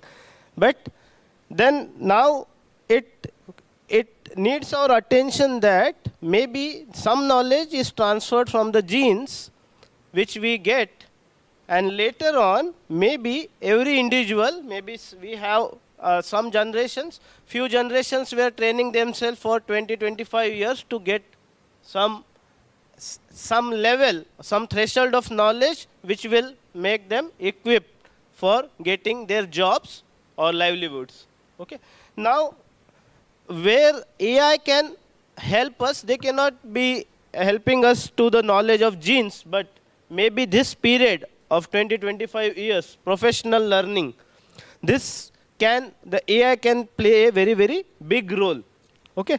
So our discussions can be on 3 different pillars: education from the point of view of students, education from the point of view of the institutes who are going to train the students, and lastly, the education from the point of view of the employer. So when we were discussing this AI's role before this session or the lunch table, then the last perspective I would like to highlight here, one of our speaker, Mr. Korfade, mentioned that we are fine with it, that let us say some open source code, our employers are able to use it as long as they are able to just use it and give us some output within some tangible timeline. So as far as our employers are becoming prosperous, that is fine. But like we have 3 professors here, and we are also seeing a different trend that as our students are relying on the AI-based softwares, okay, for getting quick recipes or quick solutions, somewhere this artificial intelligence there is a fear. There is a fear that maybe we are training some, like for the wise people it is no doubt AI will be helpful, but for those who are not not very much sure about how to use these softwares. They are making themselves, maybe I will call it as they are, rather than becoming smart, they are becoming more dumb. Okay, so now this challenge, how can we address this challenge? So maybe I will start with somebody from the academic houses. How can we deal with this problem? So there are two aspects. One aspect is when the person who is using these tools to produce code, whether he's a student, or second, whether he's an employee. So I agree that if he's an employee and if he's using the tools, it's 100% legal and it is recommended. The reason is productivity. अगर calculator use करके paper देना है तो it is disallowed for a student. Employee को कैसे बोलेगा नहीं calculator मत यूज करो, हाथ से कैलकुलेट करो? That is not going to happen. The employee ultimate aim is that his result should be accurate because that is a product that will be delivered to the customer. But when you are a student, you need to study the technology. And if in that process, instead of studying the technology, you are going to cheat using a tool to do it, then when you become an employee, you are not in a position to use the tool. The reason is the tool gives a solution, but you know, they are not so perfect. It will not give you the desired result.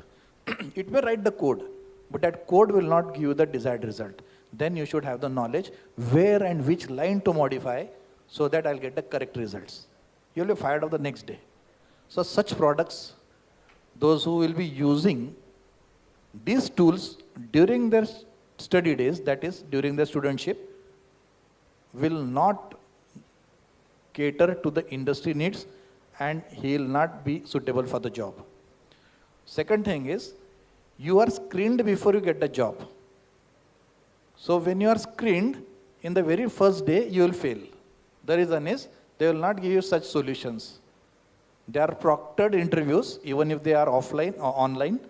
They'll check the genuinity, and if you fail over here, so it's right time. Pay attention to your basics. Study the coding or whatever you are studying in a subject. Don't rely on some tool.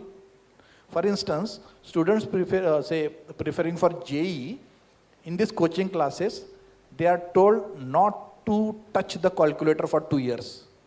So when they practice, they do it on piece of paper. Because when they enter the examination hall, they are not supposed to use calculators. Those who want to do fast calculations, they may use this, but then they end up in a failure. So if you don't want to fail and still you want to keep yourself identifiable in this competitive industry, then 2 plus 3, you have to write the code by yourself, no cheating in this sense. I will add, in the generative AI domain, one of the most prominent legal challenge which Google had encountered was exactly because of this, that case laws produced was a outcome of a hallucination, and when it was produced in the court of law, and that's where there was a lawsuit, and that's where Google had to pay. So understand that whatever AI is producing, if you are not able to judge, if you do not have your critical skills, if you do not have ability to, let's say, analyze what is given is the right output, you are actually, in a challenge, and you are going to make yourself lose out in the race. So I will just point the question specifically. Like, being as a student, let us from their point of view, if some teacher has given them some assignment, some exercise, okay, some project they are working, to what extent they should use the AI tools? How they will judge it? This is a good question, but unfortunately has become very old now. And I'll tell you, ChatGPT probably now is 1 year old, since at least when I came to know about it. Yeah. When we first heard about it, there was a lot of discussion in IIT Bombay, faculty discussions that now this is a challenge and how we are going to grade assignments and so on. That is all history now. What we do, particularly I'll tell you many other faculty members like me, what we do is that we give assignments and we ask them to collaborate. You do whatever you want. Make sure that you understand the concept. Use ChatGPT if you want. When you present your answers to your faculty, right, make sure that you are able to explain it. If you are producing a code, make sure you are able to explain every line of the code. You are writing a letter, make sure you are aware of what is written there. Make sure you have learned something out of it, right?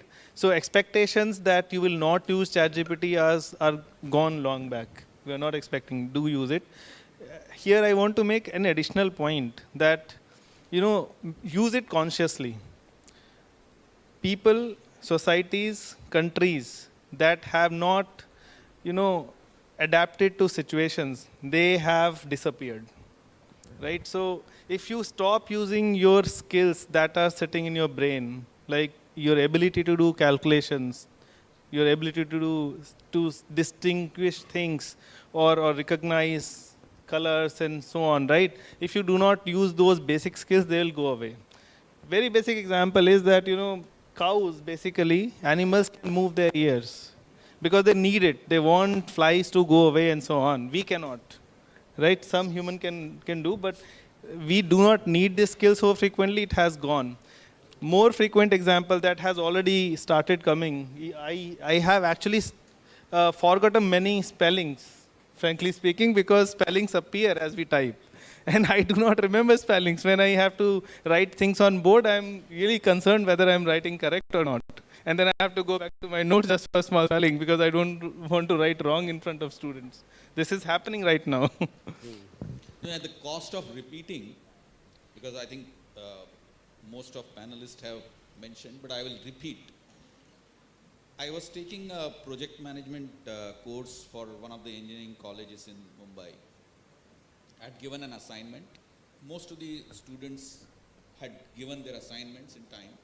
One student submitted, and when I read, I felt something amiss, and that was the basic grammar. But it was verbose, it was fully, perfectly in time, let's say like half an hour, the submission happened.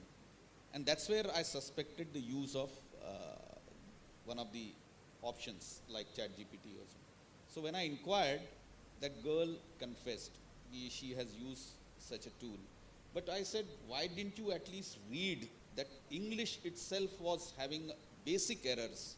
You could have, her submission could have gone through, she could have earned full marks because everything was just the basic spellings and basic grammar errors that caught that whole assignment as submission out of produced purely out of ChatGPT without even any check on the what is produced.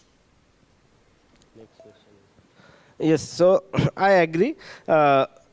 Like earlier we had just plagiarism check softwares. Now we have softwares dedicatedly for using whether these are any generative AI based things are coming into the assignment. That technology is giving us the answer.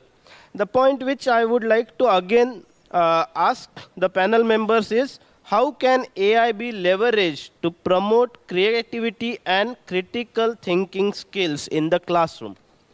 How can we use this technology for making promoting better generation of skills?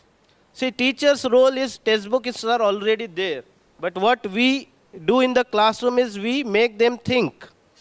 Can we achieve our course outcomes in a better fashion using AI? So I will attempt, because I have tried this already. That same class which I was referring, what I had done is use the same case. You produce, and I will give you an assignment. You produce it out of ChatGPT like a tool. But what we will discuss in the class is the hallucination. And understand so that you as human have that critical skills to analyze and leverage so-called machine. So that, because machine is already there, machine as a part of our ecosystem is very, very present. So we have to learn to be able to coexist in a way that, and just, I will just amplify further, I mean, like not limiting to what point I was to make, that today what we are discussing is human-machine collaboration. But can you imagine, just take that example of autonomous vehicle. Let's say an autonomous vehicle is embedded with a system that it will raise a procurement order on a lubricant company when the lubricant goes below a certain level, on its own. So do you know who is the customer? It's a machine. And that purchase order goes to a lubricant company which is having its own AI. When it receives, it processes the supply.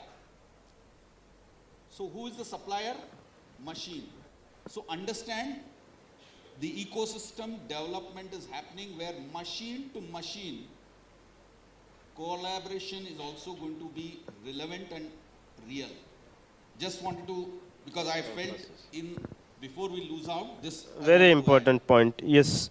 So that brings us to an important economics of AI consideration also. I wanted to take my next question. Like, let us say in the morning sessions, we had couple of speakers who had touched upon the examples where, let us say somebody cited Khan Academy.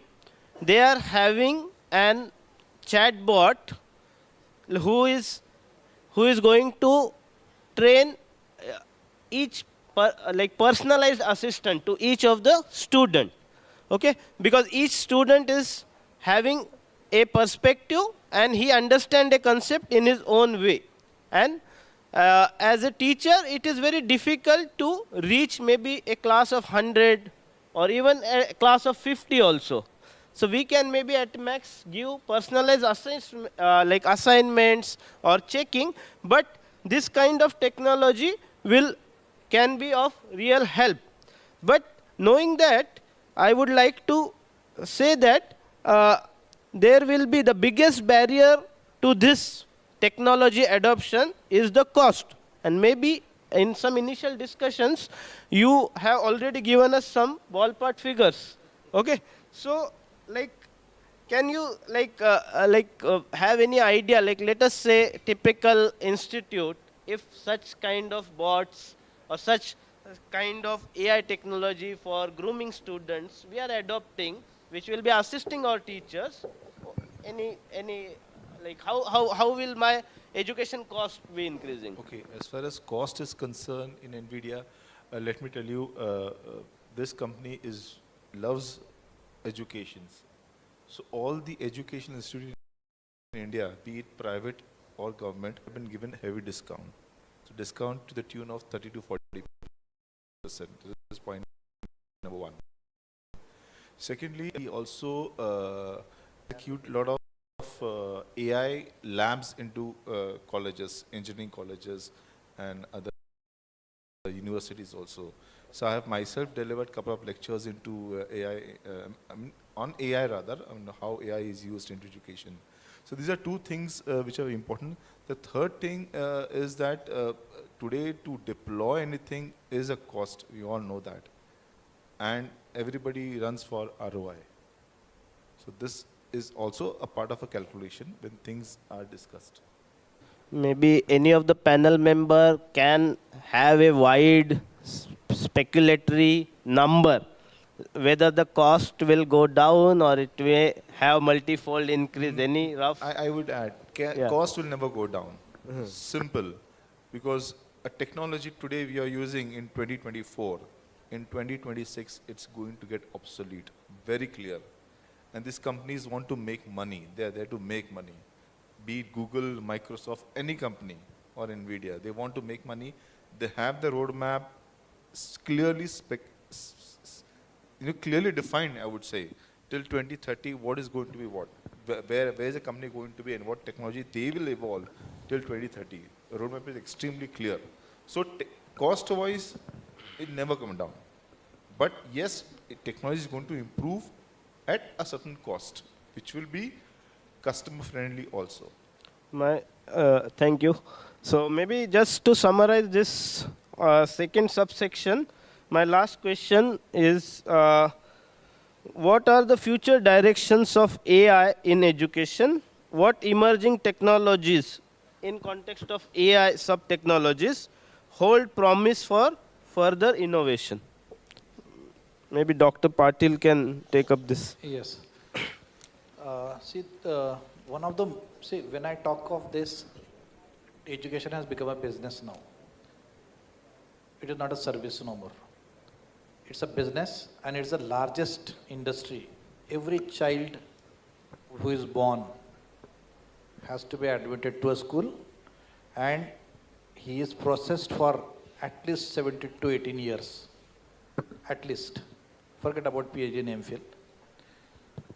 This is the longest period that he's in this industry. Now this industry has guidelines, and they are always violated. In the US, an average classroom size, which I had heard of, I have seen 15 students, 20 students in one classroom. And here, six-fold. 120 engineering students sit in one class. And one teacher says, talks for 1 hour, and then he leaves. This is a typical scenario in any educational institute. Because the educational institute charges, say, meager amount of fees. If the fees is increased, the student doesn't come. Most of the student pays through scholarships, and most of them don't. Privatization has started. Everybody has to pay fees now. But still, you know, managing the entire infrastructure, for instance, this conference, the amount is not taken from your fees. Registrations, but registrations are not enough. So this is like a white elephant. So, number of teachers to be recruited is the least priority for major educational institutes all over India. And then there is a salary band. I'll come to a point, that is, there is a student-teacher ratio that the government has agreed. You Sir, can maybe have the 40 students brevity, and one teacher. maybe you can compress a bit. I'll compress Yes. it. So the best promising option is to use this AI technology to have one personal assistant teacher for every student. That is what we expect in the future. Second, paper checking is the biggest problem. Most university results, 30-40 days, they are not declared. Because evaluators have to go through each and every sheet. If this is automated, your result can come within 3 hours. So this is one of the biggest things that needs to be addressed. And we are hoping for this. This is what you asked.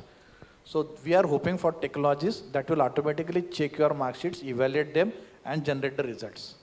Two important areas. One, personal teacher per student, and second is the evaluation of the student. I would like to know comments of Professor Alankar.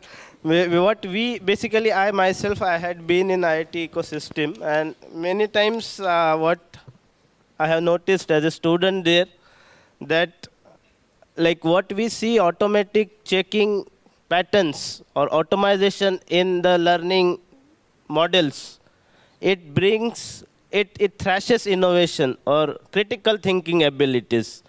Okay, so we have counter views here. Like, what do you endorse such kind of practices or to accelerate the evaluation process?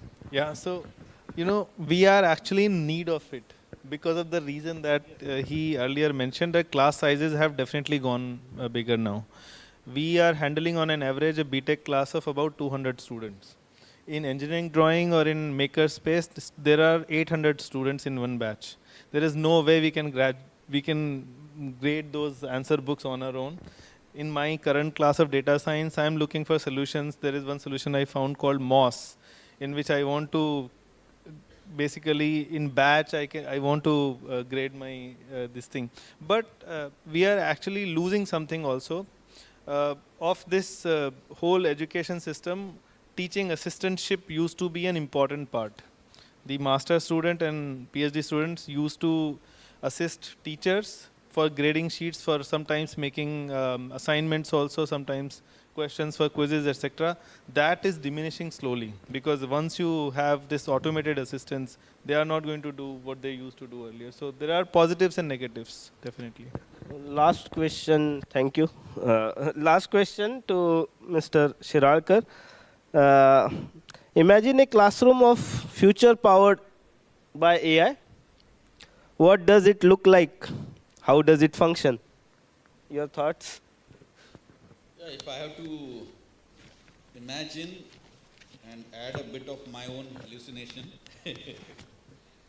I imagine that, latest developments, if you heard about, that there's a device, physical device, which is having generative AI capabilities already produced, sold. It's predicted that like a mobile and a camera becoming together, it's very easy to guess that mobile and that kind of device capable of, actually like becoming like your partner or co-pilot, whatever word you use.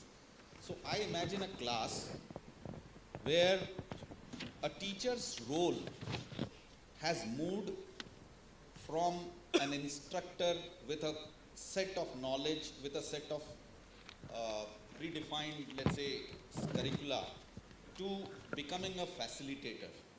And student, with everybody having this kind of device, personalized device, to help him or her be, the providing that knowledge bites on a regular basis, so that that specific student's needs, knowledge needs, or learning needs are taken care, and teacher acts as a guide or as a mentor or as a facilitator, whichever role you put in.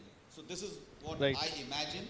Yeah. And just to add, that Arizona State University has partnered with OpenAI, and they are actually, besides the operations, besides the students learning, this teaching load, which we just alluded to, is all taken care of.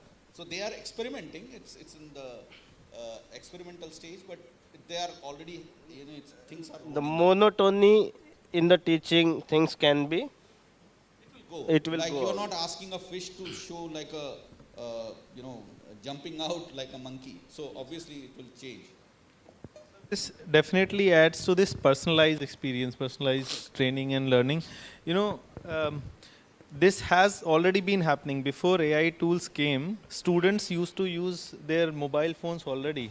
So after a gap of 13 years, spending about 13 years abroad, when I returned and started teaching in IIT Bombay, I was not aware that students use mobile phones even to check what the teacher is teaching.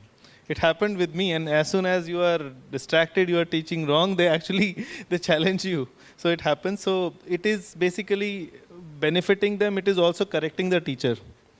It is also correcting the teacher in a way. So, I take it on a positive note, definitely.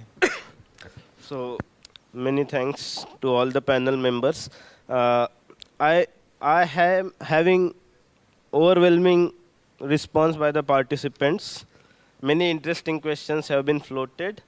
My apologies that I cannot take each one of them. Some of them have been answered.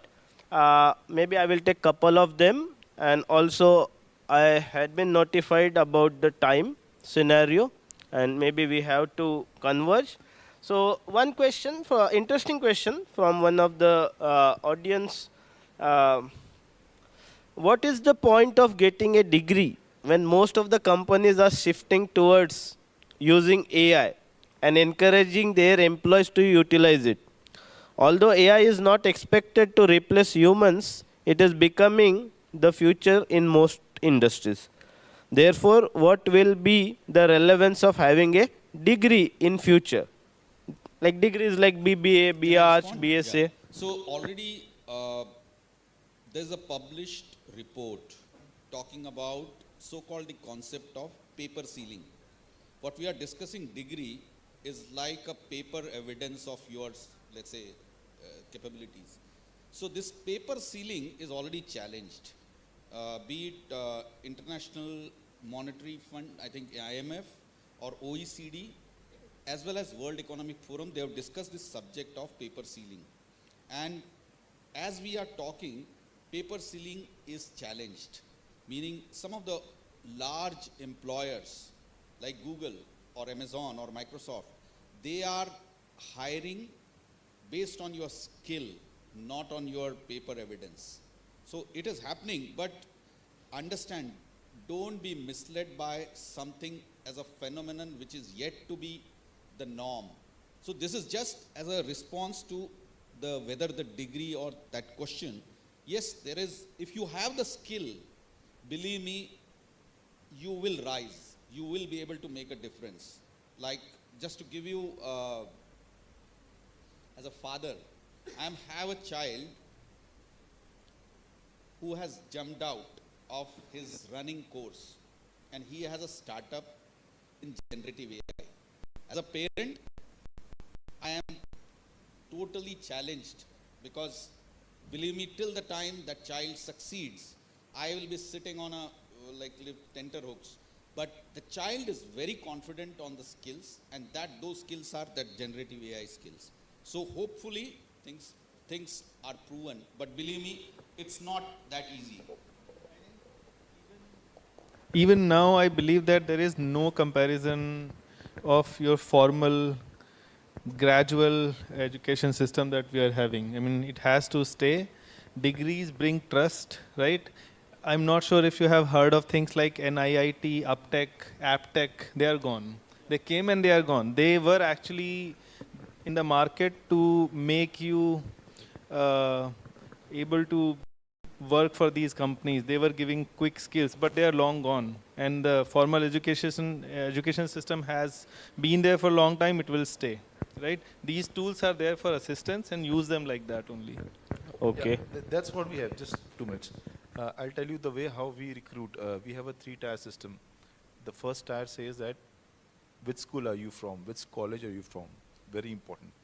The second tier has 2 parts. One is for which job you're applying, which department. It's production, sales, marketing, engineering department. So basis that questions are asked. So there's an AI tool itself asks this question, whether the candidate answers correctly or not, and then is graded accordingly. And the third part is a human touch. Finally, the manager comes and face-to-face he interviews the person, the candidate, and understands is he qualified for a job or not. So this is the way how we do it. So first, as I said, is good school, good college. Second is we have an AI tool which itself asks the candidates the real life scenarios when he will do the job, how he is doing the job, and the third is the human touch. Okay, thank you. So, as a teacher also, I have my opinion here.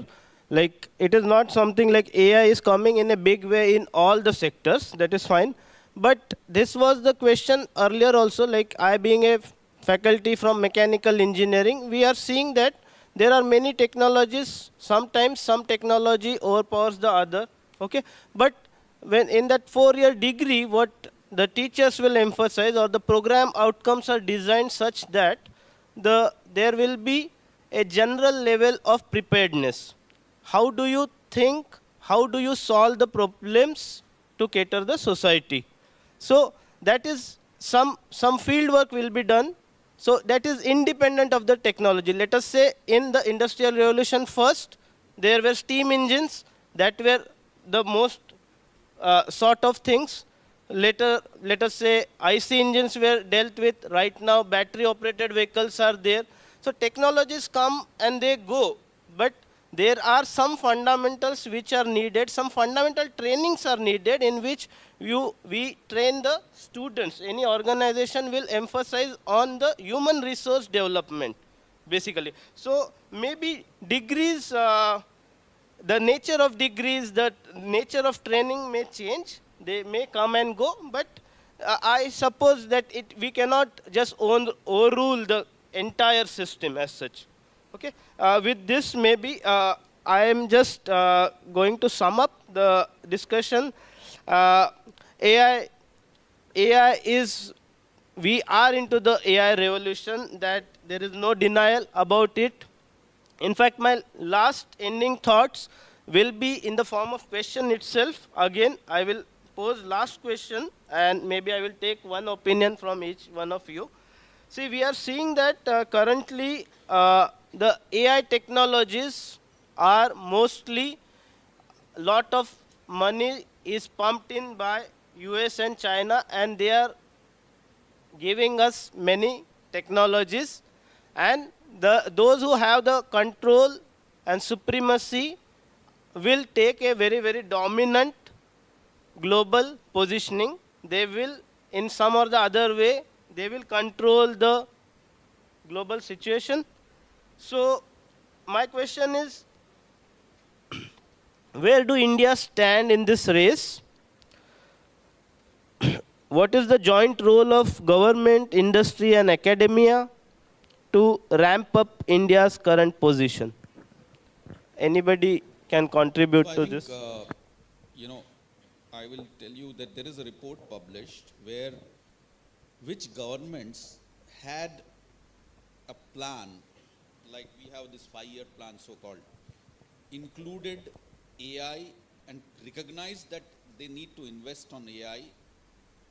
There were a few countries which started in 2017, okay?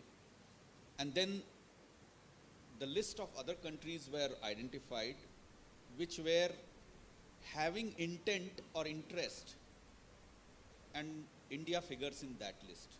So, and Niti Aayog because Niti Aayog covers our national plan. So it is there, it is very much visible. But we are not on the top of the list, particularly in like US and China have been extraordinarily, leaps and bounds ahead. And yes, we are in the race, but we are after them. Okay, I'll tell you the real life scenario, what is happening right now. In August 2023, US banned certain products to China. Okay, they said no. Why? Because they think China will advance themselves use of AI to their military goals. So this was what US thought. So we took one step ahead. Government of India, Modi ji planned Global Partnership AI Summit in the month of December last year, in 14th December, in Delhi. 29 countries participated, and they discussed the rise of AI in India, the benefit, the intellectual property rights of these countries, how India can benefit, and we have gone one step ahead of that. So we are in the race. Yes, we have benefited through these restrictions from US to China. To top it all, when I talk about business, we are doing good business. We are supplying to Russian people. I have sent system integrators who are supplying AI boxes to Russians because US cannot supply to Russians. So business has gone this way through our channel, but we are making money. So we are doing good. So this is what is happening right now in the entire scenario between US, India, China, and Russia. So speaking of where we stand as a nation, all the companies that are doing development work, they are not Indian companies, right? So if you want to lead the front, we have to beat the developers. All the fundamental companies, NVIDIA's or you name it, Alibaba, Amazon, OpenAI, Google, everyone, they are all US or Chinese companies. We are at receiving end. We'll be always looking for technologies that come from them, and we cannot lead unless we develop something of our own, something like Bharat GPT that is coming out of IIT Bombay, similar tools coming out of other many places. So we are not going to be the leading front, we are not going to be the developed AI nation as long as we are just serving something that has been already developed, right? So that's where we stand right now.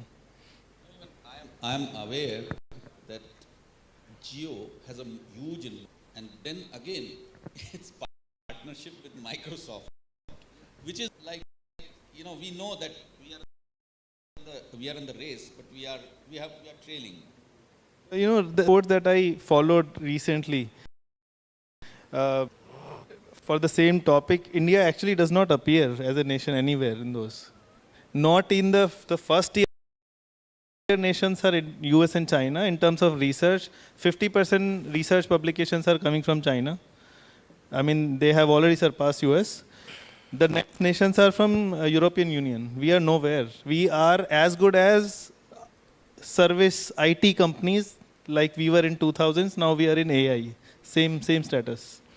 So that's No, I will add, recently I think Government of India, particularly people working in the intellectual property, they expedited the process. Otherwise it used to be 7 years. You apply for a patent, the application will be published after some 1.5 years, and after that, the 7 years. Thankfully they have advanced it. Probably that will reflect in terms of number of patents which are getting published, and thereby the IP. Otherwise, China has already overtaken, as you rightly said. I hope those patents are not for a modified version of ChatGPT. I hope they're for something else. Okay, with this exciting discussion, we are coming to the end. To summarize today's panel discussion, we have discussed what does AI mean from different field experts. We discussed about the AI technology in different applications and technologies. What are the opportunities? What are the threats? What will be the role of governance? What is the social and ethical implications? How can human and AI collaborations help us to move ahead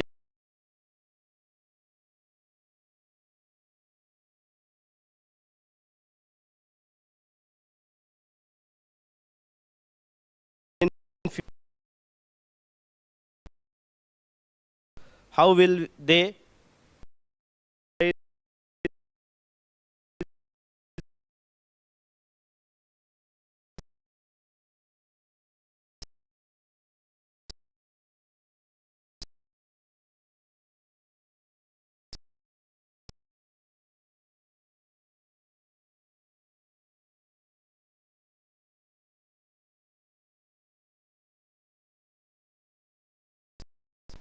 next generation industries?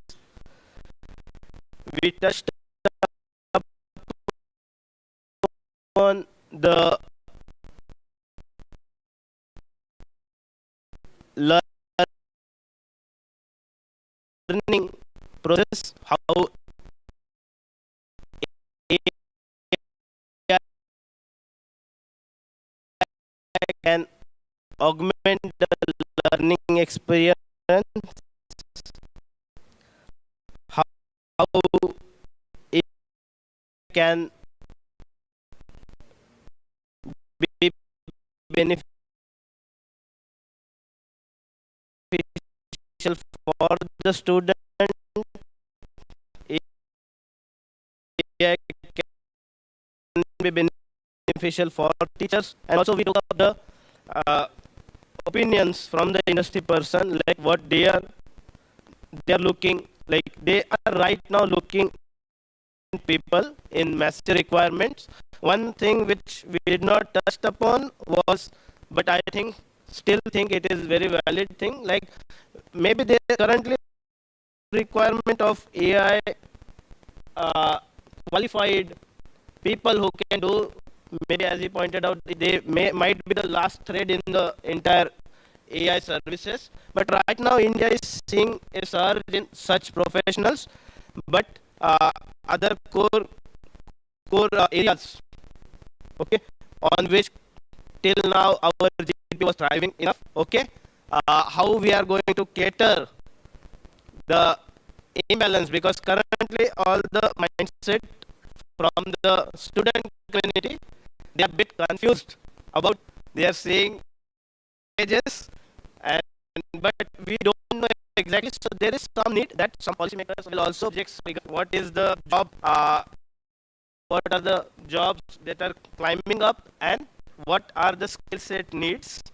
And we just touched upon few aspects about AI, how they are going to aid the sustainable engineering practices, circular economy, how they can be.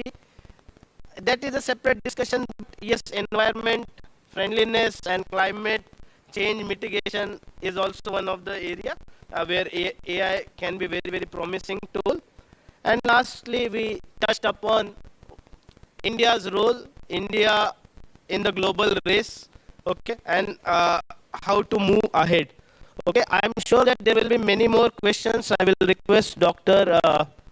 Gupta, the convener for the event, that maybe I tried to answer a couple of questions, but if there are still more questions, you can maybe route it to the panel members and to the moderator. We will try to also answer them of the dais. Okay, so thank you once again for giving this opportunity.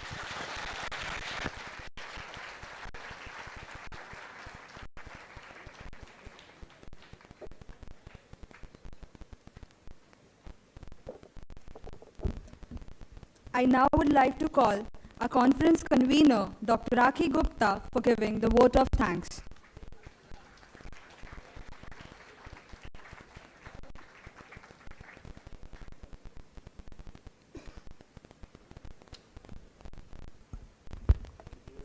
Good afternoon to all gathered here. On behalf of HSNC University, I want to extend my deepest gratitude to all of you for making this conference and this whole discussion such an immense success. Artificial versus human intelligence. The future is both exciting as well as full of apprehensions. One thing is sure, that if we don't learn to relearn and reskill, we run the risk of being redundant. At least from morning till now, I'm sure the students must have understood that the challenge, what lies ahead of them, is to stay in the race and to continuously keep reskilling themselves. I would like to extend my deepest thanks to our panelists, Dr. Alankar, Dr. Ajay Patil, Mr. Mangesh Karhakar, and Mr. Shrikant Shiralkar for their enlightening discussion, debate, moderated brilliantly by Dr. Ojas Sadbhai. They explored the potential of AI with distinction and wisdom. Most of the topics that were touched on during the panel discussion were very relevant to all of us. They were very real-life scenarios, and I'm sure our students could all relate to them. As we were discussing during lunch, most of us consciously and subconsciously are massive users of AI. I extend my heartfelt gratitude to our Honorable Provost Sir for being the guiding force in all our efforts. Sincere thanks to our Vice Chancellor Ma'am for including us in this transformative AI initiative. Dean, Faculty of Science and Technology for mentoring us so patiently. And Dr. Shalini Sinha, who has been our constant support in this effort in organizing this conference. I would like to thank our conference committee members who have gone out of their comfort zone. Day and night they have worked for extending their valuable time in organizing this conference. And lastly, all my student participants who have been a wonderful audience for all these sessions since morning.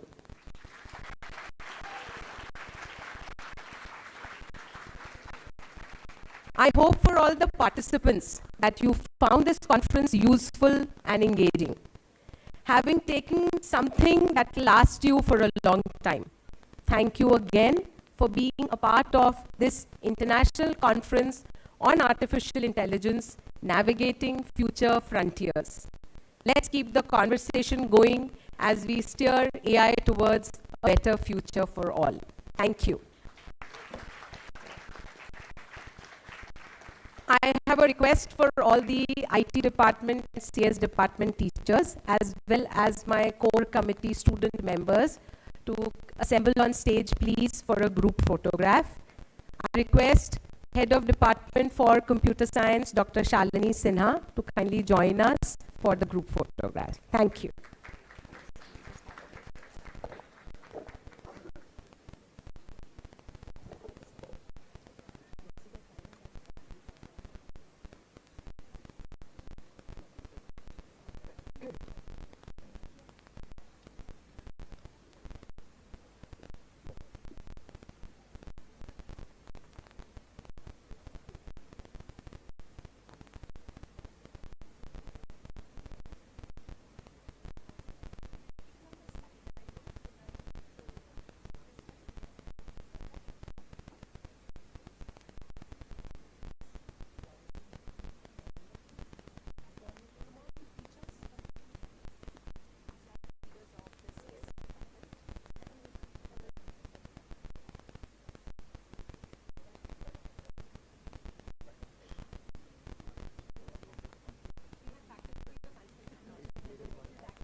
Thank you so much, all the students. I hope the panel discussion was really useful to you. They had a lot of pointers. Please look up those slides. Think about future career avenues. We look forward to seeing you tomorrow. Please be in the Audi at 9 a.m. sharp. Okay? Please be here. Tomorrow again we have a plethora of sessions. Our Provost, Dr. Niranjan Hiranandani will be here. Our Vice Chancellor,